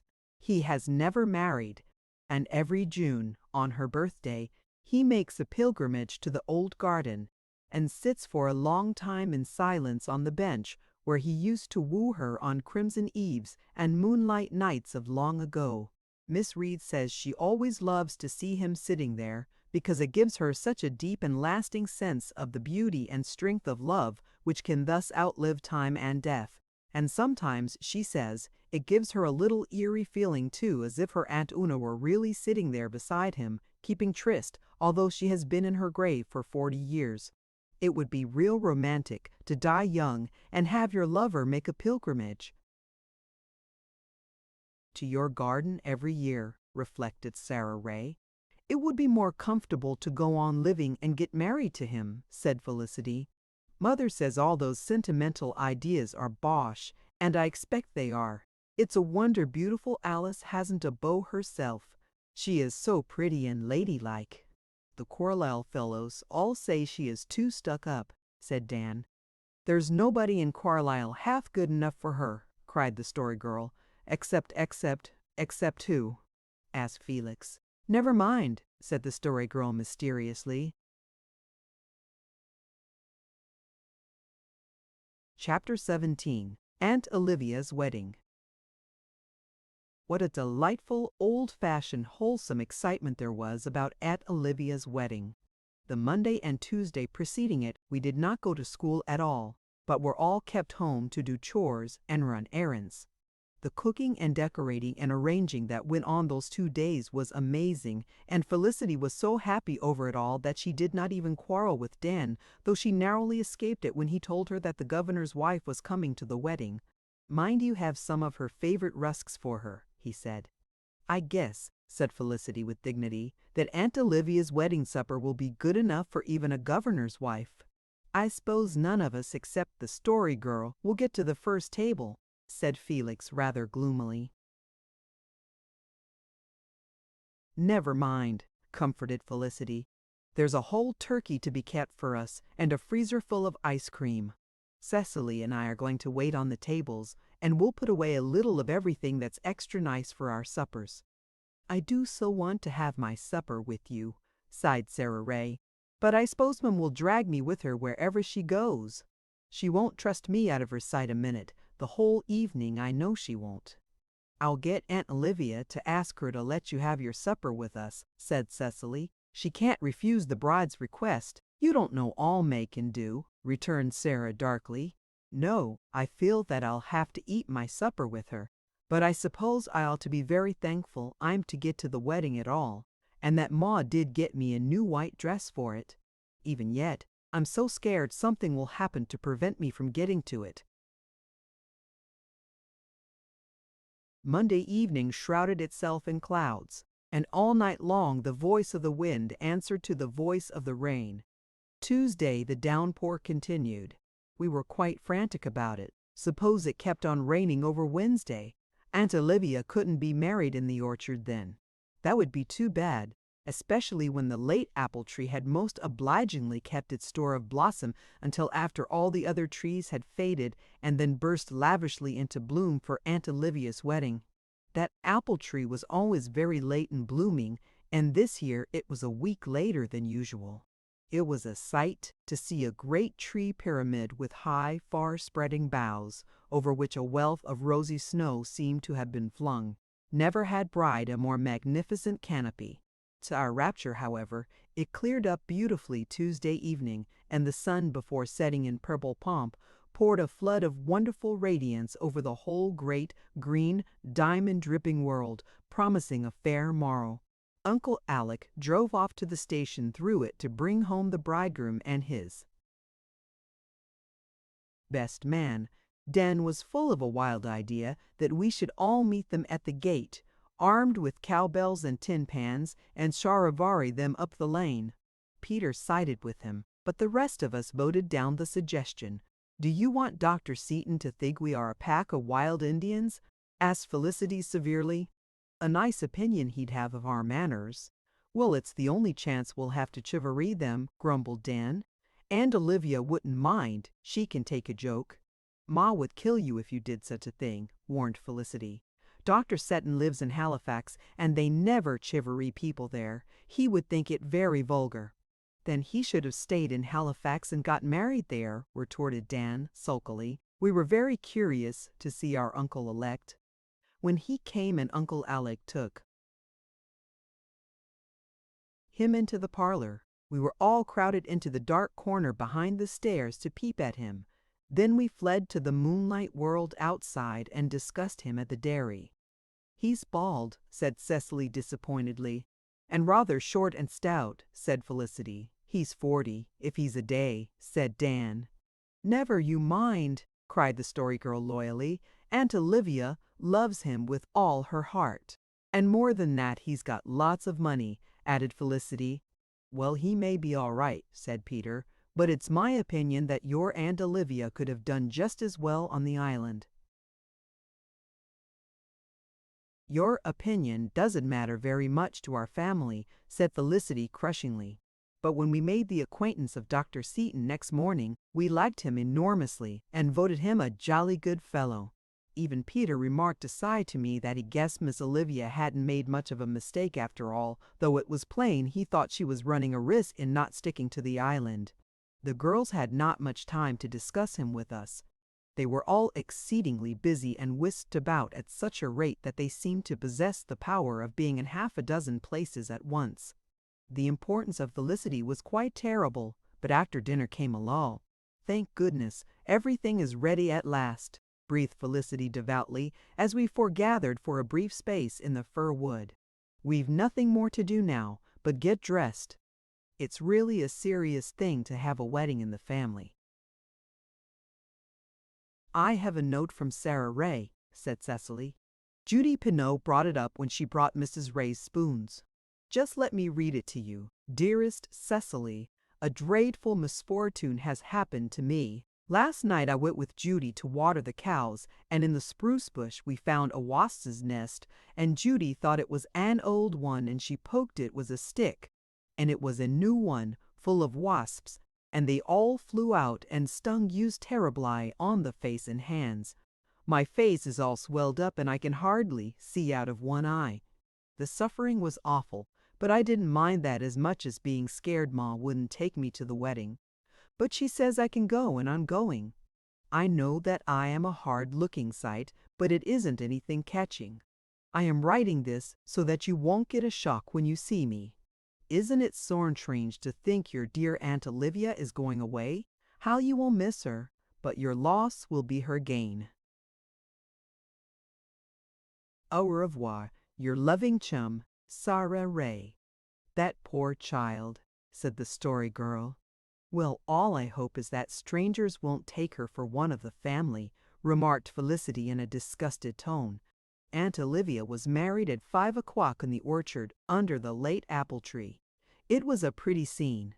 The air was full of the perfume of apple bloom, and the bees blundered foolishly and delightfully from one blossom to another, half drunken with perfume.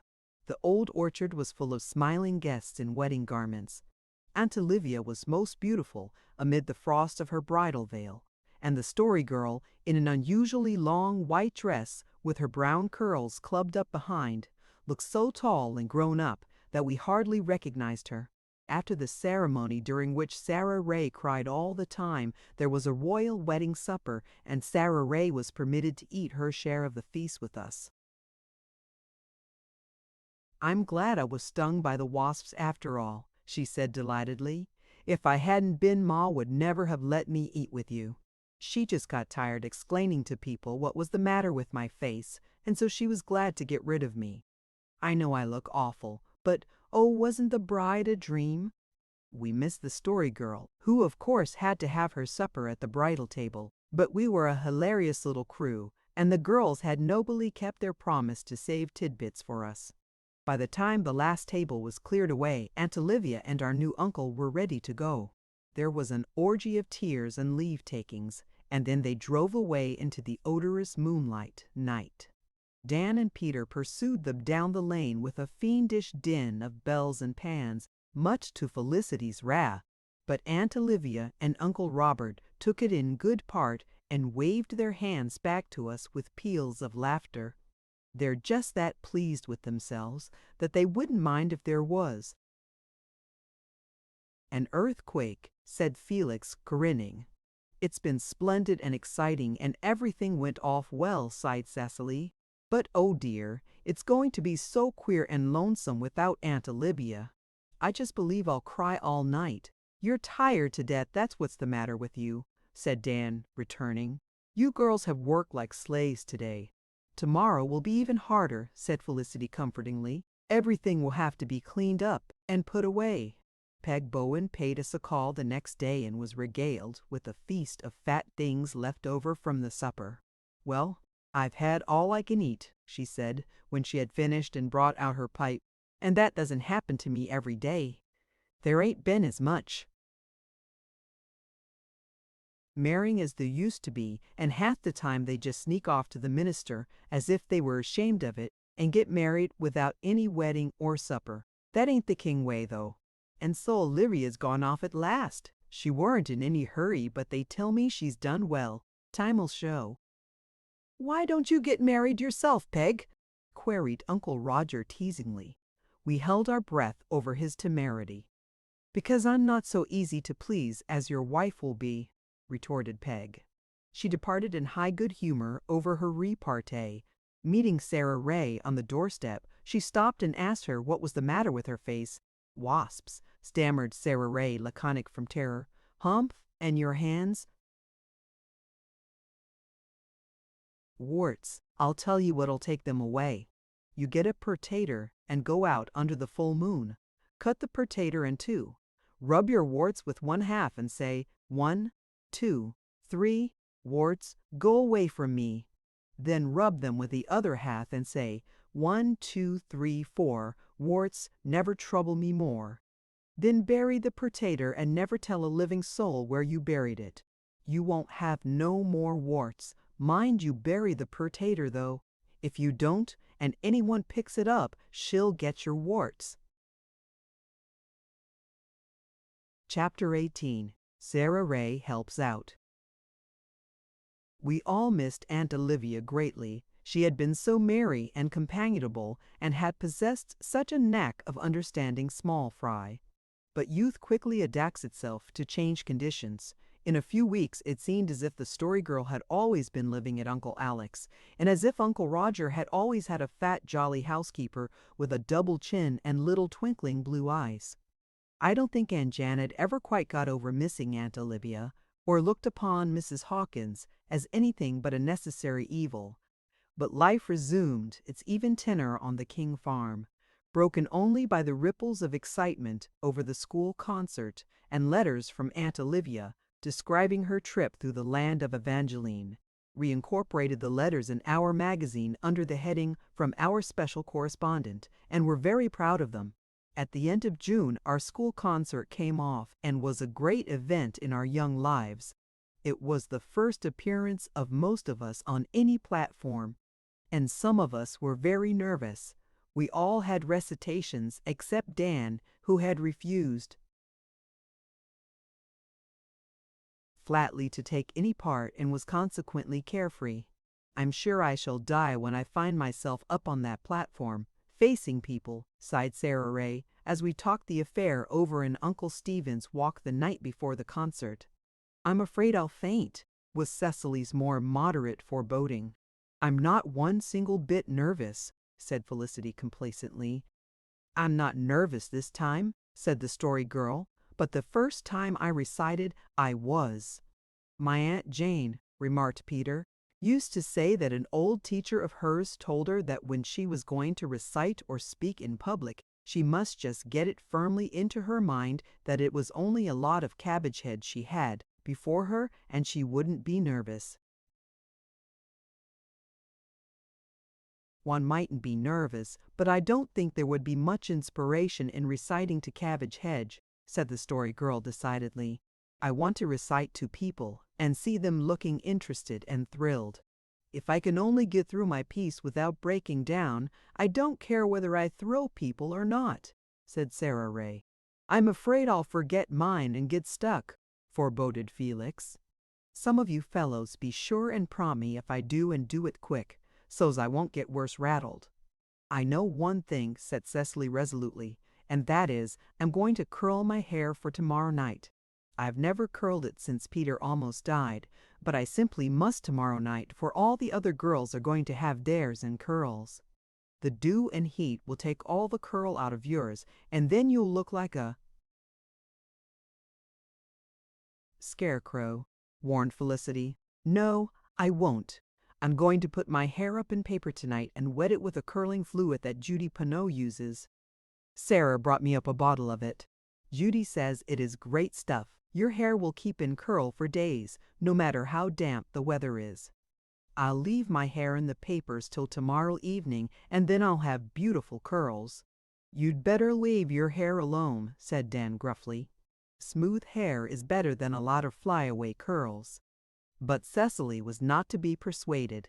Curls she craved, and curls she meant to have. I'm thankful my warts have all gone, anyway, said Sarah Ray. So they have, exclaimed Felicity. Did you try Peg's recipe?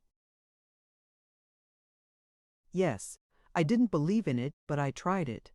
For the first few days afterwards, I kept watching my warts, but they didn't go away, and then I gave up and forgot them. But one day last week I just happened to look at my hands, and there wasn't a wart to be seen. It was the most amazing thing. And yet you'll say Peg Bowen isn't a witch, said Peter. Pshaw! It was just the potato juice, scoffed Dan. It was a dry old potato I had, and there wasn't much juice in it, said Sarah Ray. One hardly knows what to believe. But one thing is certain, my warts are gone. Cecily put her hair up in curl papers that night, thoroughly soaked in Judy Pineau's curling fluid. It was a nasty job, for the fluid was very sticky, but Cecily persevered and got it done. Then she went to bed with a towel tied over her head to protect the pillow. She did not sleep well and had uncanny dreams, but she came down to breakfast with an expression of triumph.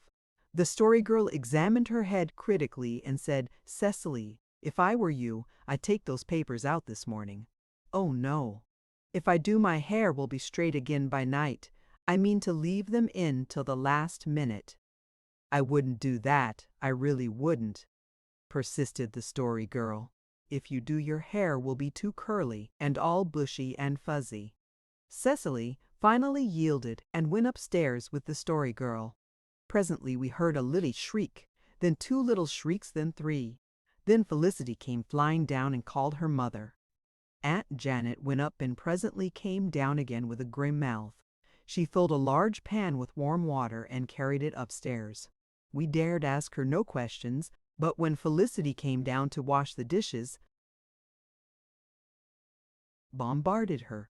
What on earth is the matter with Cecily? Demanded Dan. Is she sick? No, she isn't. I warned her not to put her hair in curls, but she wouldn't listen to me. I guess she wishes she had now. When people haven't natural curly hair, they shouldn't try to make it curly. They get punished if they do. Look here, Felicity, never mind all that. Just tell us what has happened, sis. Well, this is what has happened to her. Bet Ninny of a Sarah Ray brought up a bottle of mucilage instead of Judy's curling fluid, and Cecily put her hair up with that. It's in an awful state. Good gracious, exclaimed Dan. Look here, will she ever get it out? Goodness knows. She's got her head in soak now. Her hair is just matted together hard as a board. That's what comes of vanity, said Felicity, than whom no vainer girl existed. Poor Cecily paid dearly enough for her vanity. She spent a bad forenoon, made no easier by her mother's severe rebukes. For an hour she soaked her head. That is, she stood over a pan full of warm water and kept dipping her head in with tightly shut eyes. Finally her hair softened sufficiently to be disentangled from the curl papers, and then Aunt Janet subjected it to a merciless shampoo. Eventually they got all the mucilage washed out of it, and Cecily spent the remainder of the forenoon sitting before the open oven door in the hot kitchen drying her ill-used tresses. She felt very downhearted. Her hair was of that order which, glossy and smooth normally, is dry and harsh and lusterless for several days after being shampooed. "I'll look like a fright tonight," said the poor child to me with trembling voice. "The ends will be sticking out all over my head. Sarah Ray is a perfect idiot," I said wrathfully. "Oh, don't be hard on poor Sarah. She didn't mean to bring me mucilage. It's really all my own fault, I know. I made a solemn vow when Peter was dying that I would never curl my hair again, and I should have kept it. It isn't right to break solemn vows, but my hair will look like dried hay tonight." Poor Sarah Ray was quite overwhelmed when she came up and found what she had done. Felicity was very hard on her, and Aunt Janet was coldly disapproving. But sweet Cecily forgave her unreservedly, and they walked to the school that night with their arms about each other's waists, as usual. The schoolroom was crowded with friends and neighbors. Mr. Perkins was flying about, getting things into readiness, and Miss Reed, who was the organist of the evening, was sitting on the platform, looking her sweetest and prettiest. She wore a delightful white lace hat with a fetching little wreath of tiny forget-me-nots around the brim, a white muslin dress with sprays of blue violets scattered over it, and a black lace scarf. "Doesn't she look angelic?" said Cecily rapturously. "Mind you," said Sarah Ray, "the awkward man is here in the corner behind the door. I never remember seeing him at a concert before. I suppose he came to hear the Story Girl recite," said Felicity. "He is such a friend of hers. The concert went off very well. Dialogues, choruses, and recitations followed each other in rapid succession. Felix got through his without getting stuck, and Peter did excellently, though he stuffed his hands in his trousers pockets, a habit of which Mr. Perkins had vainly tried to break him. Peter's recitation was one greatly in vogue at that time, beginning, "My name is Norval. On the Grampian Hills, my father feeds his flocks." At our first practice, Peter had started gaily in, rushing through the first line with no thought whatever of punctuation. "My name is Norval on the Grampian Hills." "Stop, stop, Peter," quoth Mr. Perkins sarcastically. "Your name might be Norval if you were never on the Grampian Hills. There's a semicolon in that line I wish you to remember." Peter did remember it. Cecily neither fainted nor failed when it came her turn. She recited her little piece very well, though somewhat mechanically. I think she really did much better than if she had had her desired curls. The miserable conviction that her hair, alone among that glossy tressed bevy, was looking badly, quite blotted out all nervousness and self-consciousness from her mind. Her hair apart, she looked very pretty. The prevailing excitement had made bright her eye and flushed her cheeks rosily. Too rosily, perhaps. I heard a Carlisle woman behind me whisper that Cecily King looked consumptive, just like her Aunt Felicity, and I hated her fiercely for it. Sarah Ray also managed to get through respectably, although she was pitiably nervous. Her bow was naught but a short nod, as if her head worked on wires, whispered Felicity uncharitably, and the wave of her lily-white hand more nearly resembled an agonized jerk than a wave. We all felt relieved when she finished. She was, in a sense, one of our crowd, and we had been afraid she would disgrace us by breaking down. Felicity followed her and recited her selection without haste, without rest, and absolutely without any expression whatever. But what mattered it how she recited? To look at her was sufficient. What with her splendid fleece of golden curls, her great brilliant blue eyes, her exquisitely tinted face, her dimpled hands and arms. Every member of the audience must have felt it was worth the 10 cents he had paid merely to see her. The Story Girl followed. An expectant silence fell over the room, and Mr. Perkins' face lost the look of tense anxiety it had worn all the evening. Here was a performer who could be depended on. No need to fear stage fright or forgetfulness on her part. The Story Girl was not looking her best that night. White never became her, and her face was pale, though her eyes were splendid. But nobody thought about her appearance when the power and magic of her voice caught and held her listeners spellbound. Her recitation was an old one, figuring in one of the school readers, and we scholars all knew it off by heart. Sarah Ray alone had not heard the Story Girl recite it. The latter had not been drilled at practices, as had the other pupils, Mr. Perkins choosing not to waste time teaching her what she already knew far better than he did. The only time she had recited it had been at the dress rehearsal 2 nights before, at which Sarah Ray had not been present. In the poem, a Florentine lady of old time, wedded to a cold and cruel husband, had died, or was supposed to have died, and had been carried to the rich, the beautiful, the dreadful tomb of her proud family. In the night she wakened from her trance and made her escape. Chilled and terrified, she had made her way to her husband's door, only to be driven away brutally as a restless ghost by the horror-stricken inmates. A similar reception awaited her at her father's. Then she had wandered blindly through the streets of Florence until she had fallen exhausted at the door of the lover of her girlhood.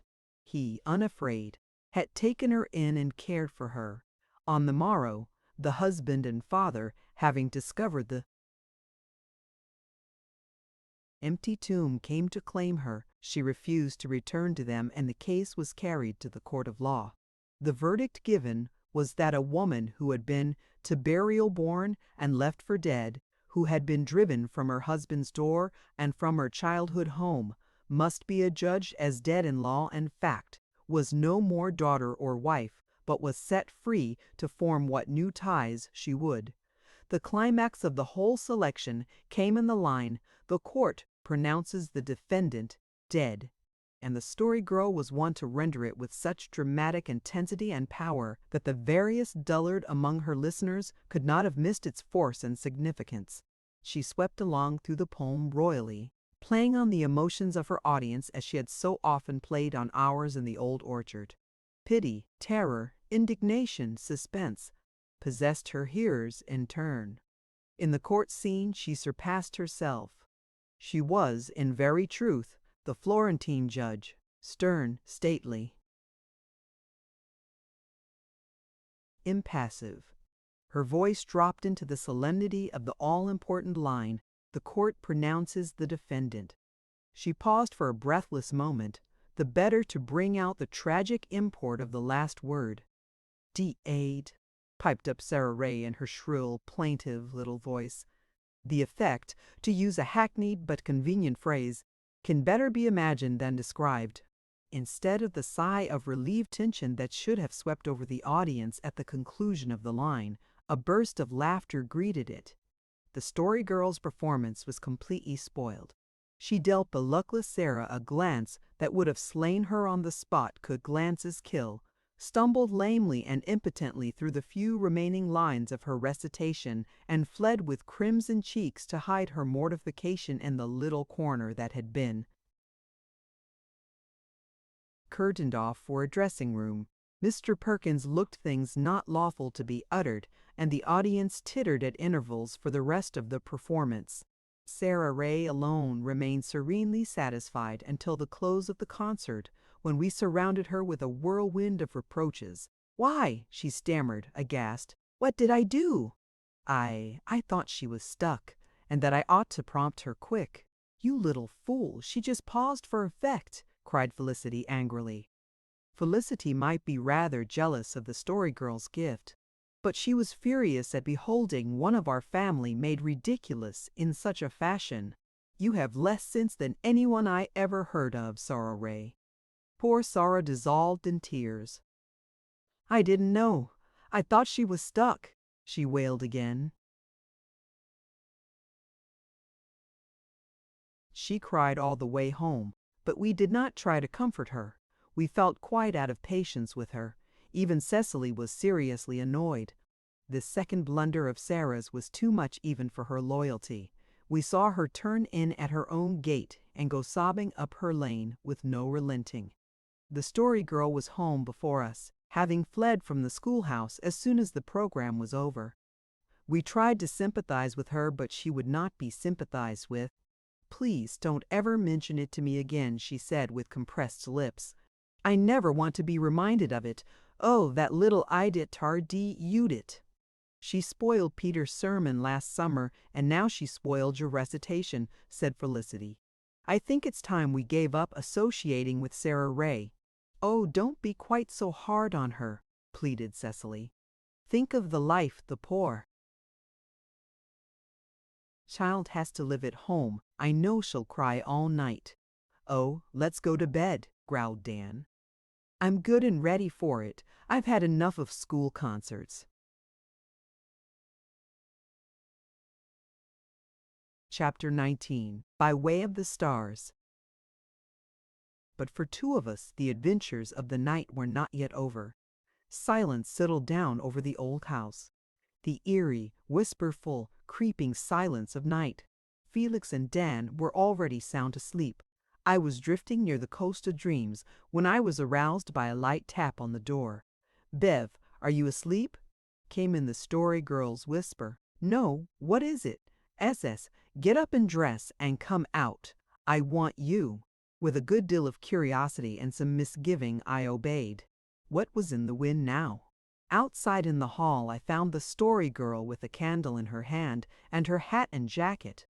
"Where are you going?" I whispered in amazement. "Hush. I've got to go to the school and you must come with me." I left my coral necklace there. The clasp came loose and I was so afraid I'd lose it that I took it off and put it in the bookcase. I was feeling so upset when the concert was over that I forgot all about it. The coral necklace was a very handsome one, which had belonged to the Story Girl's mother. She had never been permitted to wear it before, and it had only been by dint of much coaxing that she had induced Aunt Janet to let her wear it to the concert. "But there's no sense in going for it in the dead of night," I objected. "It will be quite safe. You can go for it in the morning. Lizzie Paxton and her daughter are going to clean the school tomorrow, and I heard Lizzie say tonight she meant to be at it by 5 o'clock to get through before the heat of the day. You know perfectly well what Liz Paxton's reputation is. If she finds that necklace, I'll never see it again. Besides, if I wait till the morning, Aunt Janet may find out that I left it there, and she'd never let me wear it again. No, I'm going for it now. If you're afraid," added the Story Girl with delicate scorn, "of course you needn't come." "Afraid? I'd show her. Come on," I said. We slipped out of the house noiselessly and found ourselves in the unutterable solemnity and strangeness of a dark night. It was a new experience, and our hearts thrilled and our nerves tingled to the charm of it. Never had we been abroad before at such an hour. The world around us was not the world of daylight. 'Twas an alien place full of weird, evasive enchantment and magicry. Only in the country can one become truly acquainted with the night. There it, as the solemn calm of the infinite, the dim wide fields lie in silence, wrapped in the holy mystery of darkness.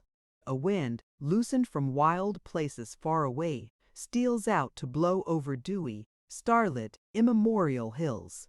The air in the pastures is sweet with the hush of dreams, and one may rest here like a child on its mother's breast. "Isn't it wonderful?" breathed the Story Girl as we went down the long hill. "Do you know, I can forgive Sarah Ray now. I thought tonight I never could, but now it doesn't matter any more. I can even see how funny it was. Oh, wasn't it funny? Dad, in that squeaky little voice of Sarah's. I'll just behave to her tomorrow as if nothing had happened. It seems so long ago now, here in the night." Neither of us ever forgot the subtle delight of that stolen walk. A spell of glamour was over us. The breezes whispered strange secrets of elf-haunted glens, and the hollows where the ferns grew were brimmed with mystery and romance. Ghost-like scents crept out of the meadows to meet us, and the firwood before we came to the church was a living sweetness of June bells, growing in abundance. June bells have another and more scientific name, of course, but who could desire a better name than June bells? They are so perfect in their way that they seem to epitomize the very scent and charm of the forest, as if the old wood's daintiest spots had materialized in blossom. And not all the roses by Bendemeer stream are as fragrant as a shallow sheet of June bells under the boughs of fir. There were fireflies abroad that night, too, increasing the gramarye of it. There is certainly something a little supernatural about fireflies. Nobody pretends to understand them. They are akin to the tribes of fairy, survivals of the elder time when the woods and hills swarmed with the little green folk. It is still very easy to believe in fairies when you see those goblin lanterns glimmering among the fir tassels. "Isn't it beautiful?" said the Story Girl in rapture. "I wouldn't have missed it for anything. I'm glad I left my necklace, and I am glad you were with me, Bev.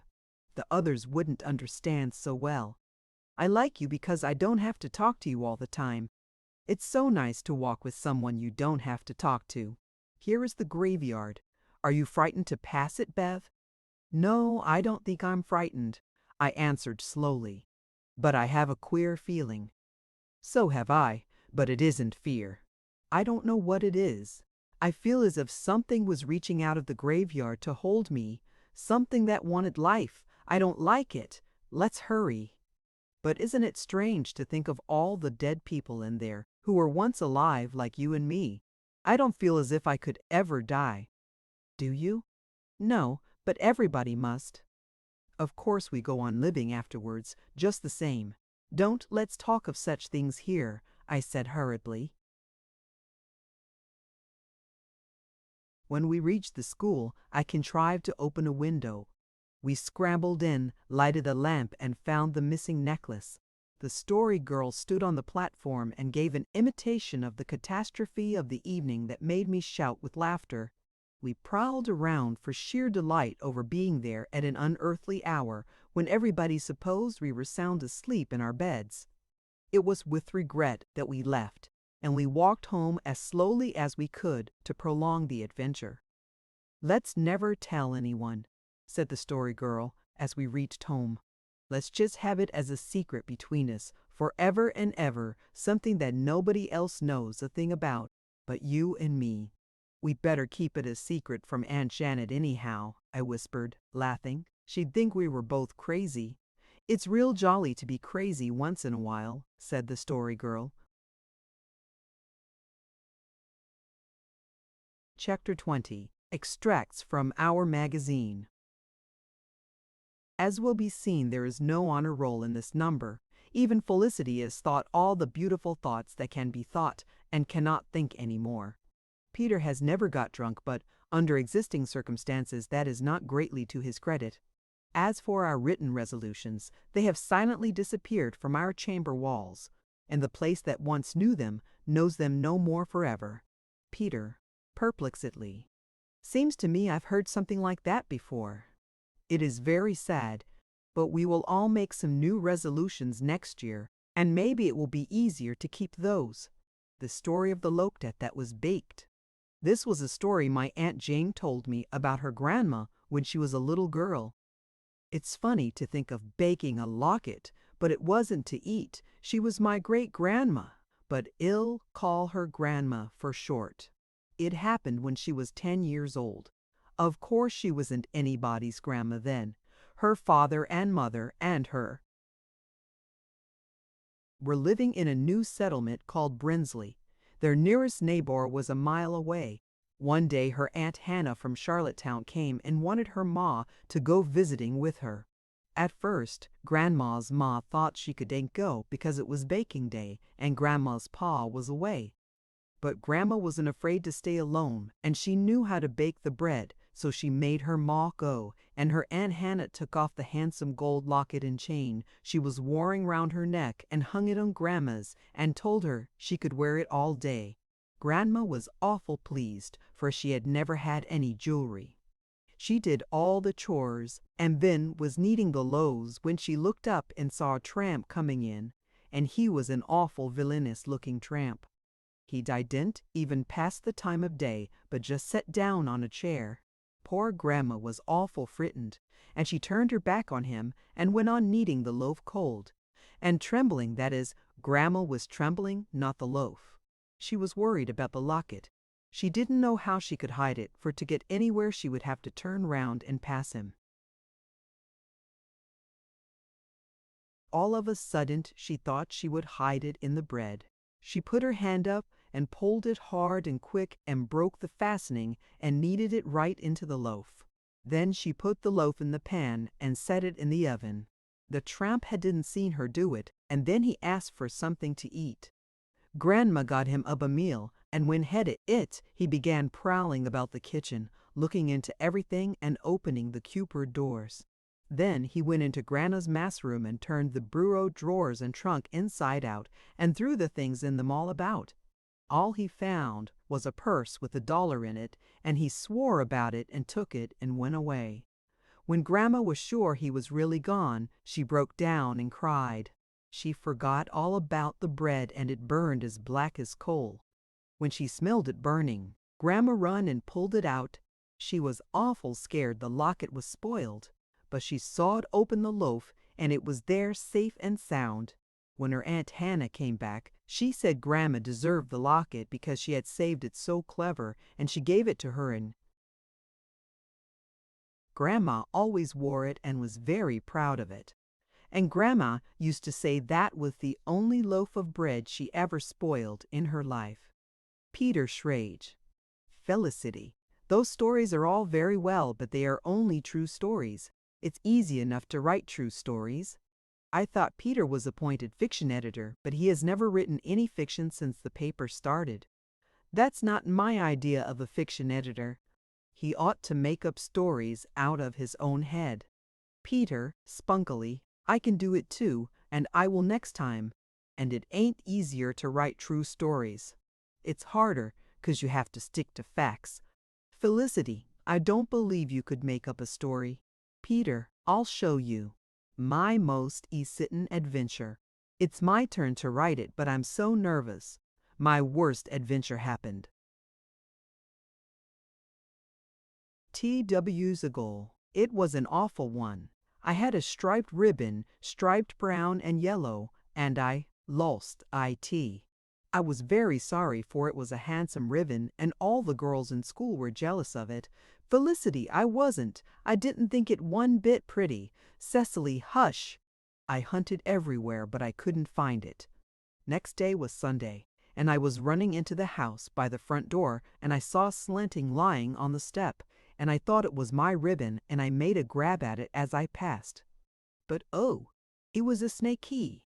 Oh, I can never describe how I felt when I felt that awful thing quilt wriggling in my hand. I let it go, and screamed, and Ma was cross at me for yelling on Sunday, and made me read 7 chapters in the Bible, but I didn't mind that much after what I had come through. I would rather die than have such an experience again. Sarah Ray.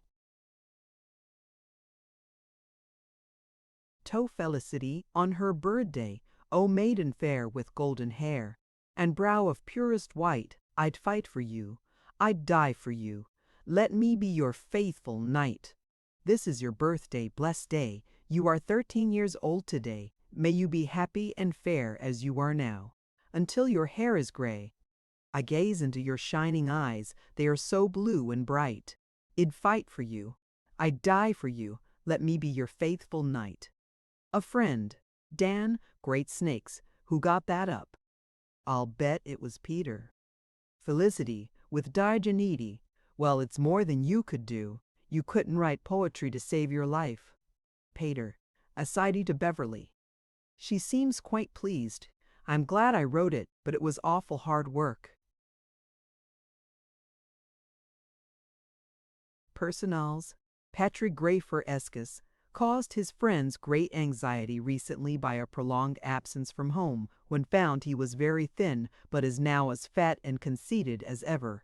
On Wednesday, June 20th, Miss Olivia King was united in the bonds of holy matrimony to Dr. Robert Seaton of Halifax. Miss Sarah Stanley was bridesmaid, and Mr. Andrew Seaton attended the groom.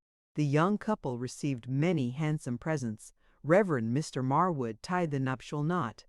After the ceremony, a substantial repast was served in Mrs. Alex King's well-known style, and the happy couple left for their new home in Nova Scotia. Their many friends join in wishing them a very happy and prosperous journey through life. A precious one from us is gone, a voice we loved is stilled. A place is vacant in our home that never can be filled. The Story Girl. Goodness, that sounds as if somebody had died. I've seen that verse on a tombstone. WHO wrote that notice? Felicity. WHO wrote it. I think it is just as appropriate to a wedding as to a funeral. Our school concert came off on the evening of June 29th and was a great success. We made $10 for the library. We regret to chronicle that Miss Sarah Ray met with a misfortune while taking some violent exercise with a wasp's nest recently. The moral is that it is better not to monkey with a wasp's nest, new or old. Mrs. C.B. Hawkins of Baywater is keeping house for Uncle Roger. She is a very large woman. Uncle Roger says he has to spend too much time walking round her, but otherwise she is an excellent housekeeper. It is reported that the school is haunted. A mysterious light was seen there at 2 o'clock one night recently. The Story Girl and I exchange knowing smiles behind the others' backs. Dan and Felicia's Pat Mabrock.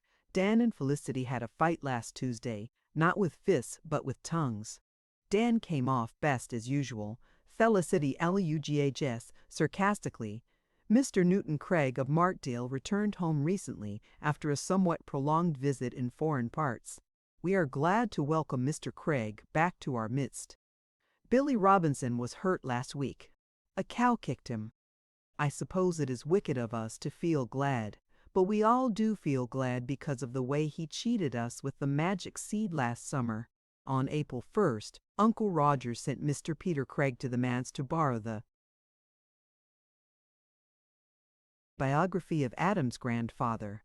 Mr. Marwood told Peter he didn't think Adam had any grandfather and advised him to go home and look at the almanac.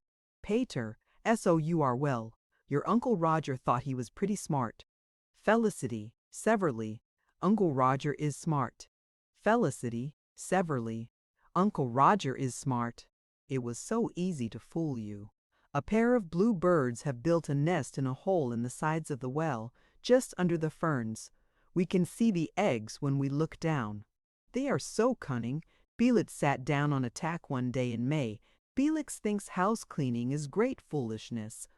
ADS, lost, stolen, or strayed. A hate cart. Finder will be rewarded by returning same to Cyrus E. Brisk, Desk 7, Carlisle School. Lost or stolen. A piece of brown hair about 3 inches long and 1 inch thick. Finder will kindly return to Miss Cecily King, Desk 15, Carlisle School. Cecily. Cyrus keeps my hair in his Bible for a bookmark, so Flossie tells me. He says he means to keep it always for a remembrance, though he has given up hope. Dan, I'll steal it out of his Bible in Sunday school. Sexley, blushing. Oh, let him keep it if it is any comfort to him. Besides, it isn't right to steal. Dan, he stole it. Cicely, but Mr. Marwood says 2 wrongs never make a right. Household Department. Aunt Olivia's wedding cake was said to be the best one of its kind ever tasted in Carlisle. Me and Mother made it, and says incurer. It is not advisable to curl your hair with mucilage if you can get anything else. Quince juice is better. Cecily, bitterly, I suppose I'll never hear the last of that mucilage. Dan, ask her who used tooth powder to raise biscuits. We had rhubarb pies for the first time this spring last week. They were fine, but hard on the cream. Felicity keen. Etekida, department patient sufferer. What will I do when a young man steals a lock of my hair? Ans, grow some more. No, FLX, a little caterpillar is not called a kitten pillar. Felix, eranged. I never asked that. Dan just makes that etiquette column up from beginning to end. Felixity, I don't see what that kind of a question has to do with etiquette anyhow. Yes, PTR, it is quite proper to treat a lady friend to ice cream twice if you can afford it. No, FLCTY, it is not ladylike to chew tobacco. Better stick to spruce gum. Dan King. Fashion nodes. Frilled muslin aprons will be much worn this summer. It is no longer fashionable to trim them with knitted lace. One pocket is considered smart. Clamshells are fashionable keepsakes. You write your name and the date inside one, and your friend writes hers in the other, and you exchange. Sally King. Funny paragraph HSMR. Perkins, Peter, name the large islands of the world. Peter, the island, the British Isles and Australia.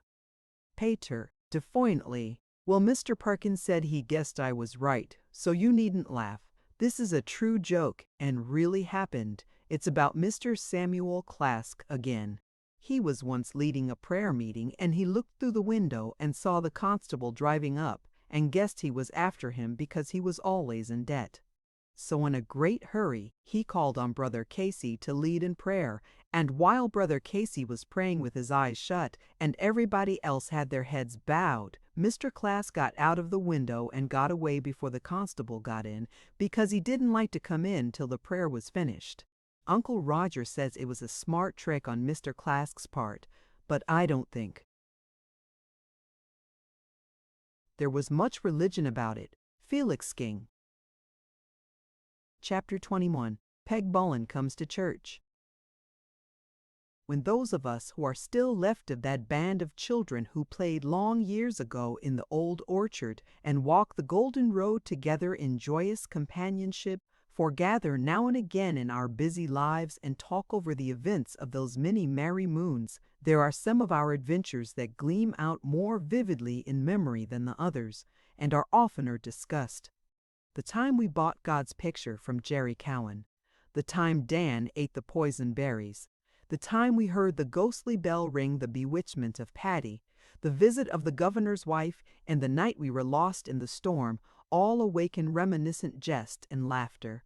But none more than the recollection of the Sunday Peg Bowen came to church and sat in our pew. Though goodness knows, as Felicity would say, we did not think it any matter for laughter at the time, far from it. It was one Sunday evening in July. Uncle Alec and Aunt Janet, having been out to the morning service, did not attend in the evening, and we small fry walked together down the long hill road, wearing Sunday attire and trying, more or less successfully, to wear Sunday faces also.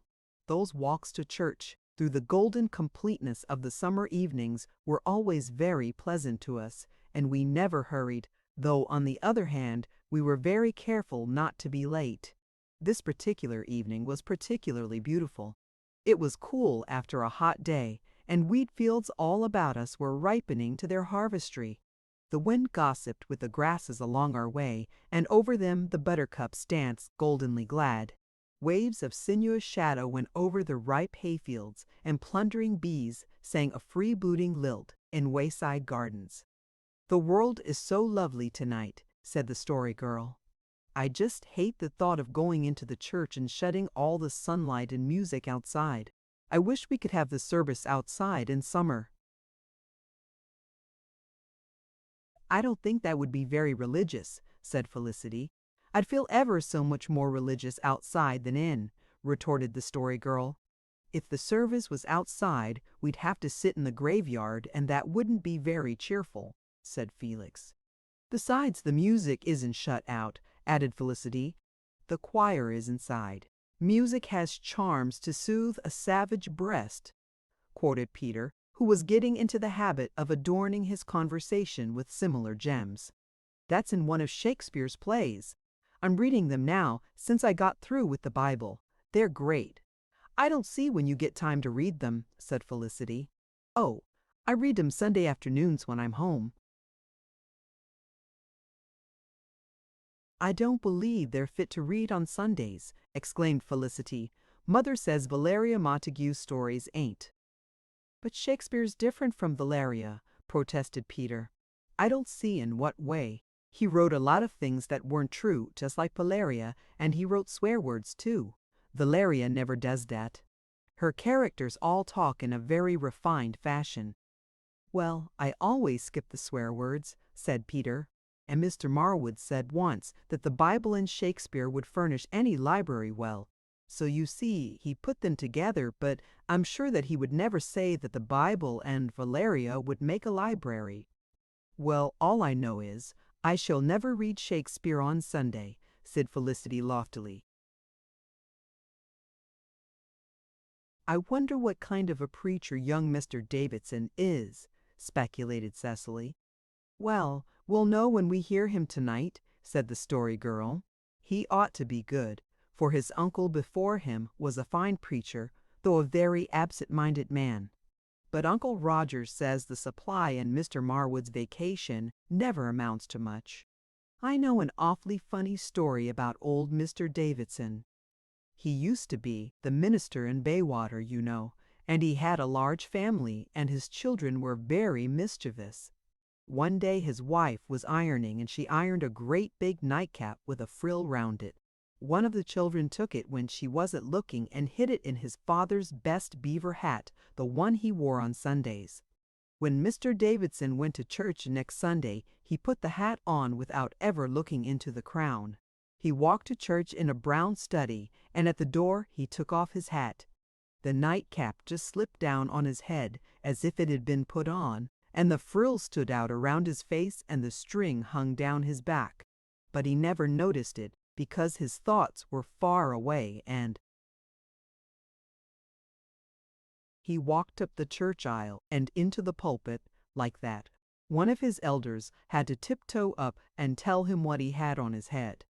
He plucked it off in a dazed fashion, held it up, and looked at it. "Bless me, it is Sally's nightcap," he exclaimed mildly. "I do not know how I could have got it on." Then he just stuffed it into his pocket calmly and went on with the service, and the long strings of the nightcap hung down out of his pocket all the time. "It seems to me," said Peter, amid the laughter with which we greeted the tale, "that a funny story is funnier when it is about a minister than it is about any other man. I wonder why." "Sometimes I don't think it is right to tell funny stories about ministers," said Felicity. "It certainly isn't respectful." "A good story is a good story no matter who it's about," said the Story Girl with ungrammatical relish. There was as yet no one in the church when we reached it, so we took our accustomed ramble through the graveyard surrounding it. The Story Girl had brought flowers for her mother's grave as usual, and while she arranged them on it, the rest of us read for the 100th time the epitaph on Great-Grandfather King's tombstone, which had been composed by Great-Grandmother King. That epitaph was quite famous among the little family traditions that entwine every household with mingled mirth and sorrow, smiles and tears. It had a perennial fascination for us, and we read it over every Sunday.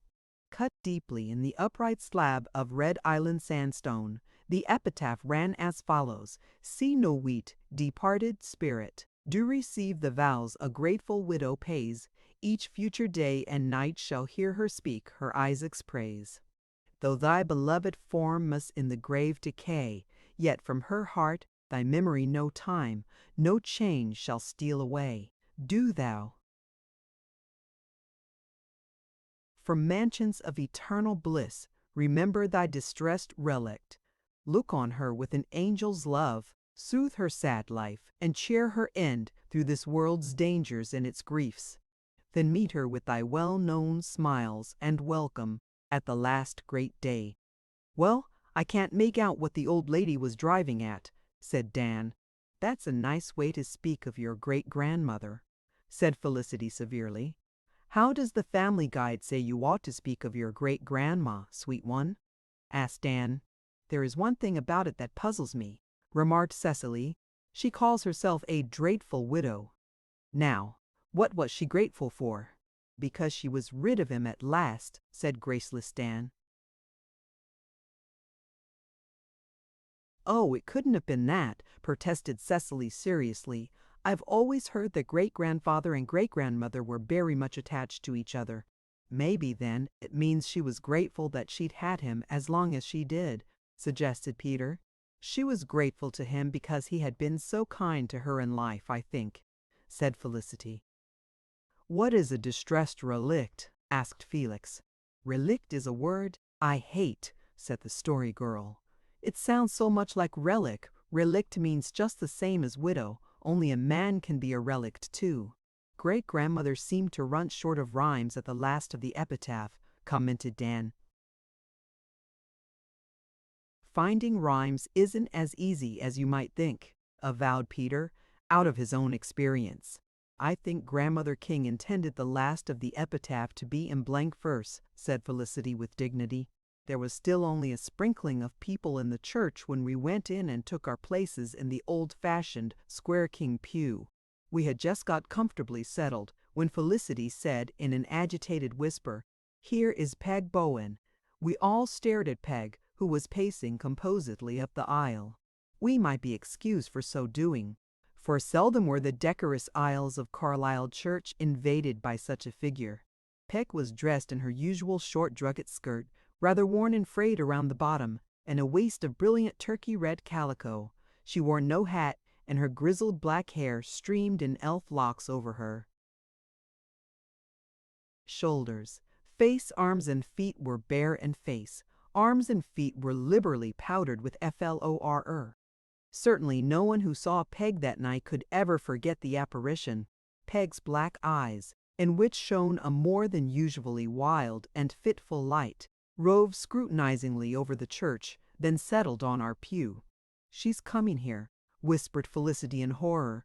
Can't we spread out and make her think the pew is full? But the maneuver was too late. The only result was that Felicity and the Story Girl in moving over left a vacant space between them, and Peg promptly plumped down in it. Well, I'm here, she remarked aloud. I did say once I'd never darken the door of Carlisle Church again, but what that boy there, nodding at Peter, said last. Winter set me thinking, and I concluded maybe I'd better come once in a while, to be on the safe side. Those poor girls were in an agony. Everybody in the church was looking at our pew and smiling. We all felt that we were terribly disgraced, but we could do nothing. Peg was enjoying herself hugely, beyond all doubt. From where she sat she could see the whole church, including pulpit and gallery, and her black eyes darted over it with restless glances. Bless me, there's Sam Kinnaird, she exclaimed still aloud. He's the man that dunned Jacob Marr for 4 cents on the church steps one Sunday. I heard him. I think, Jacob, you owe me 4 cents on that cow you bought last fall. Resect you couldn't make the change. Well, you know, 'twould have made a cat laugh. The Kinnairds were almighty close, I can tell you. That's how they got rich. What Sam Kinnaird felt or thought during this speech, which everyone in the Missionnaire church must have heard, I know not. Gossip had it that he changed color. We wretched occupants of the King pew were concerned only with our own outraged feelings. And there's Melita Ross, went on Peg. She's got the same bonnet on she had last time I was in Carlisle Church 6 years ago. Some folks has the knack of making things last. But look at the style Mrs. Elmer Brewer wears, will yez? Yez wouldn't think her mother died in the poorhouse, would yez now? Poor Mrs. Brewer! From the tip of her smart kid shoes to the dainty cluster of ostrich tips in her bonnet, she was most immaculately and handsomely arrayed. But I venture to think she could have taken small pleasure in her fashionable attire that evening. Some of the unregenerate, including Dan, were shaking with suppressed laughter, but most of the people looked as if they were afraid to smile, lest their turn should come next. There's old Stephen Grant coming in, exclaimed Peg viciously. shaking her floury fist at him, and looking as if butter wouldn't melt in his mouth. He may be an elder, but he's a scoundrel just the same. He set fire to his house to get the insurance and then blamed M.E. for doing it. But I got even with him for it. Oh yes. He knows that, and so do I. He. Peg chuckled quite fiendishly, and Stephen Grant tried to look as if nothing had been said. "Oh, will the minister never come?" moaned Felicity in my ear. Surely she'll have to stop then. But the minister did not come, and Peg had no intention of stopping. "There's Maria Dean," she resumed. "I haven't seen Maria for years. I never call there, for she never seems to have anything to eat in the house. She was a Clayton, and the Claytons never could cook. Maria sorter looks as if she'd shrunk in the wash now, don't she? And there's Douglas Nicholson. His brother put rat poison in the family pancakes. Nice little trick that, wasn't it? They say it was by mistake. I hope it was a mistake. His wife is all rigged out in silk. Yes wouldn't think to look at her. She was married in cotton and mighty thankful to get married in anything, it's my opinion. There's Timothy Patterson. He's the meanest man alive, meaner'n Sam Kinnaird even. Timothy pays his children 5 cents apiece to go without their suppers, and then steals the cents out of their pockets after they've gone to bed. It's a fact. And when his old father died, he wouldn't let his wife put his best shirt on him. He said his second best was plenty good to be buried in. That's another fact. I can't stand much more of this, wailed Felicity. See here, Miss Bowen, you really oughtn't to talk like that about people, expostulated Peter in a low tone, goaded thereto, despite his awe of Peg, by Felicity's anguish. "Bless you, boy," said Peg good-humoredly. "The only difference between me and other folks is that I say these things out loud and they just think them. If I told Yez all the things I know about the people in this congregation, you'd be amazed. Have a peppermint." To our horror, Peg produced a handful of peppermint lozenges from the pocket of her skirt and offered us one each. We did not dare refuse, but we each held our lozenge very gingerly in our hands. "Eat them," commanded Peg rather fiercely. "Mother doesn't allow us to eat candy in church," faltered Felicity. "Well, I've seen just as fine ladies as your ma give their children lozenges in church," said Peg loftily. She put a peppermint in her own mouth and sucked it with gusto. We were relieved, for she did not talk during the process, but our relief was of short duration. A bevy of 3 very smartly dressed young ladies, sweeping past our pew, started Peg off again. "Yez needn't be so stuck up," she said, loudly and derisively. "Yez was all of yez rocked in a flour barrel. And there's old Henry Fruin still above ground. I called my parrot after him because their noses were exactly alike. Look at Caroline Marr, will yous? That's a woman who'd like pretty well to get married. And there's Alexander Marr. He's a real Christian, anyhow, and so's his dog. I can always size up what a man's religion amounts to by the kind of dog he keeps. Alexander Marr is a good man." It was a relief to hear Peg speak well of somebody, but that was the only exception she made. "Look at Dave Fraser strutting in," she went on. "That man has thanked God so often that he isn't like other people that it's come to be true. He isn't. And there's Susan Fruin. She's jealous of everybody. She's even jealous of Old Man Rogers because he's buried in the best spot in the graveyard. Seth Erskine has the same look he was born with. They say the Lord made everybody, but I believe the devil made all the Erskines. She's getting worse all the time." "What will she say next?" whispered poor Felicity. But her martyrdom was over at last. The minister appeared in the pulpit, and Peg subsided into silence. She folded her bare, flowery arms over her breast and fastened her black eyes on the young preacher. Her behavior for the next half-hour was decorum itself, save that when the minister prayed that we might all be charitable in judgment. Peg ejaculated "Amen" several times, loudly and forcibly. Somewhat to the discomfiture of the young man, to whom Peg was a stranger, he opened his eyes, glanced at our pew in a startled way, then collected himself and went on. Peg listened to the sermon, silently and motionlessly, until Mr. Davidson was half through. Then she suddenly got on her feet. "This is too dull for me," she exclaimed. "I want something more exciting." Mr. Davidson stopped short and Peg marched down the aisle in the midst of complete silence. Halfway down the aisle she turned around and faced the minister. "There are so many hypocrites in this church that it isn't fit for decent people to come to," she said. "Rather than be such hypocrites as most of you are, it would be better for you to go miles into the woods and commit suicide." Wheeling about, she strode to the door. Then she turned for a Parthian shot. "I felt kind of worried for God sometimes, seeing he has so much to attend to," she said. "But I see I needn't be, so long's there's plenty of ministers to tell him what to do." With that Peg shook the dust of Carlisle Church from her feet. Poor Mr. Davidson resumed his discourse.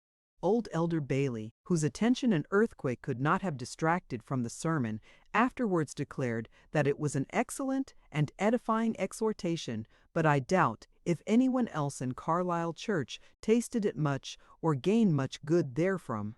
Certainly we of the King household did not. We could not even remember the text when we reached home. Felicity was comfortless. Mr. said, "Davidson would be sure to think she belonged to our family when she was in our pew," she said bitterly.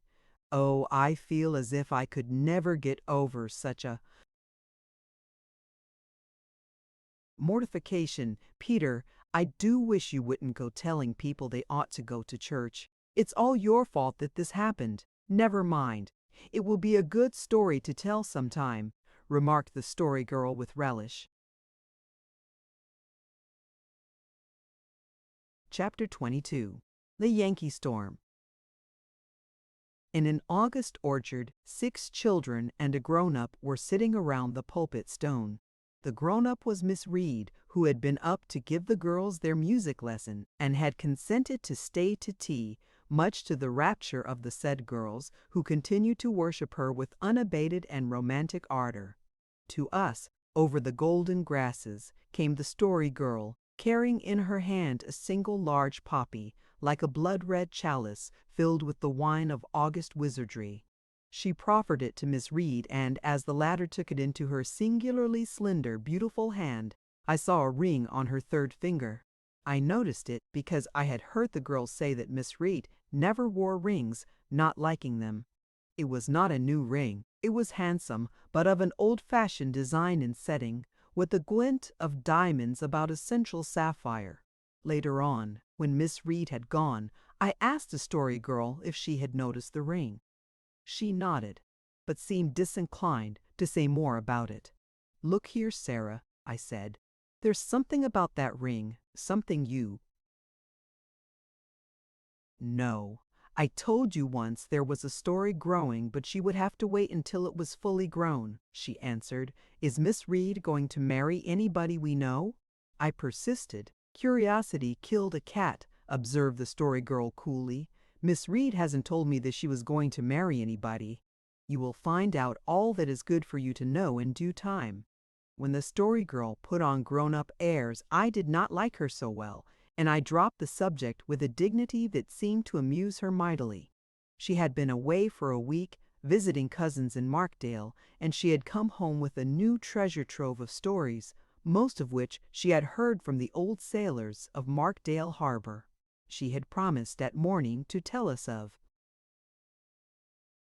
the most tragic event that had ever been known on the North Shore, and we now reminded her of her promise. "Some call it the Yankee Storm, and others the American Gale," she began, sitting down by Miss Reed and beaming because the latter put her arm around her waist. "It happened nearly 40 years ago, in October of 1851. Old Mr. Coles at the harbor told me all about it. He was a young man then, and he says he can never forget that dreadful time. You know, in those days, hundreds of American fishing schooners used to come down to the Gulf every summer to fish mackerel. On one beautiful Saturday night in this October of 1851, more than 100 of these vessels could be counted from Markdale Capes. By Monday night, more than 70 of them had been destroyed. Those which had escaped were mostly those which went into harbor Saturday night to keep Sunday. Mr. Cole says the rest stayed outside and fished all day Sunday, same as through the week. And H.E. says the storm was a judgment on them for doing it, but he admits that even some of them got into harbor later on and escaped, so it's hard to know what to think. But it is certain that on Sunday night there came up a sudden and terrible storm, the worst, Mr. Cole says, that has ever been known on the North Shore. It lasted for 2 days and scores of vessels were driven ashore and completely wrecked. The crews of most of the vessels that went ashore on the sand beaches were saved, but those that struck on the rocks went to pieces, and all hands were lost. For weeks after the storm, the North Shore was strewn with the bodies of drowned men. Think of it.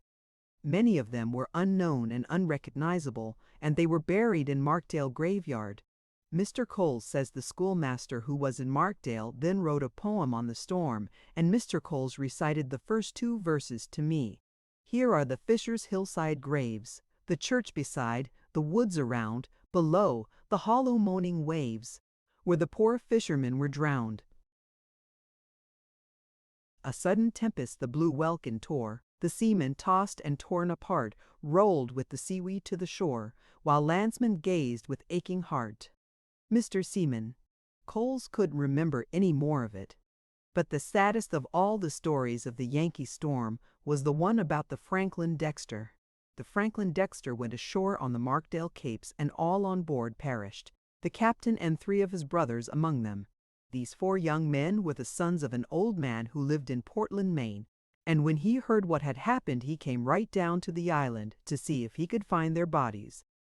They had all come ashore and had been buried in Markdale graveyard, but he was determined to take them up and carry them home for burial. He said he had promised their mother to take her boys home to her and he must do it. So they were taken up and put on board a sailing vessel at Markdale Harbor to be taken back to Maine, while the father himself went home on a passenger steamer. The name of the sailing vessel was the Seth Hall, and the captain's name was Seth. Hall, too. Captain Hall was a dreadfully profane man and used to swear blood-curdling oaths. On the night he sailed out of Markdale Harbor, the old sailors warned him that a storm was brewing and that it would catch him if he did not wait until it was over. The captain had become very impatient because of several delays he had already met with, and he was in a furious temper. He swore a wicked oath that he would sail out of Markdale Harbor that night, and God Almighty himself shouldn't catch him. He did sail out of the harbor, and the storm did catch him, and the Seth Hall went down with all hands, the dead and the living, finding a watery grave together. So the poor old mother up in Maine never had her boys brought back to her after all. Mr. Cole says it seems as if it were foreordained that they should not rest in the grave, but should lie beneath the waves until the day when the sea gives up its dead. They sleep as well beneath that purple tide as others under turf. Quoted, Miss Reed softly. I am very thankful, she added, that I am not one of those whose dear ones go down to the sea in ships. It seems to me that they have treble their share of this world's heartache. Uncle Stephen was a sailor and he was drowned, said Felicity, and they say it broke Grandmother King's heart. I don't see why people can't be contented on dry land. Cecily's tears had been dropping on the autograph quilt square she was faithfully embroidering. She had been diligently collecting names for it ever since the preceding autumn and had a goodly number, but Kitty Marr had one more, and this was certainly a fly in Cecily's ointment.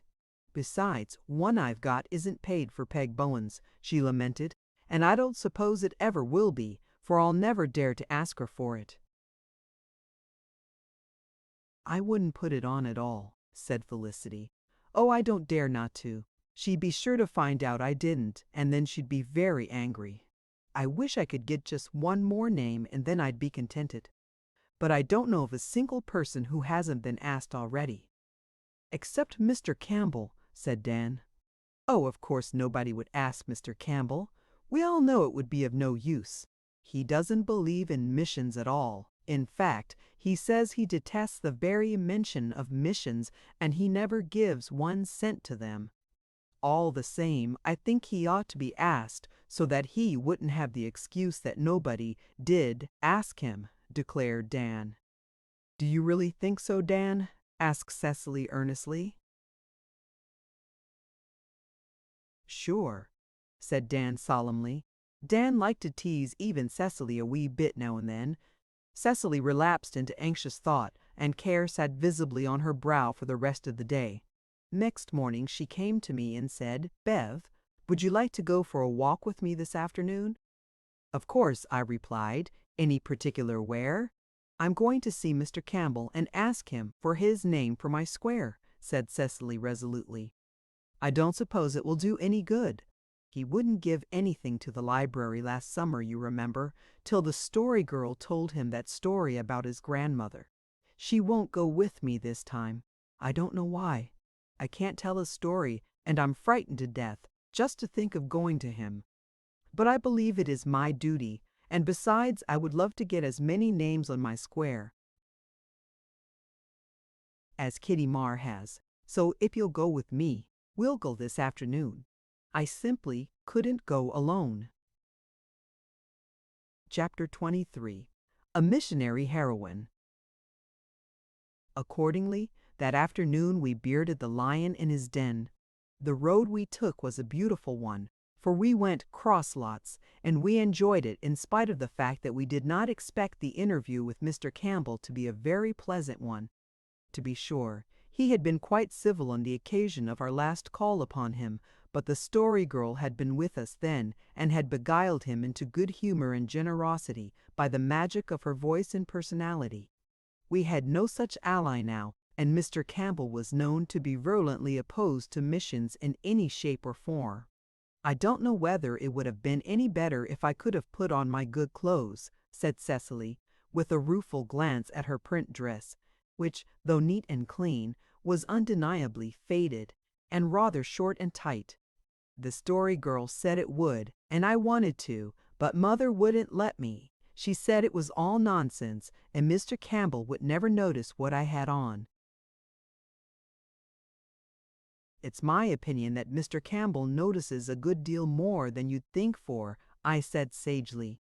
"Well, I wish our call was over," sighed Cecily. "I can't tell you how I dread it.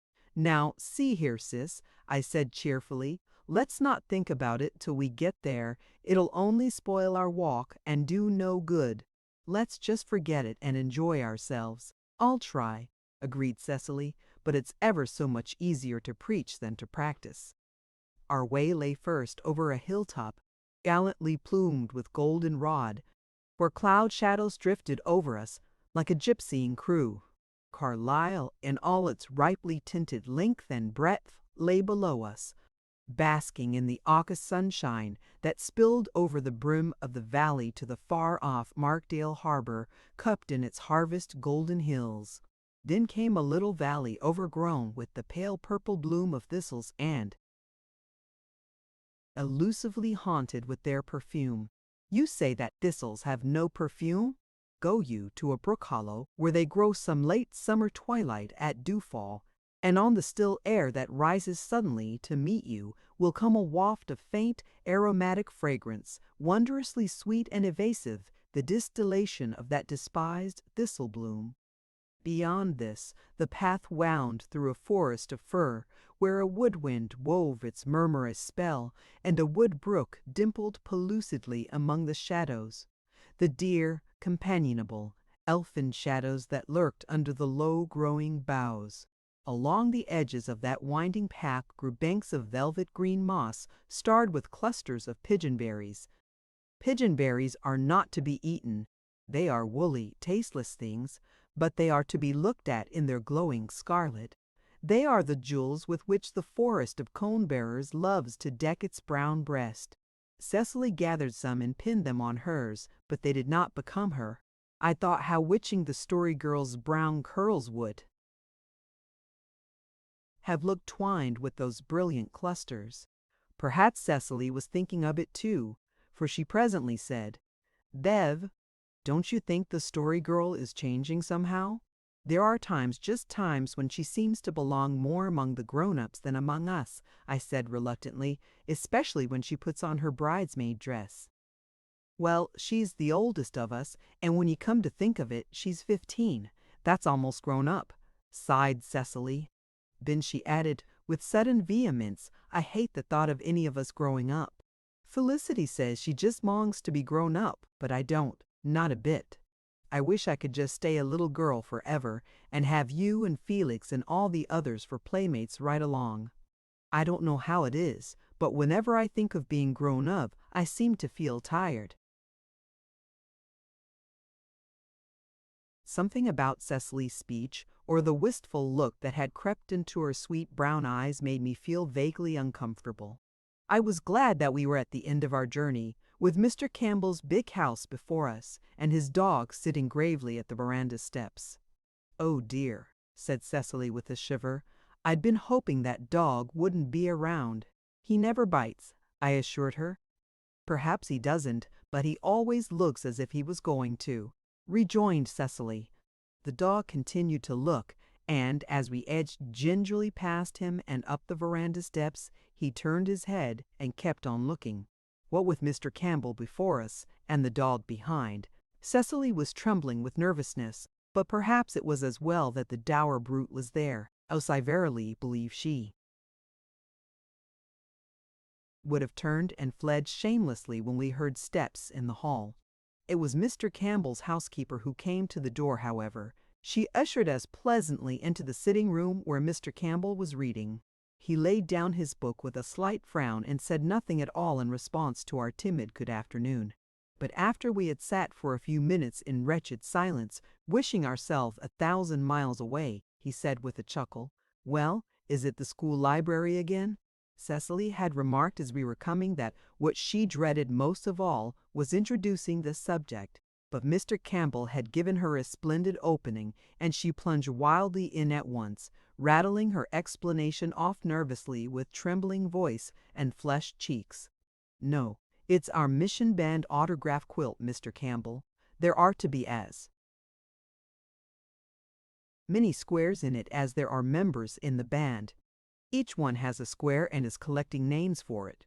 If you want to have your name on the quilt, you pay 5 cents, and if you want to have it right, in the round spot in the middle of the square, you must pay 10 cents. Then when we have got all the names we will embroider them on the squares. The money is to go to the little girl our band is supporting in Korea. I heard that nobody had asked you, so I thought perhaps you would give me your name for my square." Mr. Campbell drew his black brows together in a scowl. "Stuff and nonsense!" he exclaimed angrily. "I don't believe in foreign missions, don't believe in them at all. I never give a cent to them." 5 cents isn't a very large sum," said Cecily earnestly. Mr. Campbell's scowl disappeared and he laughed. "It wouldn't break me," he admitted, "but it's the principle of the thing. And as for that mission band of yours, if it wasn't for the fun you get out of it, catch one of you belonging. You don't really care a rap more for the heathen than I do." "Oh, we do," protested Cecily. "We do think of all the poor little children in Korea, and we like to think we are helping them, if it's ever so little. We are in earnest, Mr. Campbell, indeed we are." "Don't believe it? Don't believe a word of it," said Mr. Campbell impolitely. "You'll do things that are nice and interesting. You'll get up concerts and chase people about for autographs and give money your parents give you, and that doesn't cost you either time or labor. But you wouldn't do anything you disliked for the heathen children. You wouldn't make any real sacrifice for them, catch you." "Indeed we would," cried Cecily, forgetting her timidity in her zeal. "I just wish I had a chance to prove it to you." "You do, eh? Come now. I'll take you at your word. I'll test you. Tomorrow is Communion Sunday, and the church will be full of folks, and they'll all have their best clothes on. If you go to church tomorrow in the very costume you have on at present, without telling anyone why you do so, until it is all over, I'll give you why, I vow, I'll give you $5 for that quilt of yours." Poor Cecily. To go to church in a faded print dress with a shabby little old sun hat and worn shoes. It was very cruel of Mr. Campbell. I don't think Mother would let me," she faltered. Her tormentor smiled grimly. "It's not hard to find some excuse," he said sarcastically. Cecily crimsoned and sat up facing Mr. Campbell spunkily. "It's not an excuse," she said. "If Mother will let me go to church like this, I'll go. But I'll have to tell her why, Mr. Campbell, because I'm certain she'd never let me if I didn't." "Oh, you can tell all your own family," said Mr. Campbell, "but remember, none of them must tell it outside until Sunday is over. If they do, I'll be sure to find it out, and then our bargain is off. If I see you in church tomorrow dressed as you are now, I'll give you my name and $5. But I won't see you. You'll shrink when you had time to think it over." "I shan't," said Cecily resolutely. "Well, we'll see. And now come out to the barn with me. I've got the prettiest little drove of calves out there you ever saw. I want you to see them." Mr. Campbell took us all over his barns and was very affable. He had beautiful horses, cows, and sheep, and I enjoyed seeing them. I don't think Cecily did, however. She was very quiet, and even Mr. Campbell's handsome new span of dappled grays failed to arouse any enthusiasm in her. She was already in bitter anticipation living over the martyrdom of the morrow. On the way home she asked me seriously if I thought Mr. Campbell would go to heaven when he died. "Of course he will," I said. "Isn't he a member of the church?" "Oh yes, but I can't imagine him fitting into heaven. You know he isn't really fond of anything but livestock." "He's fond of teasing people, I guess," I responded. "Are you really going to church tomorrow in that dress, sis?" "If Mother'll let me, I'll have to," said poor Cecily. "I won't let Mr. Campbell triumph over me. And I do want to have as many names as Kitty has, and I do want to help the poor little Korean children. But it will be simply dreadful. I don't know whether I hope Mother will or not." I did not believe she would, but Aunt Janet sometimes could be depended on for the unexpected. She laughed and told Cecily she could please herself. Felicity was in a rage over it and declared she wouldn't go to church if Cecily went in such a rig. Dan sarcastically inquired if all she went to church for was to show off her fine clothes and look at other people's. Then they quarreled and didn't speak to each other for 2 days, much to Cecily's distress. I suspect poor Sis wished devoutly that it might rain the next day, but it was gloriously fine. We were all waiting in the orchard for the Story Girl, who had not begun to dress for church until Cecily and Felicity were ready. Felicity was her prettiest in flower-trimmed hat, crisp muslin, floating ribbons and trim black slippers. Poor Cecily stood beside her mute and pale, in her faded school garb and heavy copper-toed boots. But her face, if pale, was very determined. Cicely, having put her hand to the plow, was not of those who turn back. "You do look just awful," said Felicity. "I don't care. I'm going to sit in Uncle James's pew. I want to sit with you. There will be so many strangers there, and all the Markdale people. And what will they think of you? Some of them will never know the reason either." "I wish the Story Girl would hurry," was all poor Cecily said. "We're going to be late."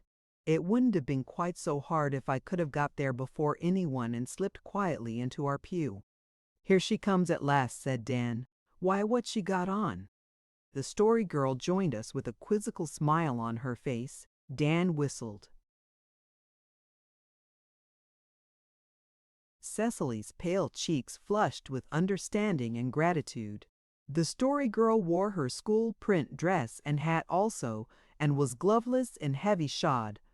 "You're not going to have to go through this all alone, Cecily," she said. "Oh, it won't be half so hard now," said Cecily with a long breath of relief.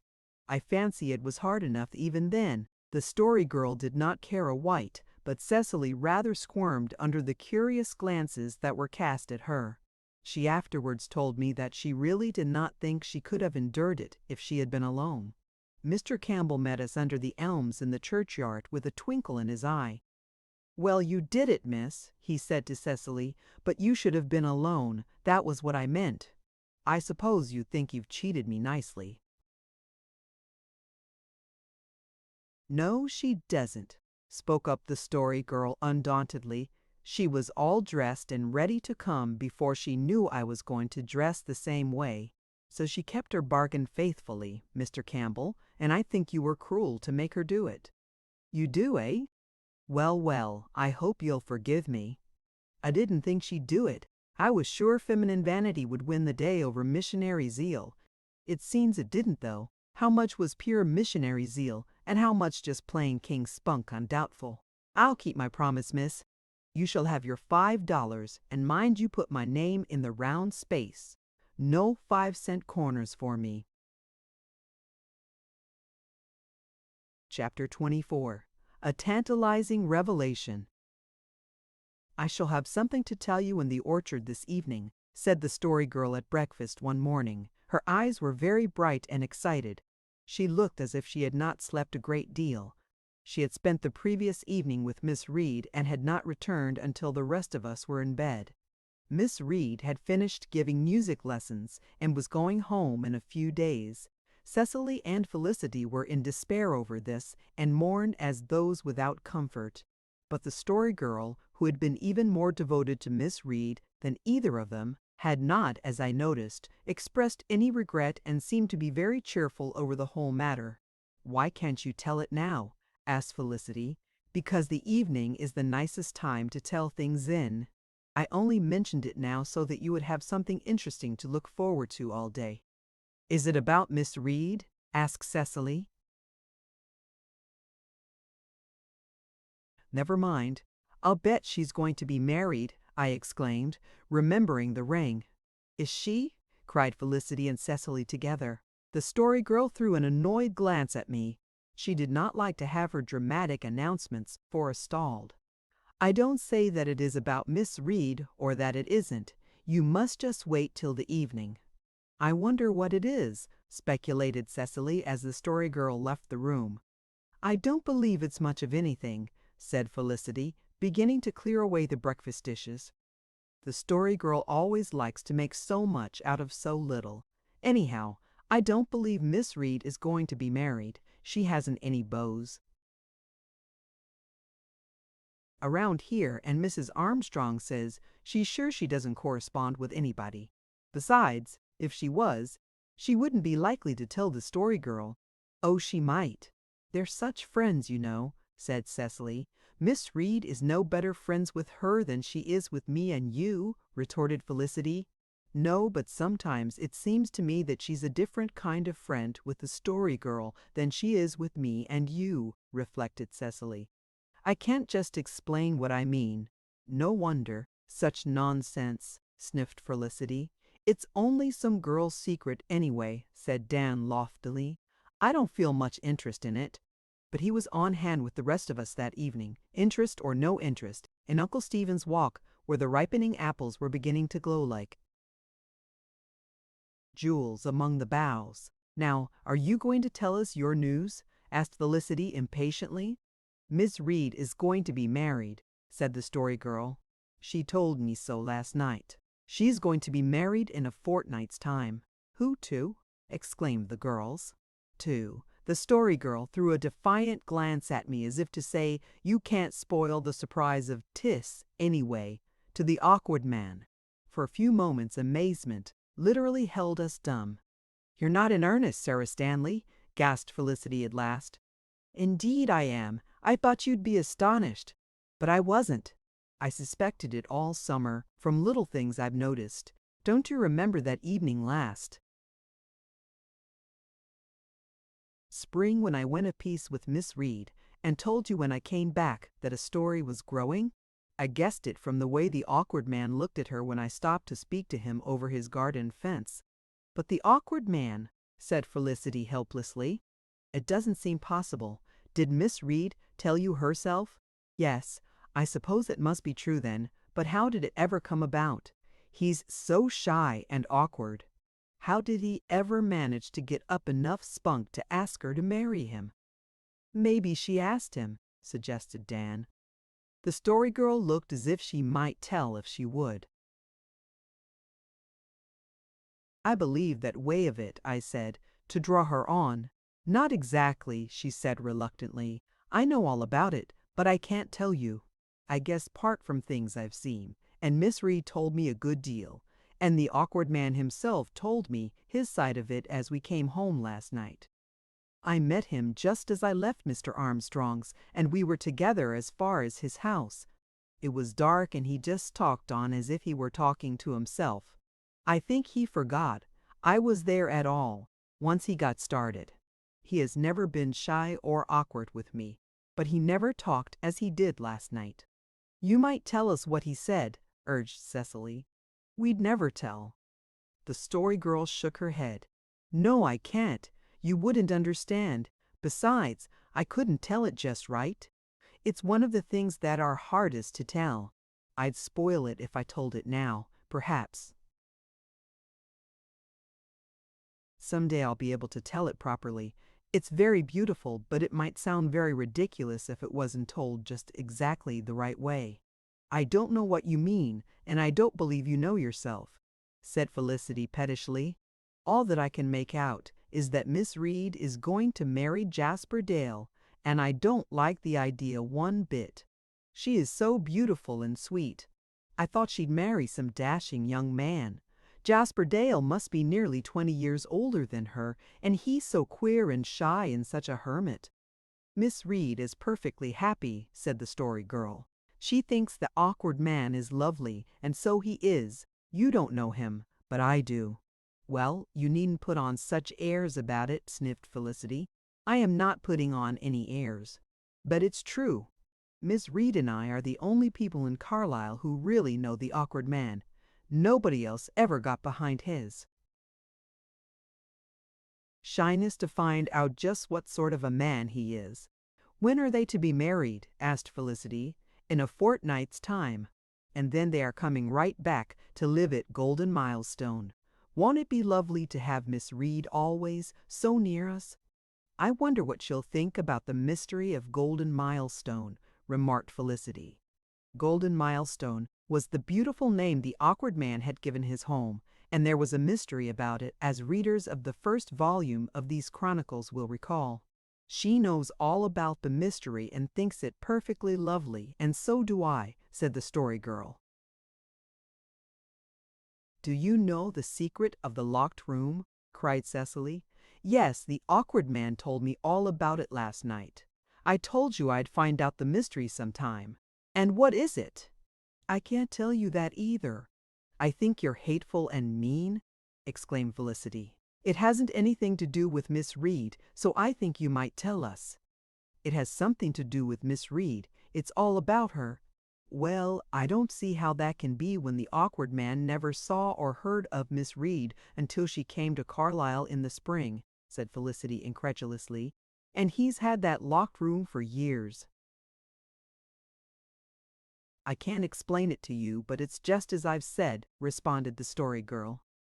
Well, it's a very queer thing, retorted Felicity. The name in the books in the room was Alice, and Miss Reed's name is Alice, marveled Cecily. Did he know her before she came here? Mrs. Prowls. Great says that room has been locked for 10 years. 10 years ago, Miss Reed was just a little girl of 10. She couldn't be the Alice of the books, argued Felicity. I wonder if she'll wear the blue silk dress, said Sarah Ray. And what will she do about the picture if it isn't hers, added Cecily. The picture couldn't be hers, or Mrs. Griggs would have known her for the same when she came to Carlisle, said Felix.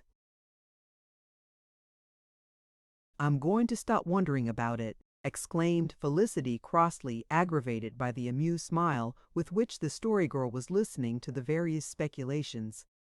I think Sarah is just as mean when she won't tell us. I can't, repeated the story girl patiently. You said one time you had an idea who Alice was, I said.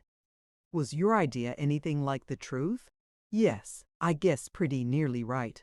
Do you suppose they'll keep the room locked after they are married? Asked Cecily. Oh, no, I can tell you that much.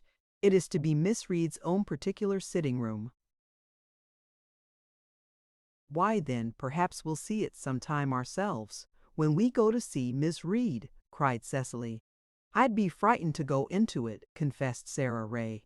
I hate things with mysteries. They always make me nervous. I love them. They're so exciting, said the Story Girl. Just think, this will be the second wedding of people we know, reflected Cecily. Isn't that interesting? I only hope the next thing won't be a funeral, remarked Sarah Ray gloomily. There were 3 lighted lamps on our kitchen table last night, and Judy Pineau says that's a sure sign of a funeral. Well, there are funerals going on all the time, said Dan. But it means the funeral of somebody you know. I don't believe in it much, but Judy says she's seen it come true time and again. I hope if it does, it won't be anybody we know very well, but I hope it'll be somebody I know. A little, because then I might get to the funeral. I'd just love to go to a funeral. That's a dreadful thing to say, commented Felicity in a shocked tone. Sarah Ray looked bewildered. I don't see what is dreadful in it, she protested. People don't go to funerals for the fun of it, said Felicity severely. And you just as good as said you hoped somebody you knew would die so you'd get to the funeral. No, I didn't. I didn't mean that ATAL, Felicity. I don't want anybody to die, but what I meant was, if anybody I knew had to die there, might be a chance to go to the funeral. I've never been to a single funeral yet, and it must be so interesting. Well, don't mix up talk about funerals with talk about weddings, said Felicity. It isn't lucky. I think Miss Reed is simply throwing herself away, but I hope she'll be happy. And I hope the awkward man will manage to get married without making some awful blunder, but it's more than I expect. The ceremony is to be very private, said the Story Girl. I'd like to see them the day they appear out in church, chuckled Dan. How he ever managed to bring her in and show her into the pew. I'll bet he'll go in first, or tramp on her dress, or fall over his feet. Maybe he won't go to church at all the first Sunday, and she'll have to go alone, said Peter. That happened in Markdale. A man was too bashful to go to church the first time after getting married, and his wife went alone till he got used to the idea. They may do things like that in Markdale, but that is not the way people behave in Carlisle, said Felicity loftily. Seeing the Story Girl slipping away with a disapproving face, I joined her. What is the matter, Sarah? I asked. I hate to hear them talking like that about Miss Reed and Mr. Dale, she answered vehemently. It's really all so beautiful, but they make it seem silly and absurd, somehow. You might tell me all about it, Sarah, I insinuated. I wouldn't tell, and I'd understand. Yes, I think you would, she said thoughtfully, but I can't tell it even to you because I can't tell it well enough yet. I've a feeling that there's only one way to tell it, and I don't know the way yet. Someday I'll know it, and then I'll tell you, Bev. Long after she kept her word. 40 years later I wrote to her, across the leagues of land and sea that divided us, and told her that Jasper Dale was dead, and I reminded her of her old promise and asked its fulfillment. In reply, she sent me the written love story of Jasper Dale and Alice Reed. Now, when Alice sleeps under the whispering elms of the old Carlisle churchyard beside the husband of her youth, that story may be given in all its old-time sweetness to the world. Chapter 25. The Love Story of the Awkward Man. Jasper Dale lived alone in the old homestead which he had named Golden Milestone. In Carlisle, giving one's farm a name was looked upon as a piece of affectation. But if a place must be named, why not give it a sensible name with some meaning to it? Why Golden Milestone when Pinewood or Hillslope, or if you wanted to be very fanciful, Ivy Lodge might be had for the taking? He had lived alone at Golden Milestone since his mother's death. He had been 20 then, and he was close upon 40 now, though he did not look it. But neither could it be said that he looked young. He had never at any time looked young with common youth. There had always been something in his appearance that stamped him as different from the ordinary run of men and, apart from his shyness, built up an intangible, invisible barrier between him and his kind. He had lived all his life in Carlisle, and all the Carlisle people knew of or about him, although they thought they knew everything, was that he was painfully abnormally shy. He never went anywhere except to church. He never took part in Carlisle's simple social life. Even with most men he was distant and reserved. As for women, he never spoke to or looked at them. If one spoke to him, even if she were a matronly old mother in Israel, he was at once in an agony of painful blushes. He had no friends in the sense of companions. To all outward appearance his life was solitary and devoid of any human interest. He had no housekeeper, but his old house, furnished as it had been in his mother's lifetime, was cleanly and daintily kept. The quaint rooms were as free from dust and disorder as a woman could have had them. This was known because Jasper Dale occasionally had his hired man's wife, Mrs. Griggs, in to scrub for him. On the morning she was expected he betook himself to woods and fields, returning only at nightfall. During his absence, Mrs. Griggs was frankly wont to explore the house from cellar to attic, and her report of its condition was always the same, neat as wax. To be sure, there was one room that was always locked against her, the west gable, looking out on the garden and the hill of pines beyond. But Mrs. Griggs knew that in the lifetime of Jasper Dale's mother it had been unfurnished. She supposed it still remained so, and felt no especial curiosity concerning it, though she always tried the door. Jasper Dale had a good farm, well cultivated. He had a large garden where he worked most of his spare time in summer. It was supposed that he read a great deal, since the postmistress declared that he was always getting books and magazines by mail. He seemed well contented with his existence, and people let him alone, since that was the greatest kindness they could do him. It was unsupposable that he would ever marry. Nobody ever had supposed it. Jasper Dale never so much as toot about a woman, Carlisle oracles declared. Oracles, however, are not always to be trusted. One day Mrs. Griggs went away from the Dale place with a very curious story, which she diligently spread far and wide. It made a good deal of talk, but people, although they listened eagerly and wondered and questioned, were rather incredulous about it. They thought Mrs. Griggs must be drawing considerably upon her imagination. There were not lacking those who declared that she had invented the whole account, since her reputation for strict veracity was not wholly unquestioned. Mrs. Griggs's story was as follows. One day she found the door of the west gable unlocked. She went in, expecting to see bare walls and a collection of odds and ends. Instead, she found herself in a finely furnished room. Delicate lace curtains hung before the small, square, broad-silled windows.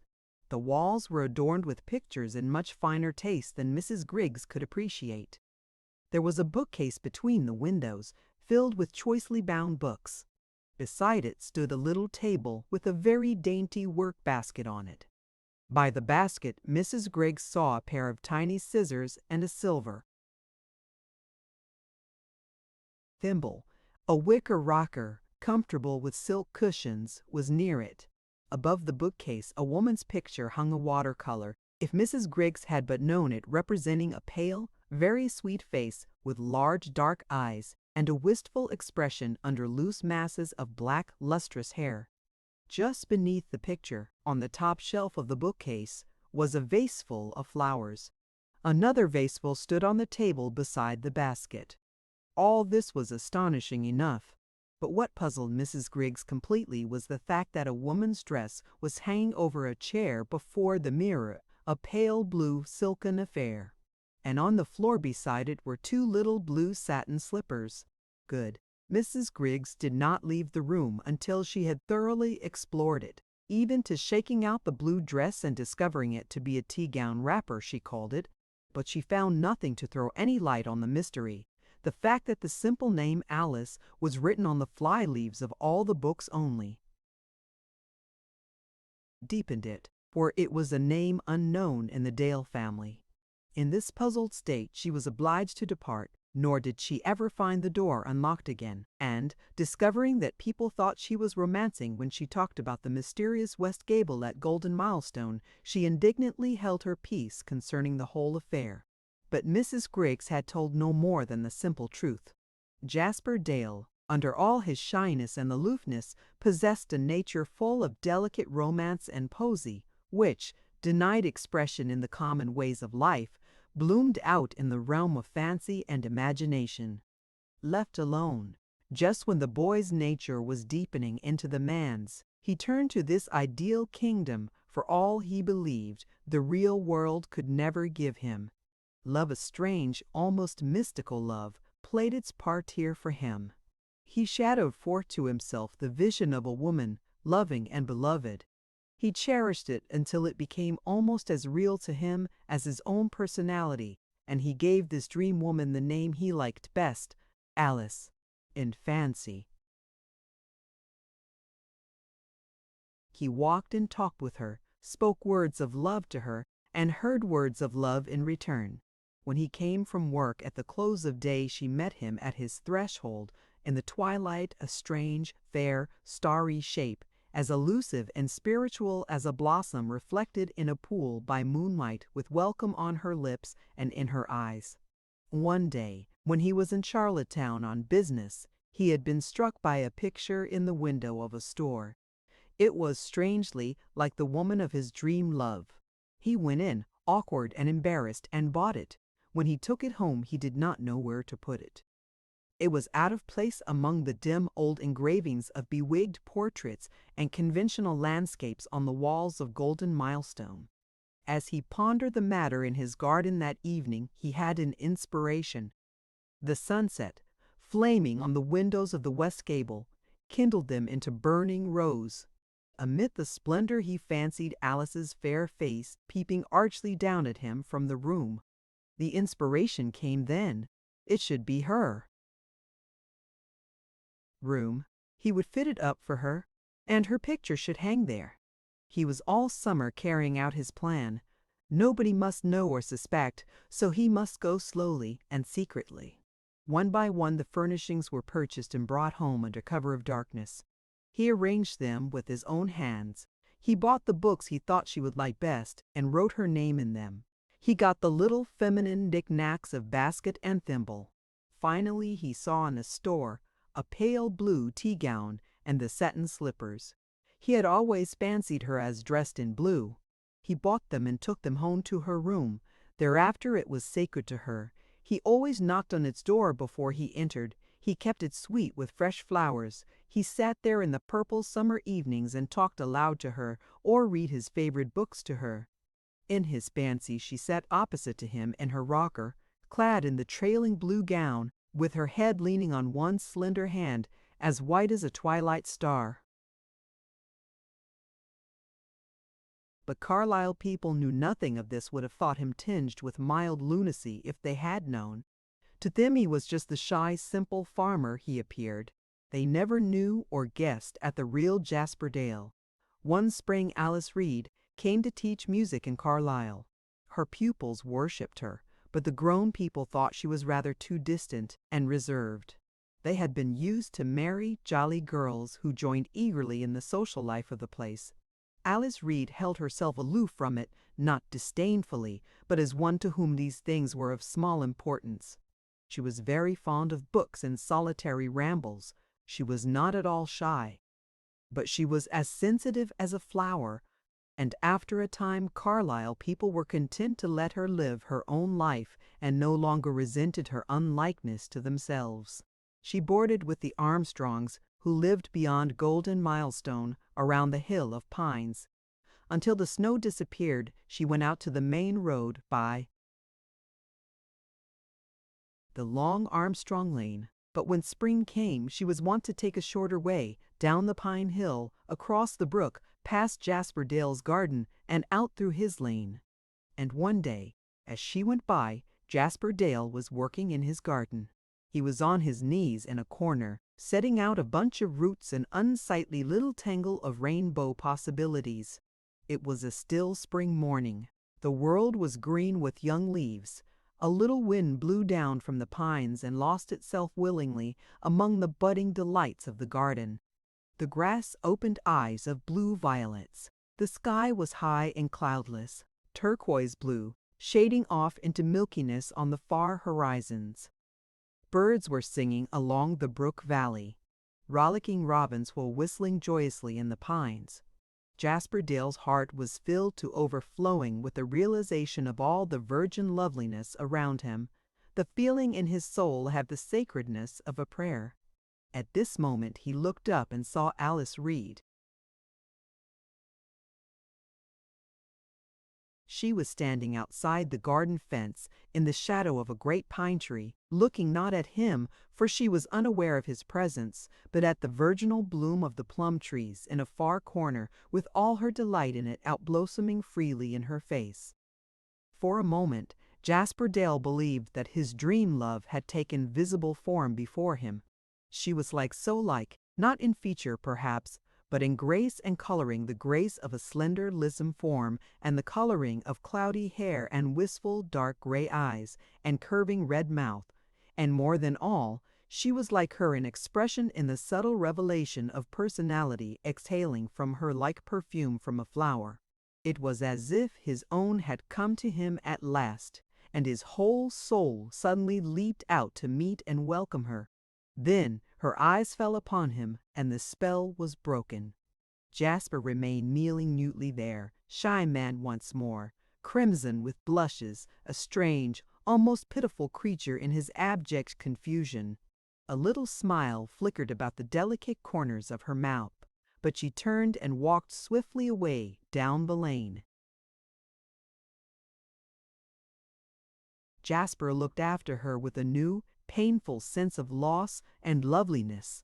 It had been agony to feel her conscious eyes upon him, but he realized now that there had been a strange sweetness in it too. It was still greater pain to watch her going from him. He thought she must be the new music teacher. But he did not even know her name. She had been dressed in blue too, a pale, dainty blue. But that was of course. He had known she must wear it, and he was sure her name must be Alice. When later on he discovered that it was, he felt no surprise. He carried some mayflowers up to the west gable and put them under the picture. But the charm had gone out of the tribute, and looking at the picture he thought how scant was the justice it did her. Her face was so much sweeter, her eyes so much softer, her hair so much more lustrous. The soul of his love had gone from the room, and from the picture, and from his dreams, when he tried to think of the Alice he loved. He saw, not the shadowy spirit occupant of the west gable, but the young girl who had stood under the pine, beautiful with the beauty of moonlight, of starshine on still water, of white, wind-swayed flowers growing in silent, shadowy places. He did not then realize what this meant. Had he realized it, he would have suffered bitterly. As it was, he felt only a vague discomfort, a curious sense of loss and gain commingled. He saw her again that afternoon on her way home. She did not pause by the garden, but walked swiftly past. Thereafter, every day for a week he watched unseen to see her pass his home. Once a little child was with her, clinging to her hand. No child had ever before had any part in the shy man's dream life. But that night in the twilight, the vision of the rocking chair was a girl in a blue print dress, with a little, golden-haired shape at her knee, a shape that lisped and prattled, and called her mother. And both of them were his. It was the next day that he failed for the first time to put flowers in the west gable. Instead, he cut a loose handful of daffodils and, looking furtively about him as if committing a crime, he laid them across the footpath under the pine. She must pass that way. Her feet would crush them if she failed to see them. Then he slipped back into his garden, half exultant, half repentant. From a safe retreat he saw her pass by and stooped to lift his flowers. Thereafter he put some in the same place every day. When Alice Reed saw the flowers she knew at once who had put them there, and divined that they were for her.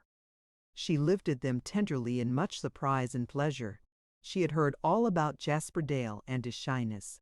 But before she had heard about him, she had seen him in church and liked him. She thought his face and his dark blue eyes beautiful. She even liked the long brown hair the Carlisle people laughed at. That he was quite different from other people she had understood at once, but she thought the difference in his favor, perhaps her sensitive nature divined and responded to the beauty in his. At least in her eyes, Jasper Dale was never a ridiculous figure. When she heard the story of the West Gable, which most people disbelieved, she believed it, although she did not understand it. It invested the shy man with interest and romance. She felt that she would have liked, out of no impertinent curiosity, to solve the mystery. She believed that it contained the key to his character. Thereafter, every day she found flowers under the pine tree. She wished to see Jasper to thank him, unaware that he watched her daily from the screen of shrubbery in his garden. But it was some time before she found the opportunity.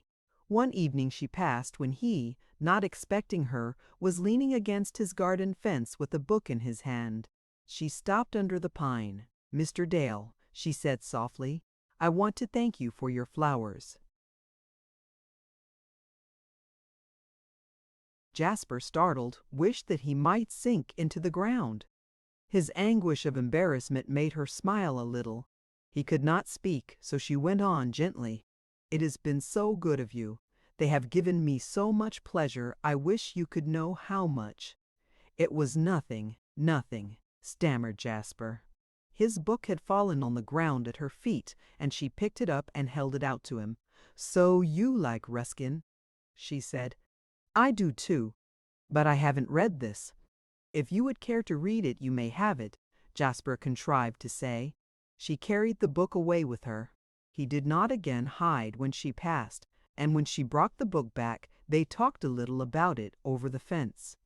He lent her others, and got some from her in return. They fell into the habit of discussing them. Jasper did not find it hard to talk to her now. It seemed as if he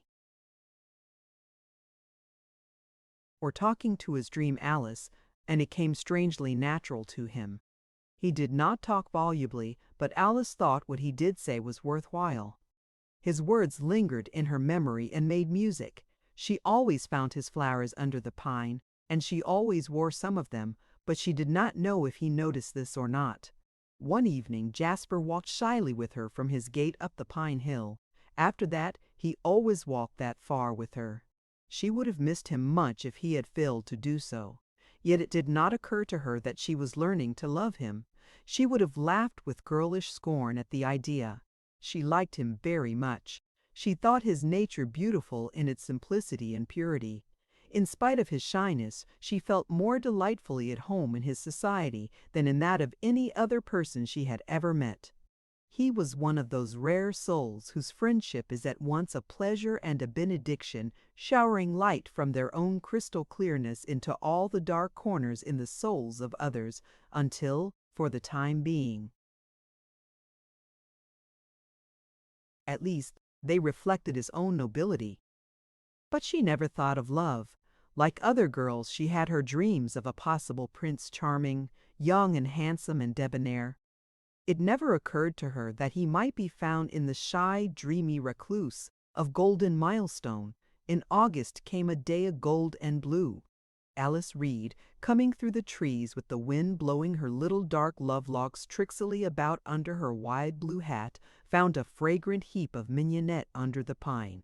She lifted it and buried her face in it, drinking in the wholesome, modest perfume.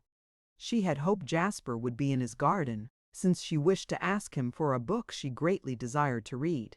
But she saw him sitting on the rustic seat at the further side. His back was towards her, and he was partially screened by a copse of lilacs. Alice, blushing slightly, unlatched the garden gate and went down the path. She had never been in the garden before, and she found her heart beating in a strange fashion. He did not hear her footsteps, and she was close behind him when she heard his voice and realized that he was talking to himself in a low, dreamy tone. As the meaning of his words dawned on her consciousness, she started and grew crimson. She could not move or speak. As one in a dream, she stood and listened to the shy man's reverie, guiltless of any thought of eavesdropping. "How much I love you, Alice," Jasper Dale was saying, unafraid, with no shyness in voice or manner. "I wonder what you would say if you knew. You would laugh at me, sweet as you are. You would laugh in mockery. I can never tell you. I can only dream of telling you.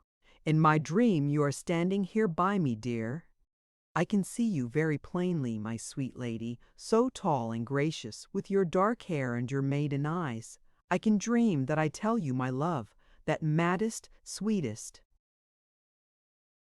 Dream of all that you love me in return. Everything is possible in dreams, you know, dear. My dreams are all I have, so I go far in them, even to dreaming that you are my wife. I dream how I shall fix up my dull old house for you. One room will need nothing more. It is your room, dear, and has been ready for you a long time, long before that day. I saw you under the pine. Your books and your chair and your picture are there, dear, only the picture is not half lovely enough, but the other rooms of the house must be made to bloom out freshly for you. What a delight it is thus to dream of what I would do for you. Then I would bring you home, dear, and lead you through my garden and into my house as its mistress. I would see you standing beside me in the old mirror at the end of the hall, a bride, in your pale blue dress with a blush on your face. I would lead you through all the rooms made ready for your coming, and then to your own. I would see you sitting in your own chair, and all my dreams would find rich fulfillment in that royal moment. Oh, Alice, we would have a beautiful life together. It's sweet to make-believe about it. You will sing to me in the twilight, and we will gather early flowers together in the spring days. When I come home from work, tired, you will put your arms about me and lay your head on my shoulder. I will stroke it so, that bonny, glossy head of yours. Alice, my Alice, all mine in my dream, never to be mine in real life. How I love you." The Alice behind him could bear no more. She gave a little choking cry that betrayed her presence. Jasper Dale sprang up and gazed upon her. He saw her standing there, amid the languorous shadows of August, pale with feeling, wide-eyed, trembling. For a moment shyness wrung him. Then every trace of it was banished by a sudden, strange, fierce anger that swept over him. He felt outraged and hurt to the death. He felt as if he had been cheated out of something incalculably precious, as if sacrilege had been done to his most holy sanctuary of emotion. White, tense with his anger, he looked at her and spoke, his lips as pale as if his fiery words scathed them. "How dare you? You have spied on me. You have crept in and listened. How dare you? Do you know what you have done, girl? You have destroyed all that made life worth while to me. My dream is dead. It could not live when it was betrayed. And it was all I had. Oh, laugh at me, mock me. I know that I am ridiculous. What of it? It never could have hurt you. Why must you creep in like this to hear me and put me to shame? Oh, I love you. I will say it. Laugh as you will. Is it such a strange thing that I should have a heart like other men? This will make sport for you. I, who love you better than my life, better than any other man in the world can love you, will be a jest to you all your life. I love you, and yet I think I could hate you. You have destroyed my dream. You have done me deadly wrong." "Jasper! Jasper!" cried Alice, finding her voice. His anger hurt her with a pain she could not endure. It was unbearable that Jasper should be angry with her. In that moment, she realized that she loved him, that the words he had spoken when unconscious of her presence were the sweetest she had ever heard or ever could hear. Nothing mattered at all, save that he loved her and was angry with her. "Don't say such dreadful things to me," she stammered. "I did not mean to listen. I could not help it. I shall never laugh at you." "Oh, Jasper!" She looked bravely at him, and the fine soul of her shone through the flesh like an illuminating lamp. "I am glad that you love me, and I am glad I chanced to overhear you, since you would never have had the courage to tell me otherwise. Glad, glad, do you understand, Jasper?" Jasper looked at her with the eyes of one who, looking through pain, sees rapture beyond. "Is it possible?" he said wonderingly. "Alice, I am so much older than you, and they call me the awkward man. They say I am unlike other people. You are unlike other people," she said softly, "and that is why I love you. I know now that I must have loved you ever since I saw you." "I loved you long before I saw you," said Jasper. He came close to her and drew her into his arms, tenderly and reverently, all his shyness and awkwardness swallowed up in the grace of his great happiness. In the old garden, he kissed her lips, and Alice entered into her own. Chapter 26. Uncle Blair Comes Home.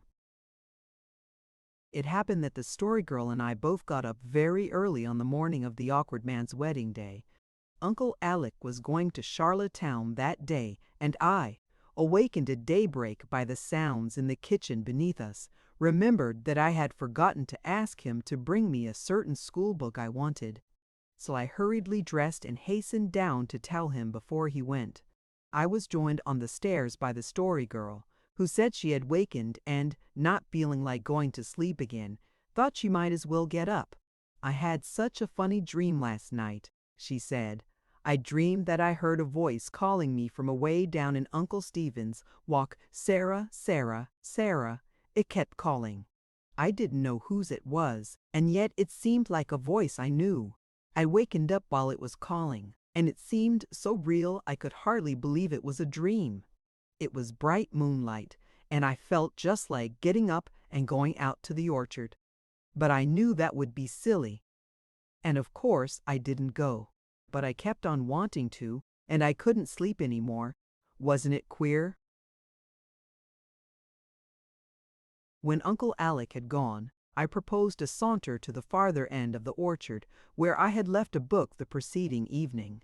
A young morn was walking rosily on the hills as we passed down Uncle Stephen's Walk, with Patty trotting before us. High overhead was the spirit-like blue of paling skies. The east was a great arc of crystal, smitten through with auroral crimsonings. Just above it was one milk-white star of morning, like a pearl on a silver sea. A light wind of dawn was weaving an orient spell. "It's lovely to be up as early as this, isn't it?" said the Story Girl. "The world seems so different just at sunrise, doesn't it? It makes me feel just like getting up to see the sunrise every morning of my life after this. But I know I won't. I'll likely sleep later than ever tomorrow morning. But I wish I could. The awkward man and Miss Reed are going to have a lovely day for their wedding," I said. "Yes, and I'm so glad. Beautiful Alice deserves everything good. Why, Bev, who is that in the hammock?" I looked. The hammock was swung under the two entries of the walk. In it a man was lying asleep, his head pillowed on his overcoat. He was sleeping easily, lightly, and wholesomely. He had a pointed brown beard and thick wavy brown hair. His cheeks were a dusky red, and the lashes of his closed eyes were as long and dark and silken as a girl's. He wore a light gray suit, and on the slender white hand that hung down over the hammock's edge was a spark of diamond fire. It seemed to me that I knew his face, although assuredly I had never seen him before. While I groped among vague speculations, the Story Girl gave a queer, choked little cry. The next moment she had sprung over the intervening space, dropped on her knees by the hammock, and flung her arms about the man's neck. "Father! Father!" she cried, while I stood, rooted to the ground in my amazement. The sleeper stirred and opened two large, exceedingly brilliant hazel eyes. For a moment he gazed rather blankly at the brown, curled young lady who was embracing him. Then a most delightful smile broke over his face. He sprang up and caught her to his heart. "Sarah, Sarah, my little Sarah, to think I didn't know you at first glance. But you are almost a woman, and when I saw you last you were just a little girl of 8, my own little Sarah. Father, sometimes I've wondered if you were ever coming back to me. I heard the story girl say, as I turned and scuttled up the walk, realizing that I was not wanted there just then, and would be little missed. Various emotions and speculations possessed my mind in my retreat, but chiefly did I feel a sense of triumph in being the bearer of exciting news. "Aunt Janet, Uncle Blair is here," I announced breathlessly at the kitchen door. Aunt Janet, who was kneading her bread, turned round and lifted floury hands. Felicity and Cecily, who were just entering the kitchen, rosy from slumber, stopped still and stared at me. "Uncle who?" exclaimed Aunt Janet. "Uncle Blair, the story girl's father, you know. He's here." "Way down in the orchard. He was asleep in the hammock. We found him there." "Dear me," said Aunt Janet, sitting down helplessly. "If that isn't like Blair. Of course he couldn't come like anybody else. I wonder," she added in a tone unheard by anyone else save myself, "I wonder if he has come to take the child away." My elation went out like a snuffed candle. I had never thought of this. If Uncle Blair took the story girl away, would not life become rather savorless on the hill farm? I turned and followed Felicity and Cecily out in a very subdued mood. Uncle Blair and the story girl were just coming out of the orchard. His arm was about her and hers was on his shoulder. Laughter and tears were contending in her eyes. Only once before, when Peter had come back from the Valley of the Shadow, had I seen the story girl cry. Emotion had to go very deep with her ere it touched the source of tears. I had always known that she loved her father passionately, though she rarely talked of him, understanding that her uncles and aunts were not wholeheartedly his friends. But Aunt Janet's welcome was cordial enough, though a trifle flustered. Whatever thrifty, hard-working farmer folk might think of gay, bohemian Blair, Stanley in his absence, in his presence, even they liked him, by the grace of some winsome, lovable quality in the soul of him. He had a way with him, revealed even in the manner with which he caught staid Aunt Janet in his arms, swung her matronly form around as though she had been a slim schoolgirl, and kissed her rosy cheek. "Sister o' mine, are you never going to grow old?" he said. "Here you are at 45 with the roses of 16, and not a gray hair, I'll wager." "Blair, Blair, it is you who are always young," laughed Aunt Janet, not ill-pleased. "Where in the world did you come from? And what is this I hear of your sleeping all night in the hammock?" "I've been painting in the Lake District all summer, as you know," answered Uncle Blair, "and one day I just got homesick to see my little girl. So I sailed for Montreal without further delay. I got here at 11 last night, the station. Master's son drove me down. Nice boy. The old house was in darkness, and I thought it would be a shame to rouse you all out of bed after a hard day's work. So I decided that I would spend the night in the orchard. It was moonlight, you know, and moonlight in an old orchard is one of the few things left over from the Golden Age." "It was very foolish of you," said practical Aunt Janet. "These September nights are real chilly. You might have caught your death of cold, or a bad dose of rheumatism." "So I might." "No doubt it was foolish of me," agreed Uncle Blair gaily. "It must have been the fault of the moonlight. Moonlight, you know, Sister Janet, has an intoxicating quality. It is a fine, airy, silver wine, such as fairies may drink at their revels, unharmed of it, but when a mere mortal sips of it, it mounts straightway to his brain, to the undoing of his daylight common sense. However, I have got neither cold nor rheumatism, as a sensible person would have done had he ever been lured into doing such a nonsensible thing.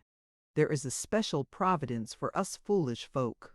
I enjoyed my night in the orchard, For a time I was companioned by sweet old memories, and then I fell asleep listening to the murmurs of the wind in those old trees yonder. And I had a beautiful dream, Janet. I dreamed that the old orchard blossomed again as it did that spring 18 years ago. I dreamed that its sunshine was the sunshine of spring, not autumn. There was newness of life in my dream, Janet, and the sweetness of forgotten words. Wasn't it strange about my dream? Whispered the Story Girl to me. Well, you'd better come in and have some breakfast, said Aunt Janet. These are my little girls, Felicity and Cecily. I remember them as two most adorable tots, said Uncle Blair, shaking hands. They haven't changed quite so much as my own baby child. Why, she's a woman, Janet, she's a woman. She's child enough still, said Aunt Janet hastily. The Story Girl shook her long brown curls. I'm 15, she said, and you ought to see me in my long dress, Father. We must not be separated any longer, dear heart, I heard Uncle Blair say tenderly. I hoped that he meant he would stay in Canada, not that he would take the Story Girl away. Apart from this, we had a gay day with Uncle Blair. He evidently liked our society better than that of the grown-ups, for he was a child himself at heart, gay, irresponsible, always acting on the impulse of the moment. We all found him a delightful companion. There was no school that day as Mr. Perkins was absent, attending a meeting of the Teachers' Convention, so we spent most of its golden hours in the orchard with Uncle Blair, listening to his fascinating accounts of foreign wanderings. He also drew all our pictures for us, and this was especially delightful, for the day of the camera was only just dawning and none of us had ever had even our photographs taken. Sarah Ray's pleasure was, as usual, quite spoiled by wondering what her mother would say of it, for Mrs. Ray had, so it appeared, some very peculiar prejudices against the taking or making of any kind of picture whatsoever, owing to an exceedingly strict interpretation of the Second Commandment. Dan suggested that she need not tell her mother anything about it, but Sarah shook her head. I'll have to tell her. I've made it a rule to tell Ma everything I do ever since the Judgment Day. Besides, added Cecily seriously, the Family Guide says one ought to tell one's mother everything. It's pretty hard sometimes, though, sighed Sarah. Ma scolds so much when I do tell her things that it sort of discourages me. But when I think of how dreadful I felt the time of the Judgment Day over deceiving her in some things, it nerves me up. I'd do almost anything rather than feel like that the next time the Judgment Day comes. Fethy, fi, fo, fum. I smell a story, said Uncle Blair. What do you mean by speaking of the Judgment Day in the past tense? The Story Girl told him the tale of that dreadful Sunday in the preceding summer, and we all laughed with him at ourselves. All the same, muttered Peter, I don't want to have another experience like that. I hope I'll be dead the next time the Judgment Day comes. But you'll be raised up for it, said Felix. Oh, that'll be all right. I won't mind that. I won't know anything about it till it really happens. It's the expecting it that's the worst. I don't think you ought to talk of such things, said Felicity. When evening came, we all went to Golden Milestone. We knew the awkward man and his bride were expected home at sunset, and we meant to scatter flowers on the path by which she must enter her new home. It was the Story Girl's idea.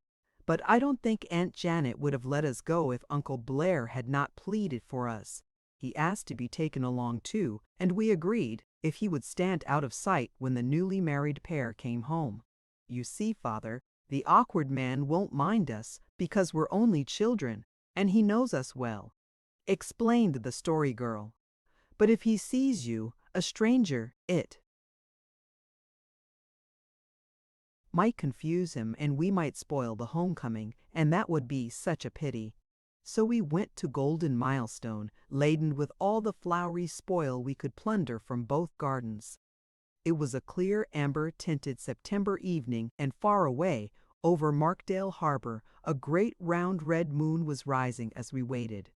Uncle Blair was hidden behind the wind-blown tassels of the pines at the gate, but he and the Story Girl kept waving their hands at each other, and calling out gay, mirthful jests. "Do you really feel acquainted with your father?" whispered Sarah Ray wonderingly. "It's long since you saw him." "If I hadn't seen him for 100 years, it wouldn't make any difference that way," laughed the Story Girl. "S, they're coming," whispered Felicity excitedly. And then they came. Beautiful Alice, blushing and lovely, in the prettiest of pretty blue dresses, and the awkward man, so fervently happy that he quite forgot to be awkward. He lifted her out of the buggy gallantly and led her forward to us, smiling. We retreated before them, scattering our flowers lavishly on the path, and Alice Dale walked to the very doorstep of her new home over a carpet of blossoms. On the step they both paused and turned towards us, and we shyly did the proper thing in the way of congratulations and good wishes. "It was so sweet of you to do this," said the smiling bride. "It was lovely to be able to do it for you, dearest," whispered the Story Girl. "And oh, Miss Reed, Mrs. Dale, I mean, we all hope you'll be so, so happy forever." "I am sure I shall," said Alice Dale, turning to her husband. He looked down into her eyes, and we were quite forgotten by both of them. We saw it and slipped away, while Jasper Dale drew his wife into their home and shut the world out. We scampered joyously away through the moonlit dusk. Uncle Blair joined us at the gate, and the Story Girl asked him what he thought of the bride. "When she dies, white violets will grow out of her dust," he answered. "Uncle Blair says even queerer things than the Story Girl," Felicity whispered to me. And so that beautiful day went away from us, slipping through our fingers as we tried to hold it. It hooded itself in shadows and fared forth on the road that is lighted by the white stars of evening. It had been a gift of paradise. Its hours had all been fair and beloved. From dawn flush to fall of night, there had been naught to mar it. It took with it its smiles and laughter, but it left the boon of memory. Chapter 27. The Old Order Changath. I am going away with Father when he goes. He is going to spend the winter in Paris, and I am to go to school there. The Story Girl told us this one day in the orchard. There was a little elation in her tone, but more regret. The news was not a great surprise to us. We had felt it in the air ever since Uncle Blair's arrival. Aunt Janet had been very unwilling to let the Story Girl go, but Uncle Blair was inexorable. It was time, he said, that she should go to a better school than the little country one in Carlisle, and besides, he did not want her to grow into womanhood, a stranger to him. So it was finally decided that she was to go. "Just think, you are going to Europe," said Sarah Ray in an awestruck tone. "Won't that be splendid?" "I suppose I'll like it after a while," said the Story Girl slowly, "but I know I'll be dreadfully homesick at first. Of course, it will be lovely to be with Father, but oh, I'll miss the rest of you so much. Just think how WEL miss you," sighed Cecily. "It will be so lonesome here this winter, with you and Peter both gone. Oh dear, I do wish things didn't have to change." Felicity said nothing. She kept looking down at the grass on which she sat, absently pulling at the slender blades. Presently we saw 2 big tears roll down over her cheeks. The Story Girl looked surprised. "Are you crying because I am going away, Felicity?" she asked. "Of course I am," answered Felicity with a big sob. "Do you think I've no feeling?" "I didn't think you'd care much," said the Story Girl frankly. "You've never seemed to like me very much."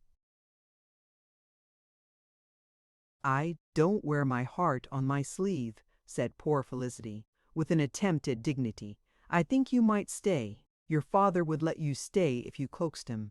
"Well, you see I'd have to go some time," sighed the Story Girl, "and the longer it was put off the harder it would be. But I do feel dreadfully about it. I can't even take poor Patty. I'll have to leave him behind, and oh, I want you all to promise to be kind to him for my sake." We all solemnly assured her that we would. "I'll give him cream every morning and night," sobbed Felicity. "But I'll never be able to look at him without crying. He'll make me think of you." "Well, I'm not going right away, said the Story Girl more cheerfully. Not till the last of October, so we have over a month yet to have a good time in. Let's all just determined to make it a splendid month for the last.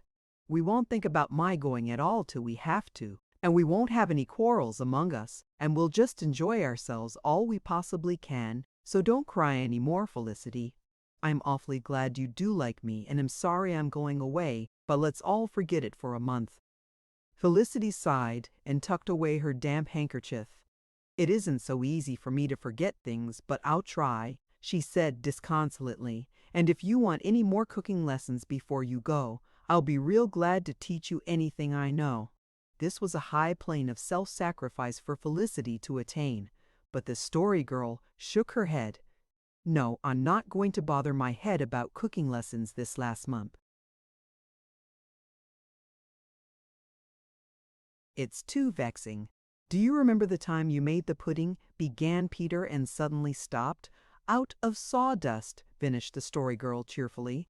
You needn't be afraid to mention it to me after this. I don't mind any more. I begin to see the fun of it now.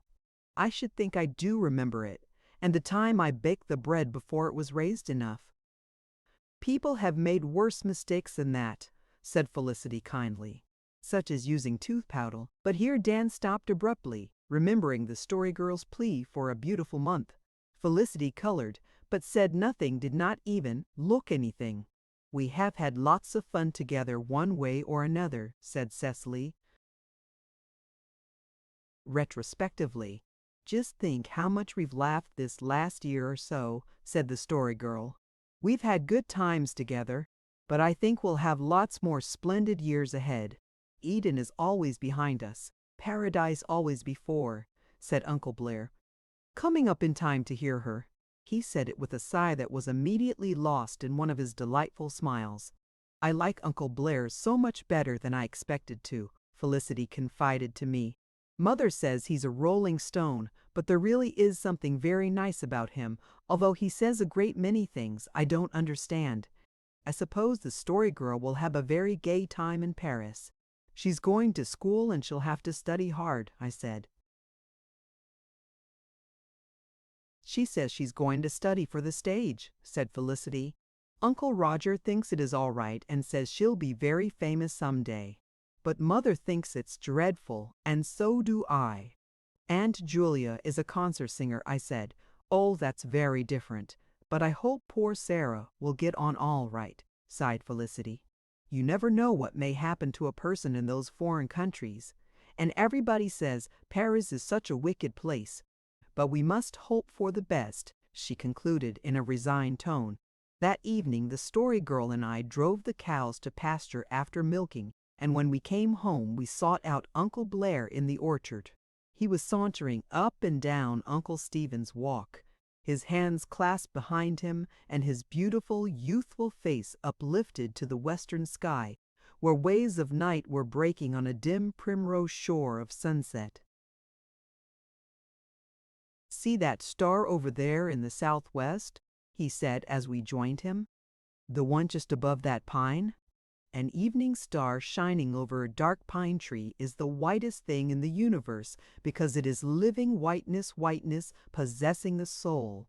How full this old orchard is of twilight. Do you know I had been trysting here with ghosts? The family ghosts? I asked very stupidly. No, not the family ghosts. I never saw beautiful, broken-hearted Emily yet. Your mother saw her once. Sarah, that was a strange thing. He added absently, as if to himself. Did Mother really see her? Whispered the Story Girl. Well, she always believed she did. Who knows? Do you think there are such things as ghosts, Uncle Blair? I asked curiously. I never saw any, Beverly. But you said you were trysting with ghosts here this evening, said the Story Girl. Oh yes, the ghosts of the old years. I love this orchard because of its many ghosts. We are good comrades, those ghosts and I. We walk and talk, we even laugh together, sorrowful laughter that has sorrow's own sweetness. and always there comes to me one dear phantom and wanders hand in hand with me, a lost lady of the old years." "My mother?" said the Story Girl very softly. "Yes, your mother. Here, in her old haunts. It is impossible for me to believe that she can be dead, that her Luegtier can be dead. She was the gayest, sweetest thing, and so young, only 3 years older than you, Sarah, yonder old. House had been glad because of her for 18 years when I met her first. I wish I could remember her," said the Story Girl with a little sigh. "I haven't even a picture of her. Why didn't you paint one, Father? She would never let me. She had some queer, funny, half playful, half earnest superstition about it. But I always meant to when she would become willing to let me. And then she died. Her twin brother Felix died the same day. There was something strange about that too. I was holding her in my arms and she was looking up at me. Suddenly she looked past me and gave a little start. 'Felix,' she said. For a moment she trembled, and then she smiled and looked up at me again a little beseechingly. 'Felix has come for me, dear,' she said. 'We were always together before you came. You must not mind, you must be glad I do not have to go alone. Well, who knows? But she left me, Sarah, she left me.' There was that in Uncle Blair's voice that kept us silent for a time. Then the Story Girl said, still very softly, 'What did Mother look like, Father? I don't look the least little bit like her, do I?' 'No, I wish you did, you brown thing. Your mother's face was as white as a wood lily, with only a faint dream of rose in her cheeks. She had the eyes of one who always had a song in her heart, blue as a mist, those eyes were. She had dark lashes and a little red mouth that quivered when she was very sad or very happy, like a crimson rose too rudely shaken by the wind. She was as slim and lithe as a young, white-stemmed birch tree. How I loved her! How happy we were! But he who accepts human love must bind it to his soul with pain. And she is not lost to me. Nothing is ever really lost to us as long as we remember it." Uncle Blair looked up at the evening star. We saw that he had forgotten us, and we slipped away hand in hand, leaving him alone in the memory-haunted shadows of the old orchard. Chapter 28. The Path to Arcady. October that year gathered up all the spilled sunshine of the summer and clad herself in it as in a garment. The Story Girl had asked us to try to make the last month together beautiful, and nature seconded our efforts, giving us that most beautiful of beautiful things, a gracious and perfect moon of falling leaves. There was not in all that vanished October one day that did not come in with auroral splendor and go out, attended by a fair galaxy of evening stars, not a day when there were not golden lights in the wide pastures and purple hazes in the ripened distances. Never was anything so gorgeous as the maple trees that year. Maples are trees that have primeval fire in their souls. It glows out a little in their early youth before the leaves open in the redness and rosy yellowness of their blossoms, but in summer it is carefully hidden under a demure, silver-lined greenness. Then when autumn comes, the maples give up trying to be sober and flame out in all the barbaric splendor and gorgeousness of their real nature, making of the hills things out of an Arabian Nights dream, in the golden prime of good Harun al-Rashid. You may never know what scarlet and crimson really are until you see them in their perfection on an October hillside under the unfathomable blue of an autumn sky. All the glow and radiance and joy at Earth's heart seem to have broken loose in a splendid determination to express itself, for once before the frost of winter chills her beating pulses. It is the year's carnival, ere the dull Lenten days of leafless valleys and penitential mists come. The time of apple-picking had come around once more, and we worked joyously. Uncle Blair picked apples with us, and between him and the Story Girl, it was an October never to be forgotten. "Will you go far afield for a walk with me today?" he said to her and me, one idle afternoon of opal skies, pied meadows, and misty hills. It was Saturday, and Peter had gone home. Felix and Dan were helping Uncle Alec top turnips. Cecily and Felicity were making cookies for Sunday. So the Story Girl and I were alone in Uncle Stephen's walk. We liked to be alone together that last month, to think the long, long thoughts of youth and talk about our futures. There had grown up between us that summer a bond of sympathy that did not exist between us and the others. We were older than they. The Story Girl was 15 and I was nearly that, and all at once it seemed as if we were immeasurably older than the rest, and possessed of dreams and visions and forward-reaching hopes which they could not possibly share or understand. At times we were still children, still interested in childish things, but there came hours when we seemed to our two selves very grown up and old, and in those hours we talked our dreams and visions and hopes, vague and splendid as all such are, over together, and so began to build up, out of the rainbow fragments of our childhood's companionship, that rare and beautiful friendship which was to last all our lives, enriching and enstarring them.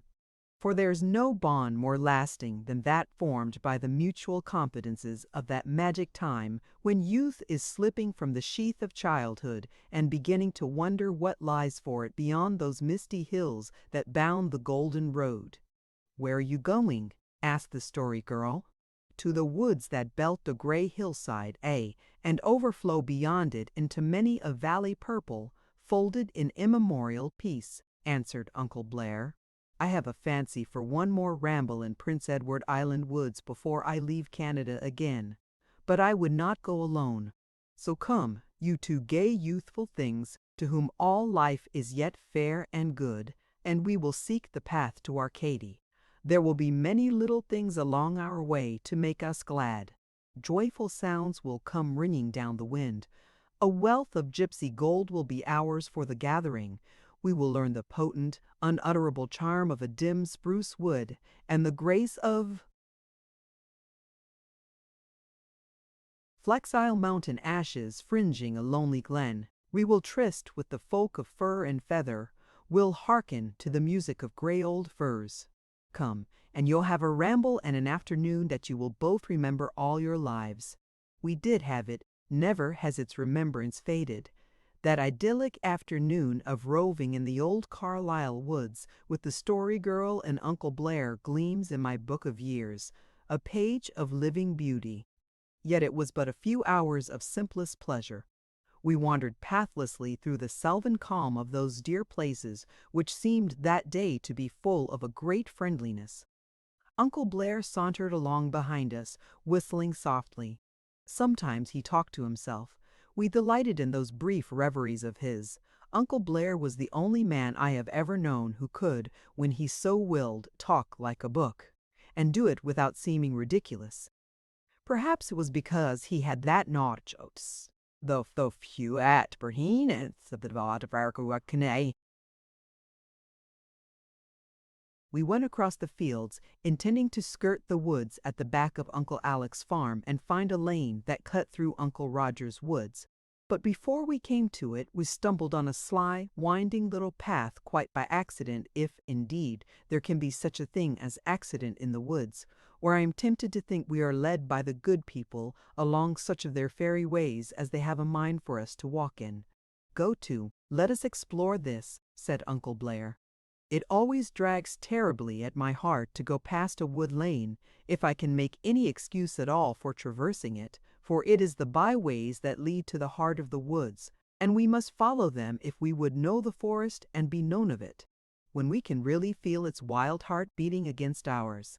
Its subtle life will steal into our veins and make us its own forever, so that no matter where we go or how wide we wander in the noisy ways of cities or over the lone ways of the sea, we shall yet be drawn back to the forest to find our most enduring kinship."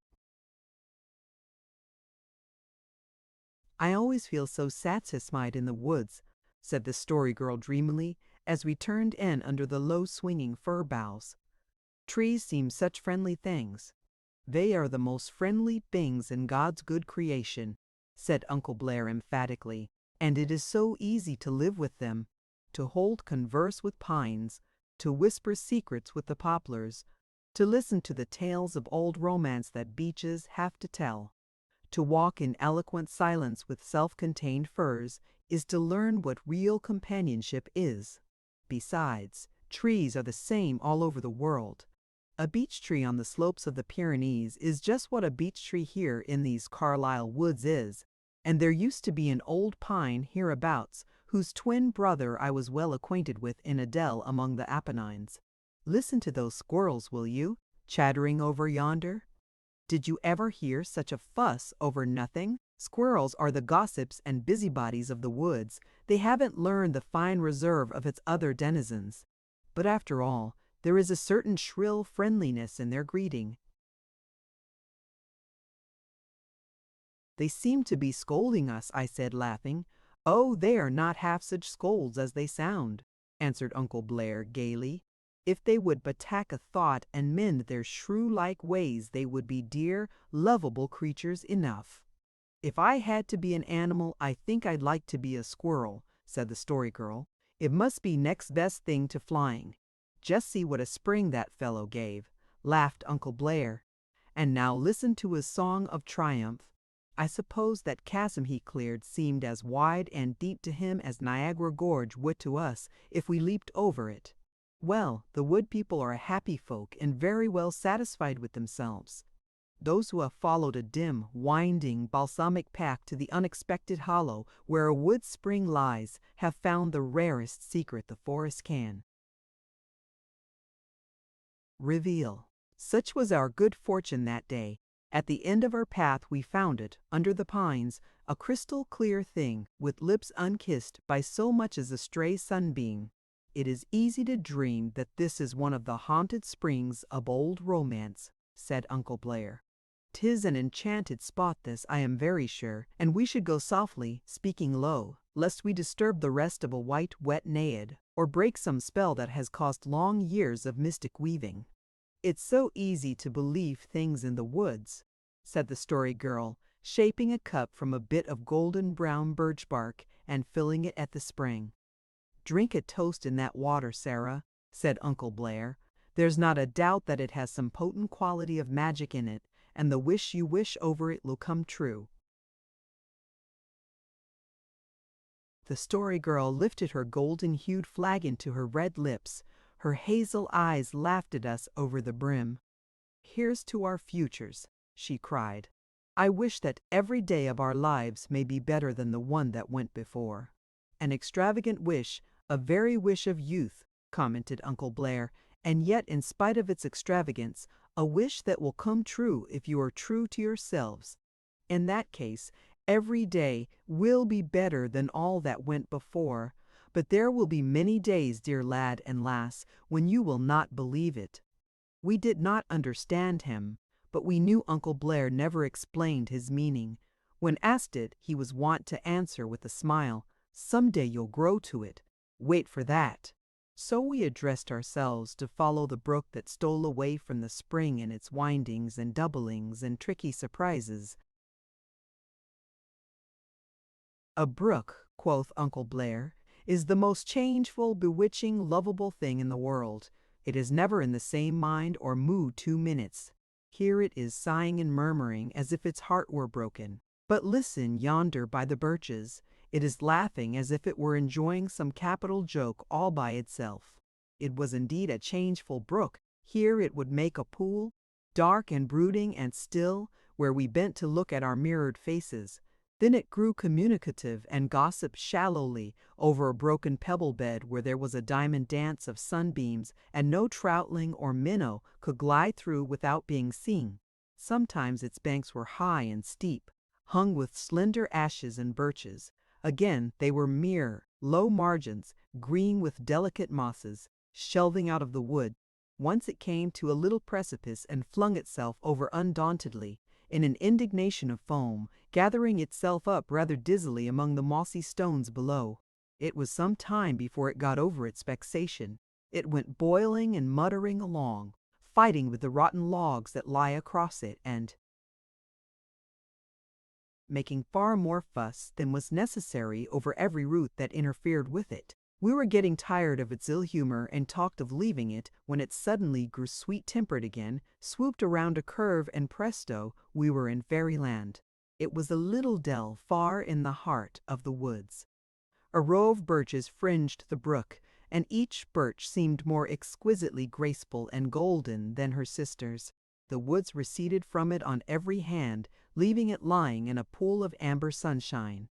The yellow trees were mirrored in the placid stream, with now and then a leaf falling on the water, mayhap to drift away and be used, as Uncle Blair suggested, by some adventurous wood sprite who had it in mind to fare forth to some far-off, legendary region where all the brooks ran into the sea. "Oh, what a lovely place!" I exclaimed, looking around me with delight. "A spell of eternity is woven over it, surely," murmured Uncle Blair. "Winter may not touch it, or spring ever revisit it. It should be like this forever."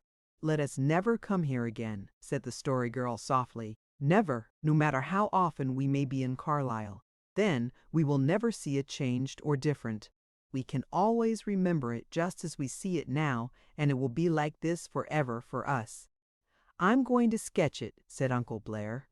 While he sketched it, the Story Girl and I sat on the banks of the brook, and she told me the story of the sighing reed. It was a very simple little story, that of the slender brown reed which grew by the forest pool and always was sad and sighing because it could not utter music like the brook and the birds and the winds.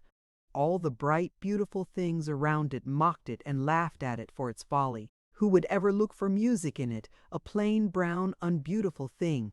But one day a youth came through the wood. He was as beautiful as the spring. He cut the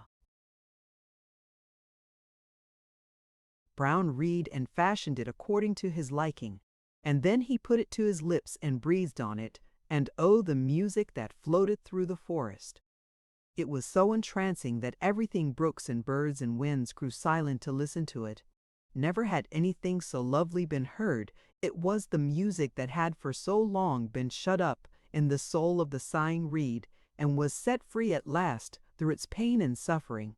I had heard the Story Girl tell many a more dramatic tale, but that one stands out for me in memory above them all, partly, perhaps, because of the spot in which she told it, partly because it was the last one I was to hear her tell for many years, the last one she was ever to tell me on the golden road.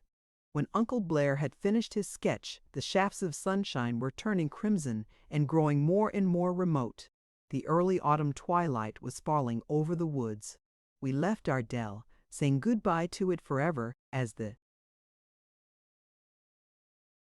Story Girl had suggested, and we went slowly homeward through the fir woods, where a haunting, indescribable odor stole out to meet us. "There is magic in the scent of dying fir," Uncle Blair was saying aloud to himself, as if forgetting he was not quite alone. "It gets into our blood like some rare, subtly compounded wine, and thrills us with unutterable sweetnesses, as of recollections from some other fairer life, lived in some happier star. Compared to it, all other scents seem heavy and earth-born, luring to the valleys instead of the heights. But the tang of the fir summons onward and upward to some far-off, divine event, some spiritual peak of attainment, whence we shall see with unfaltering, unclouded vision the spires of some aerial city beautiful, or the fulfillment of some fair, fadeless land of promise."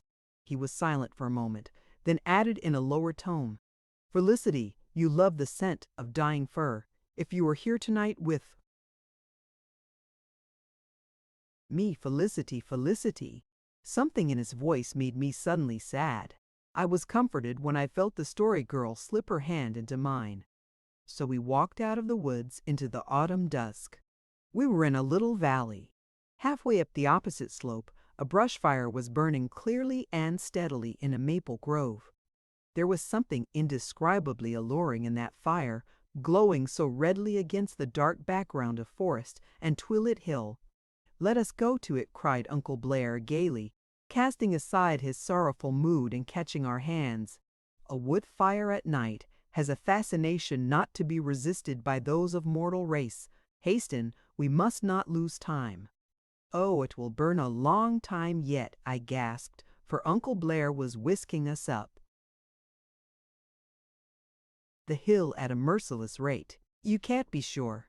It may have been lighted by some good, honest farmer man, bent on tidying up his sugar orchard, but it may also, for anything we know, have been kindled by no earthly woodman as a beacon or summons to the tribes of fairyland, and may vanish away if we tarry. It did not vanish, and presently we found ourselves in the grove. It was very beautiful. The fire burned with a clear, steady glow and a soft crackle. The long arcades beneath the trees were illuminated with a rosy radiance, beyond which lurked companies of gray and purple shadows. Everything was very still and dreamy and remote. It is impossible that out there, just over the hill, lies a village of men where tame household lamps are shining, said Uncle Blair. I feel as if we must be thousands of miles away from everything we've ever known, murmured the Story Girl. So you are, said Uncle Blair emphatically.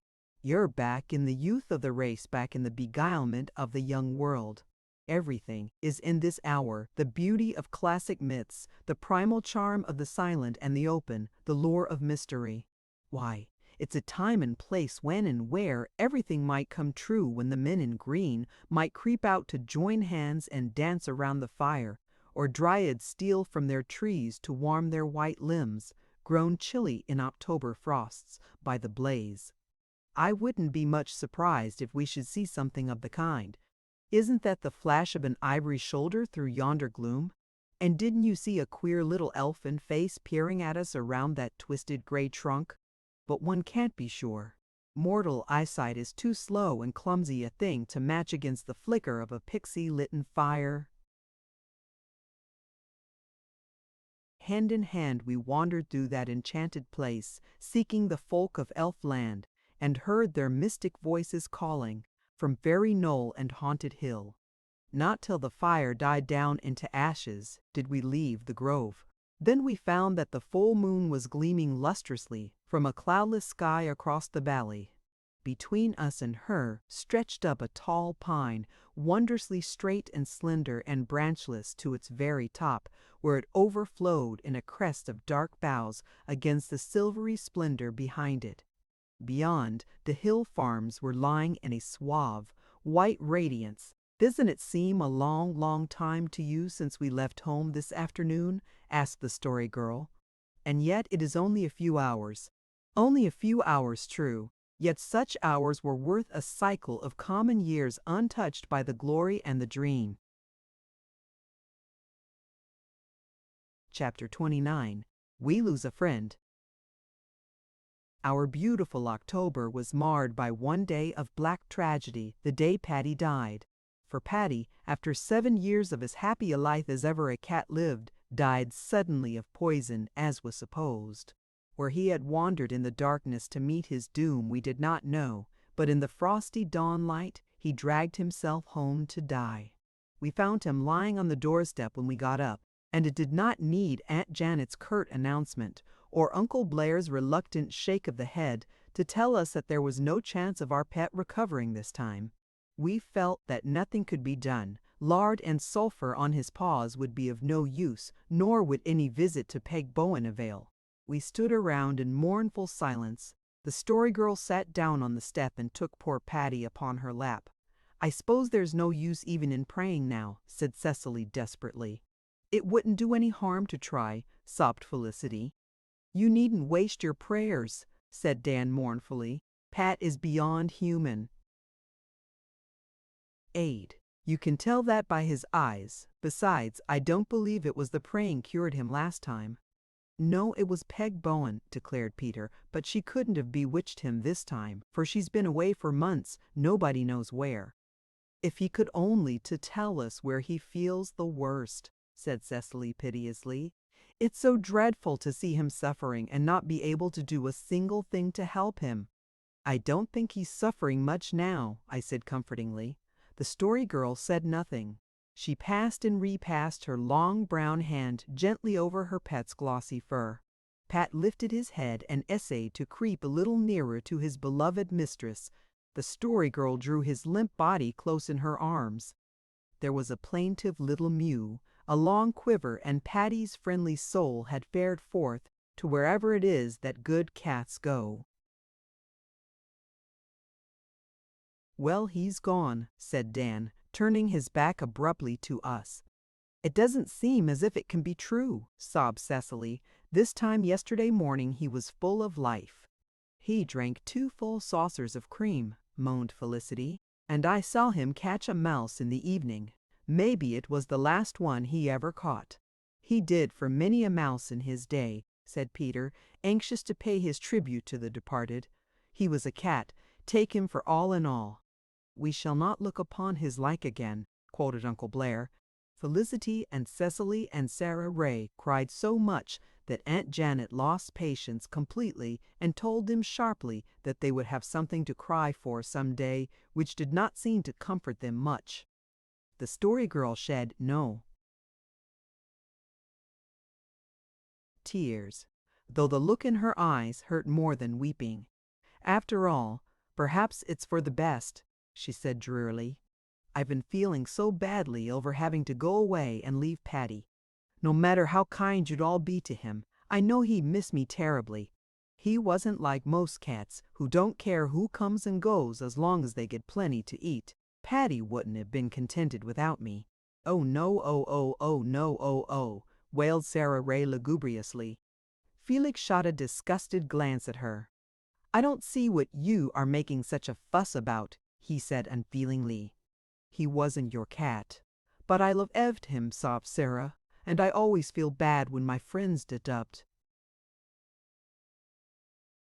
"I wish we could believe that cats went to heaven, like people," sighed Cecily. "Do you really think it isn't possible?" Uncle Blair shook his head. "I'm afraid not.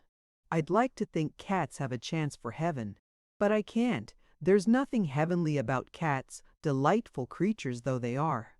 "Blair, I'm really surprised to hear the things you say to the children," said Aunt Janet severely. "Surely you wouldn't prefer me to tell them that cats do go to heaven," protested Uncle Blair. "I think it's wicked to carry on about an animal as those children do," answered Aunt Janet decidedly, "and you shouldn't encourage them. Here now, children, stop making a fuss. Bury that cat and get off to your apple picking." We had to go to our work, but Patty was not to be buried in any such offhand fashion as that.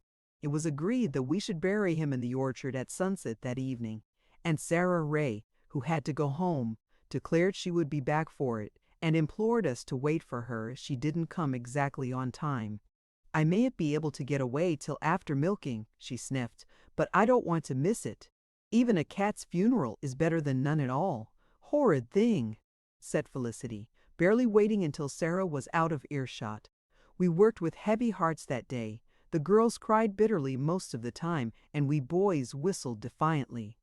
But as evening drew on, we began to feel a sneaking interest in the details of the funeral. As Dan said, the thing should be done properly, since Patty was no common cat.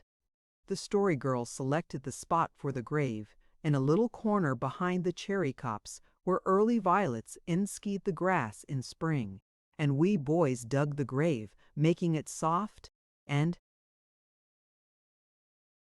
narrow, as the heroine of the old ballad wanted hers made.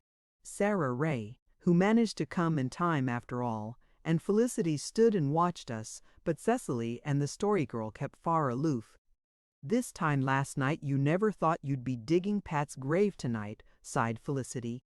"We little Kay know what a day will bring forth," sobbed Sarah. "I've heard the ministers say that, and it is true." "Of course it's true. It's in the Bible.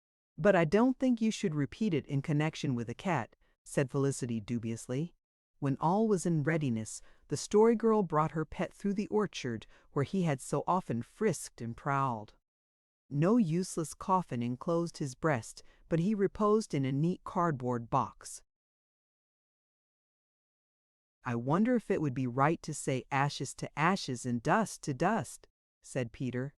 No, it wouldn't, averred Felicity. It would be real wicked.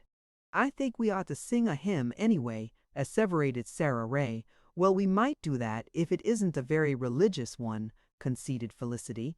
How would pull for the shore, sailor, pull for the shore do? Asked Cecily.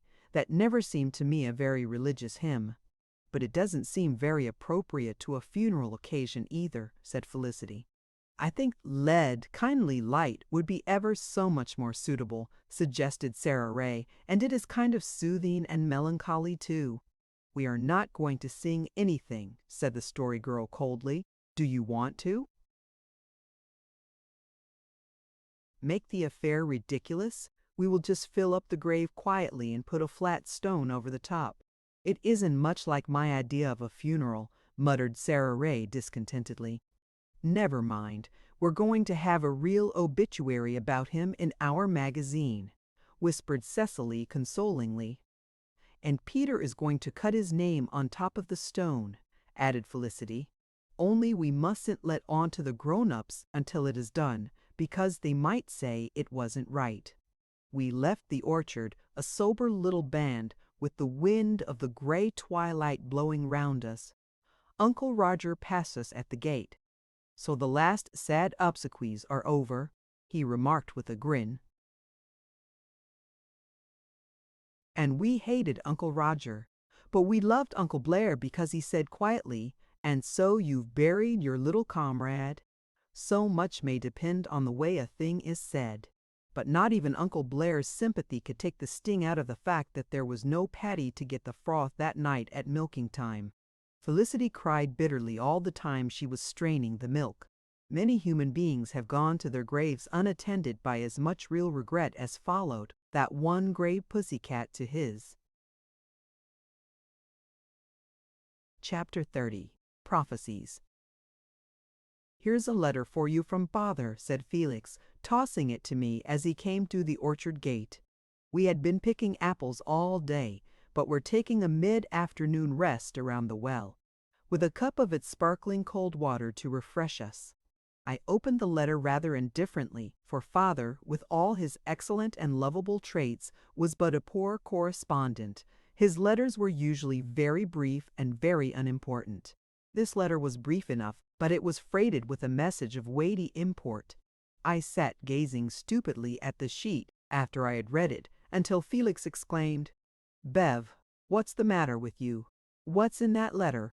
"Father is coming home," I said dazedly. "He is to leave South America in a fortnight, and will be here in November to take us back to Toronto."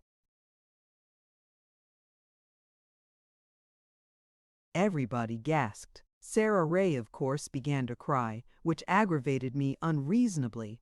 "Well," said Felix when he got his second wind, "I'll be awful glad to see Father again, but I tell you I don't like the thought of leaving here." I felt exactly the same, but, in view of Sarah Ray's tears, admit it, I would not. So I sat in grum silence while the other tongues wagged. "If I were not going away myself, I'd feel just terrible," said the Story Girl. "Even as it is, I'm real sorry. I'd like to be able to think of you as all here together when I'm gone, having good times and writing me about them." "It'll be awfully dull when you fellows go," muttered Dan. "I'm sure I don't know what we're ever going to do here this winter," said Felicity, with the calmness of despair. "Thank goodness there are no more fathers to come back," breathed Cecily with a vicious earnestness that made us all laugh, even in the midst of our dismay. We worked very half-heartedly the rest of the day, and it was not until we assembled in the orchard in the evening that our spirits recovered something like their wonted level. It was clear and slightly frosty. The sun had declined behind a birch on a distant hill, and it seemed a tree with a blazing heart of fire. The great golden willow at the lane gate was laughter shaken in the wind of evening. Even amid all the changes of our shifting world, we could not be hopelessly low-spirited except Sarah Ray, who was often so, and Peter, who was rarely so. But Peter had been sorely vexed in spirit for several days. The time was approaching for the October issue of Our magazine, and he had no genuine fiction ready for it. He had taken so much to heart Felicity's taunt that his stories were all true that he had determined to have a really truly false one in the next number. But the difficulty was to get anyone to write it. He had asked the story girl to do it, but she refused. Then he appealed to me and I shirked. Finally, Peter determined to write a story himself. It oughtn't to be any harder than writing a poem, and I managed that, he said dolefully. He worked at it in the evenings in the granary loft, and the rest of us forbore to question him concerning it because he evidently disliked talking about his literary efforts. But this evening I had to ask him if he would soon have it ready, as I wanted to make up the paper. "It's done," said Peter, with an air of gloomy triumph. "It don't amount to much, but anyhow I made it all out of my own head. Not one word of it was ever printed or told before, and nobody can say there was.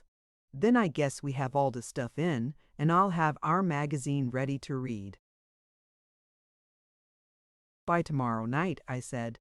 "I suppose it will be the last one we'll have," sighed Cecily.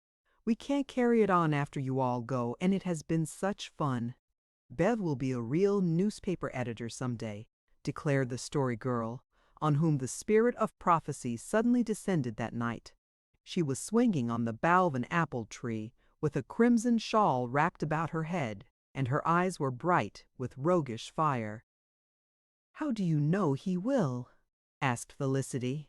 "Oh, I can tell futures," answered the Story Girl mysteriously. "I know what's going to happen to all of you. Shall I tell you?" "Do, just for the fun of it," I said. "Then someday we'll know just how near you came to guessing right. Go on. What else about me?" "You'll write books, too, and travel all over the world," continued the Story Girl. "Felix will be fat to the end of his life, and he will be a grandfather before he is 50, and he will wear a long black beard." "I won't!" cried Felix disgustedly. "I hate whiskers. Maybe I can't help the grandfather part, but I can help having a beard." "You can't. It's written in the stars." "'Tain't. The stars can't prevent me from shaving." "Won't Grandpa Felix sound awful funny?" reflected Felicity. "Peter will be a minister," went on the Story Girl. "Well, I might be something worse," remarked Peter, in a not ungratified tone. "Dan will be a farmer, and will marry a girl whose name begins with K, and he will have 11 children, and he'll vote Grit." "I won't!" cried scandalized Dan. "You don't know a thing about it. Catch M.E. ever voting Grit. As for the rest of it, I don't care. Farming's well enough, though I'd rather be a sailor." "Don't talk such nonsense," protested Felicity sharply. "What on earth do you want to be a sailor for and be drowned?" "All sailors are drowned," said Dan. "Most of them are. Look at Uncle Stephen. You ain't sure he was drowned." "Well, he disappeared, and that is worse." "How do you know? Disappearing might be real easy. It's not very easy for your family." "Hush, let's hear the rest of the predictions," said Cecily. "Felicity," resumed the Story Girl gravely, "will marry a minister." Sarah Ray giggled, and Felicity blushed. Peter tried hard not to look too self-consciously delighted. "She will be a perfect housekeeper and will teach a Sunday school class and be very happy all her life." "Will her husband be happy?" queried Dan solemnly. "I guess he'll be as happy as your wife," retorted Felicity, reddening. "He'll be the happiest man in the world," declared Peter warmly. "What about me?" asked Sarah Ray. The Story Girl looked rather puzzled. It was so hard to imagine Sarah Ray as having any kind of future. Yet Sarah was plainly anxious to have her fortune told, and must be gratified. "You'll be married," said the Story Girl recklessly, "and you'll live to be nearly 100 years old, and go to dozens of funerals, and have a great many sick spells. You will learn not to cry after you are 70, but your husband will never go to church." "I'm glad you warned me," said Sarah Ray solemnly, because now I know I'll make him promise before I marry him that he will go." "He won't keep the promise," said the Story Girl, shaking her head. "But it is getting cold and Cecily is coughing. Let us go in." "You haven't told my fortune," protested Cecily disappointedly. The Story Girl looked very tenderly at Cecily, at the smooth little brown head, at the soft, shining eyes, at the cheeks that were often over-rosy after slight exertion, at the little sunburned hands that were always busy doing faithful work or quiet kindnesses. A very strange look came over the Story Girl's face. Her eyes grew sad and far-reaching, as if of a verity they pierced beyond the mists of hidden years. "I couldn't tell any fortune half good enough for you, dearest," she said, slipping her arm round Cecily. "You deserve everything good and lovely, but you know I've only been in fun. Of course, I don't know anything about what's going to happen to us." "Perhaps you know more than you think for," said Sarah Ray, who seemed much pleased with her fortune and anxious to believe it, despite the husband who wouldn't go to church. "But I'd like to be told my fortune, even in fun," persisted Cecily. "Everybody you meet will love you as long as you live," said the Story Girl. That's the very nicest fortune I can tell you, and it will come true whether the others do or not, and now we must go in." We went, Cecily still a little disappointed. In later years I often wondered why the Story Girl refused to tell her fortune that night. Did some strange gleam of foreknowledge fall for a moment across her mirth-making? Did she realize in a flash of prescience that there was no earthly future for our sweet Cecily? Not for her were to be the lengthening shadows or the fading garland. The end was to come while the rainbow still sparkled on her wine of life, ere a single petal had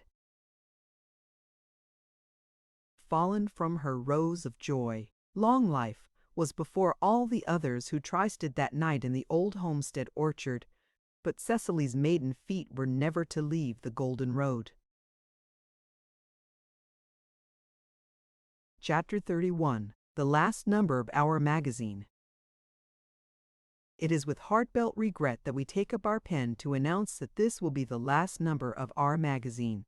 We have edited 10 numbers of it, and it has been successful beyond our expectations. It has to be discontinued by reason of circumstances over which we have no control, and not because we have lost interest in it. Everybody has done his or her best for our magazine. Prince Edward Island expected everyone to do his and her duty, and everyone did it. Mr. Dan King conducted the etiquette department in a way worthy of the Family Guide itself. He is especially entitled to commendation because he labored under the disadvantage of having to furnish most of the questions as well as the answers. Miss Felicity King has edited our helpful household department very ably, and Miss Cecily King's fashion notes were always up to date. The personal column was well looked after by Miss Sarah Stanley, and the story page has been a marked success under the able management of Mr. Peter Craig, to whose original story in this issue, The Battle of the Partridge Eggs, we would call especial attention. The exciting adventure series has also been very popular. And now, in closing, we bid farewell to our staff and thank them one and all for their help and cooperation in the past year. We have enjoyed our work, and we trust that they have too. We wish them all happiness and success in years to come, and we hope that the recollection of our magazine will not be held least dear among the memories of their childhood. Selp is from the girls, indeed it won't. Obituary. On October 18th, Patrick Grayfur departed for that bourne whence no traveler returns. He was only a cat, but he had been our faithful friend for a long time, and we aren't ashamed to be sorry for him. There are lots of people who are not as friendly and gentlemanly as Patty was, and he was a great mouser. We buried all that was mortal of poor Pat in the orchard, and we are never going to forget him. We have resolved that whenever the date of his death comes round, we'll bow our heads and pronounce his name at the hour of his funeral. If we are anywhere where we can't say the name out loud, we'll whisper it. Farewell, dearest Patty, in all the years that are to be. We'll cherish your memory faithfully. 1. Most exciting adventure. My most exciting adventure was the day I fell off Uncle Roger's loft 2 years ago. I wasn't excited until it was all over because I hadn't time to be.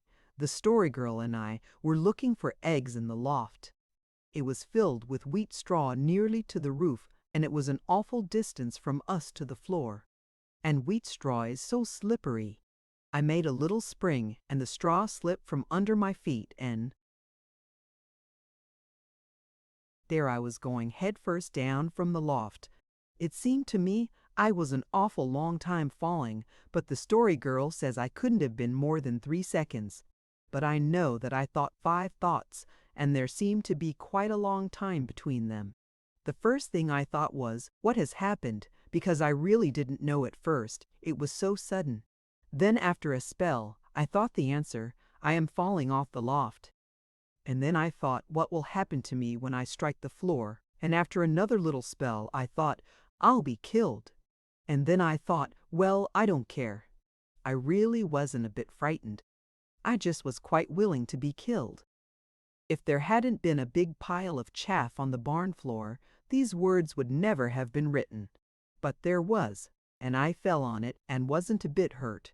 Only my hair and mouth and eyes and ears got all full of chaff. The strange part is that I wasn't a bit frightened when I thought I was going to be killed, but after all the danger was over, I was awfully frightened and trembled, so the story girl had to help me into the house. Felicity King, The Battle of the Partridge Eggs. Once upon a time there lived about half a mile from a forest a farmer and his wife and his sons and daughters and a granddaughter. The farmer and his wife loved this little girl very much, but she caused them great trouble by running away into the woods, and they often spent half days looking for her. One day she wandered further into the forest than usual, and she begun to be hungry. Then night closed in. She asked a fox where she could get something to eat. The fox told her he knew where there was a partridge's nest and a blue jay's nest full of eggs. So he led her to the nests, and she took 5 eggs out of each. When the birds came home, they missed the eggs and flew into a rage. The blue jay put on his topcoat and was going to the partridge for law when he met the partridge coming to him. They lit up a fire and commenced sinning their deeds when they heard a tremendous howl close behind them. They jumped up and put out the fire and were immediately attacked by 5 great wolves. The next day, the little girl was rambling through the woods when they saw her and took her prisoner. After she had confessed that she had stole the eggs, they told her to raise an army. They would have to fight over the nests of eggs, and whoever won would have the eggs. So the partridge raised a great army of all kinds of birds except robins, and the little girl got all the robins and foxes and bees and wasps. And best of all, the little girl had a gun and plenty of ammunition. The leader of her army was a wolf. The result of the battle was that all the birds were killed except the partridge and the blue jay, and they were taken prisoner and starved to death. The little girl was then taken prisoner by a witch and cast into a dungeon full of snakes, where she died from their bites, and people who went through the forest after that were taken prisoner by her ghost and cast into the same dungeon where they died. About a year after, the wood turned into a gold castle, and one morning everything had vanished except a piece of a tree. Peter Srage. Dan, with a whistler. Well, I guess nobody can say Peter can't write fiction after that.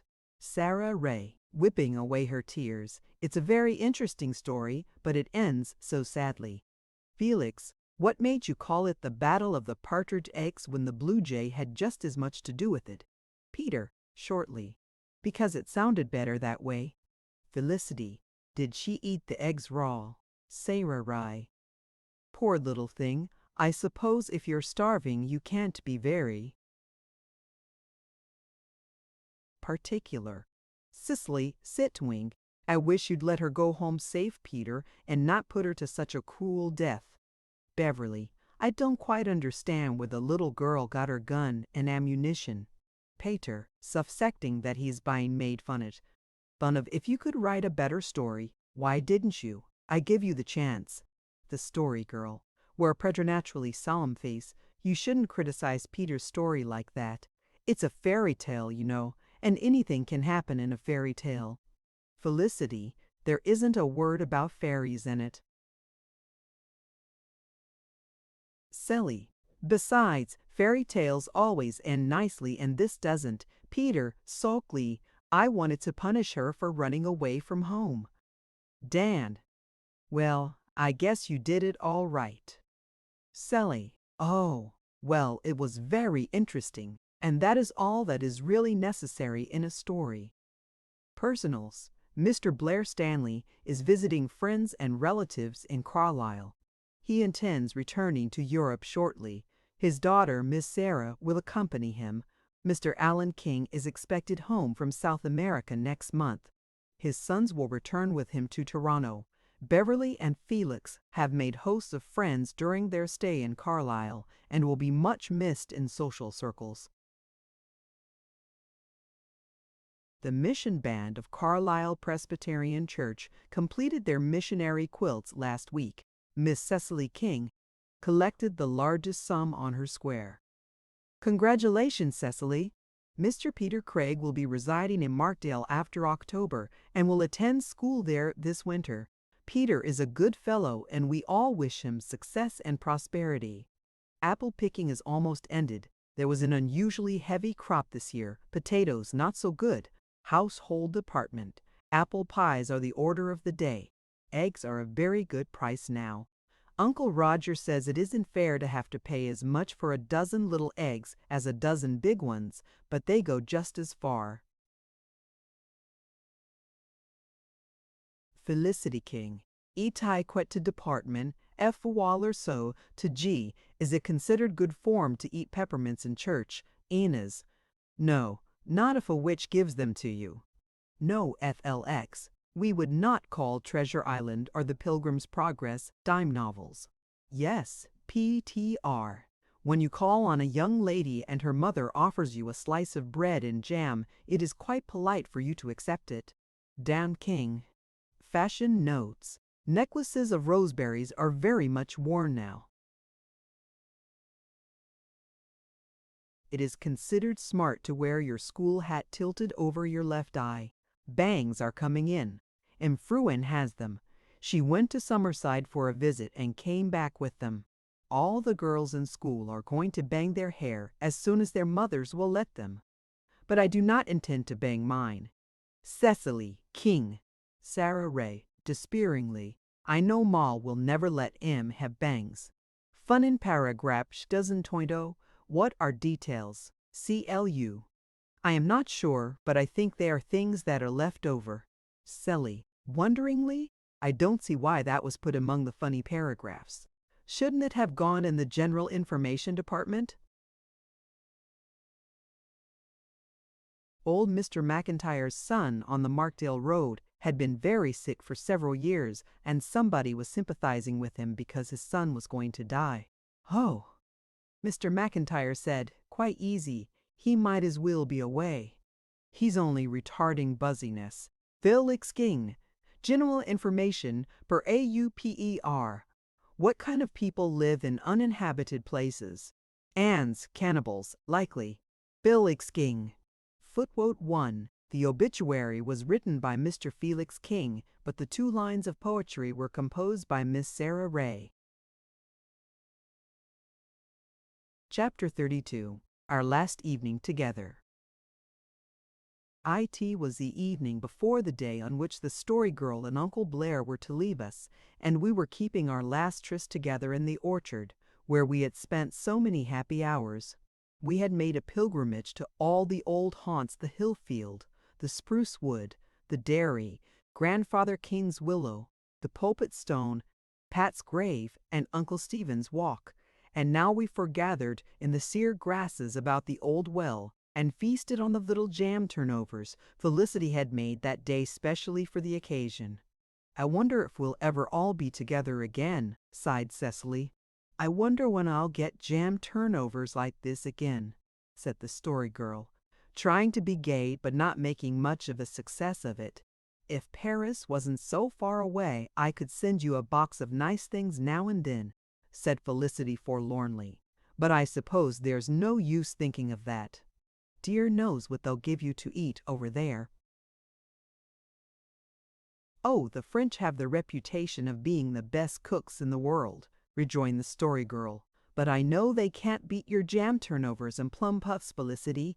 Many a time I'll be hankering after them. If we ever do meet again, you'll be grown up, said Felicity gloomily. Well, you won't have stood still yourselves, you know. No, but that's just the worst of it. We'll all be different, and everything will be changed.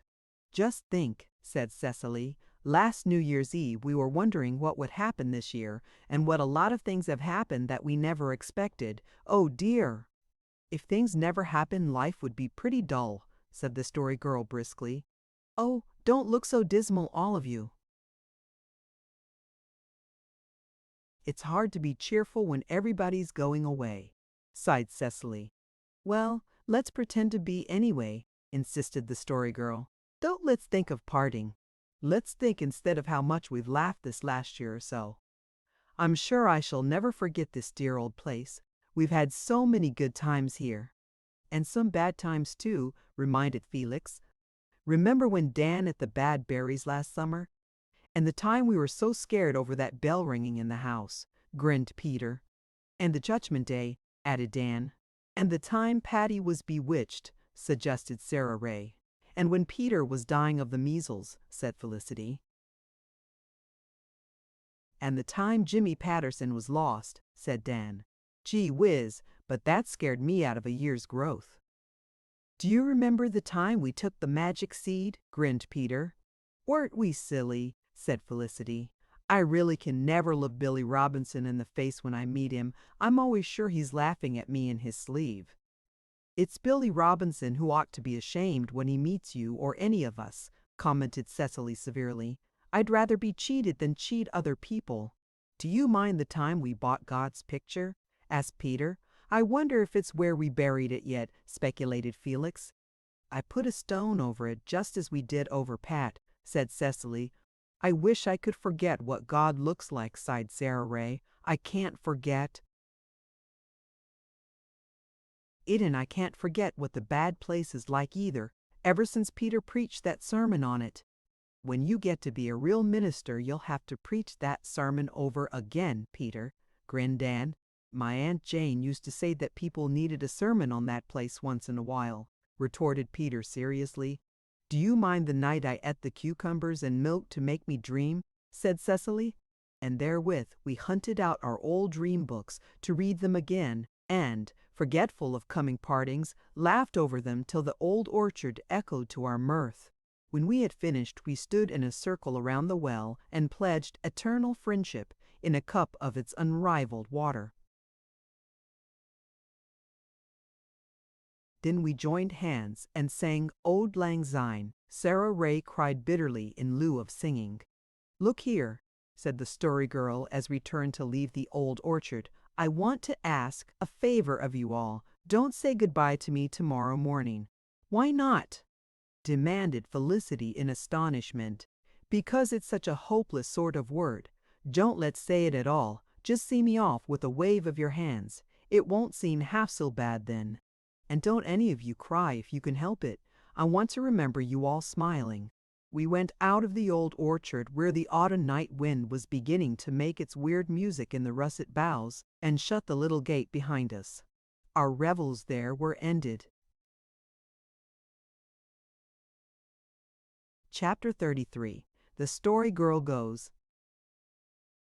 The morning dawned, rosy and clear and frosty. Everybody was up early, for the travelers must leave in time to catch the 9 o'clock train. The horse was harnessed and Uncle Alec was waiting by the door. Aunt Janet was crying, but everybody else was making a valiant effort not to. The Awkward Man and Mrs. Dale came to see the last of their favorite. Mrs. Dale had brought her a glorious sheaf of chrysanthemums, and the Awkward Man gave her, quite gracefully, another little old limp book from his library. Read it when you are sad or happy, or lonely or discouraged or hopeful, he said gravely. He has really improved very much since he got married, whispered Felicity to me. Sarah Stanley wore a smart new traveling suit and a blue felt hat with a white feather. She looked so horribly grown up in it that we felt as if she were lost to us. Already, Sarah Ray had vowed tearfully the night before that she would be up in the morning to say farewell. But at this juncture, Judy Pineau appeared to say that Sarah, with her usual luck, had a sore throat, and that her mother consequently would not permit her to come. So Sarah had written her parting words in a three-cornered pink note. My own darling friend, words cannot express my feelings over not being able to go up this morning to say goodbye to one I so fondly adore. When I think that I cannot see you again, my heart is almost too full for utterance. But Mother says I cannot, and I must obey. But I will be present in spirit. It just breaks my heart that you are going so far away. You have always been so kin to me and never hurt my feelings as some do, and I shall miss you so much. But I earnestly hope and pray that you will be happy and prosperous wherever your lot is cast, and not be seasick on the great ocean. I hope you will find time among your many duties to write me a letter once in a while. I shall always remember you. And please remember me. I hope we will meet again sometime. But if not, may we meet in a far, better world where there are no sad partings. Your true and loving friend, Sarah Ray. Poor little Sarah, said the Story Girl with a queer catch in her voice as she slipped the tear-blotted note into her pocket. She isn't a bad little soul, and I'm sorry I couldn't see her once more. Though maybe it's just as well, for she'd have to cry and set us all off. I won't cry. Felicity, don't you dare. Oh, you dear, darling people, I love you all so much, and I'll go on loving you always. Mind you write us every week, at the very least, said Felicity, winking furiously. Blair, watch over the child well, said Aunt Janet. Remember, she has no mother. The Story Girl ran over to the buggy and climbed in. Uncle Blair followed her. Her arms were full of Mrs. Dale's chrysanthemums held close up to her face, and her beautiful eyes shone softly at us over them. No goodbyes were said as she wished. We all smiled bravely and waved our hands as they drove out of the lane and down the moist red road into the shadows of the firwood in the valley. But we still stood there, for we knew we should see the Story Girl once more. Beyond the firwood was an open curve in the road, and she had promised to wave a last farewell as they passed around it. We watched the curve in silence, standing in a sorrowful little group in the sunshine of the autumn morning. The delight of the world had been ours on the golden road. It had enticed us with daisies and rewarded us with roses. Blossom and lyric had waited on our wishes. Thoughts, careless and sweet, had visited us. Laughter had been our comrade, and fearless hope our guide. But now the shadow of change was over it.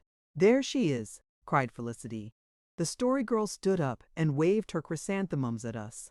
We waved wildly back until the buggy had driven around the curve. Then we went slowly and silently back to the house. The Story Girl was gone.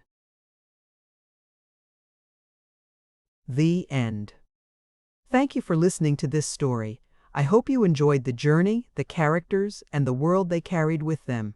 If you enjoyed this audiobook, please subscribe to the channel and leave a comment below.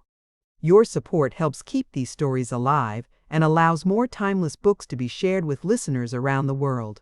Until next time, thank you for listening.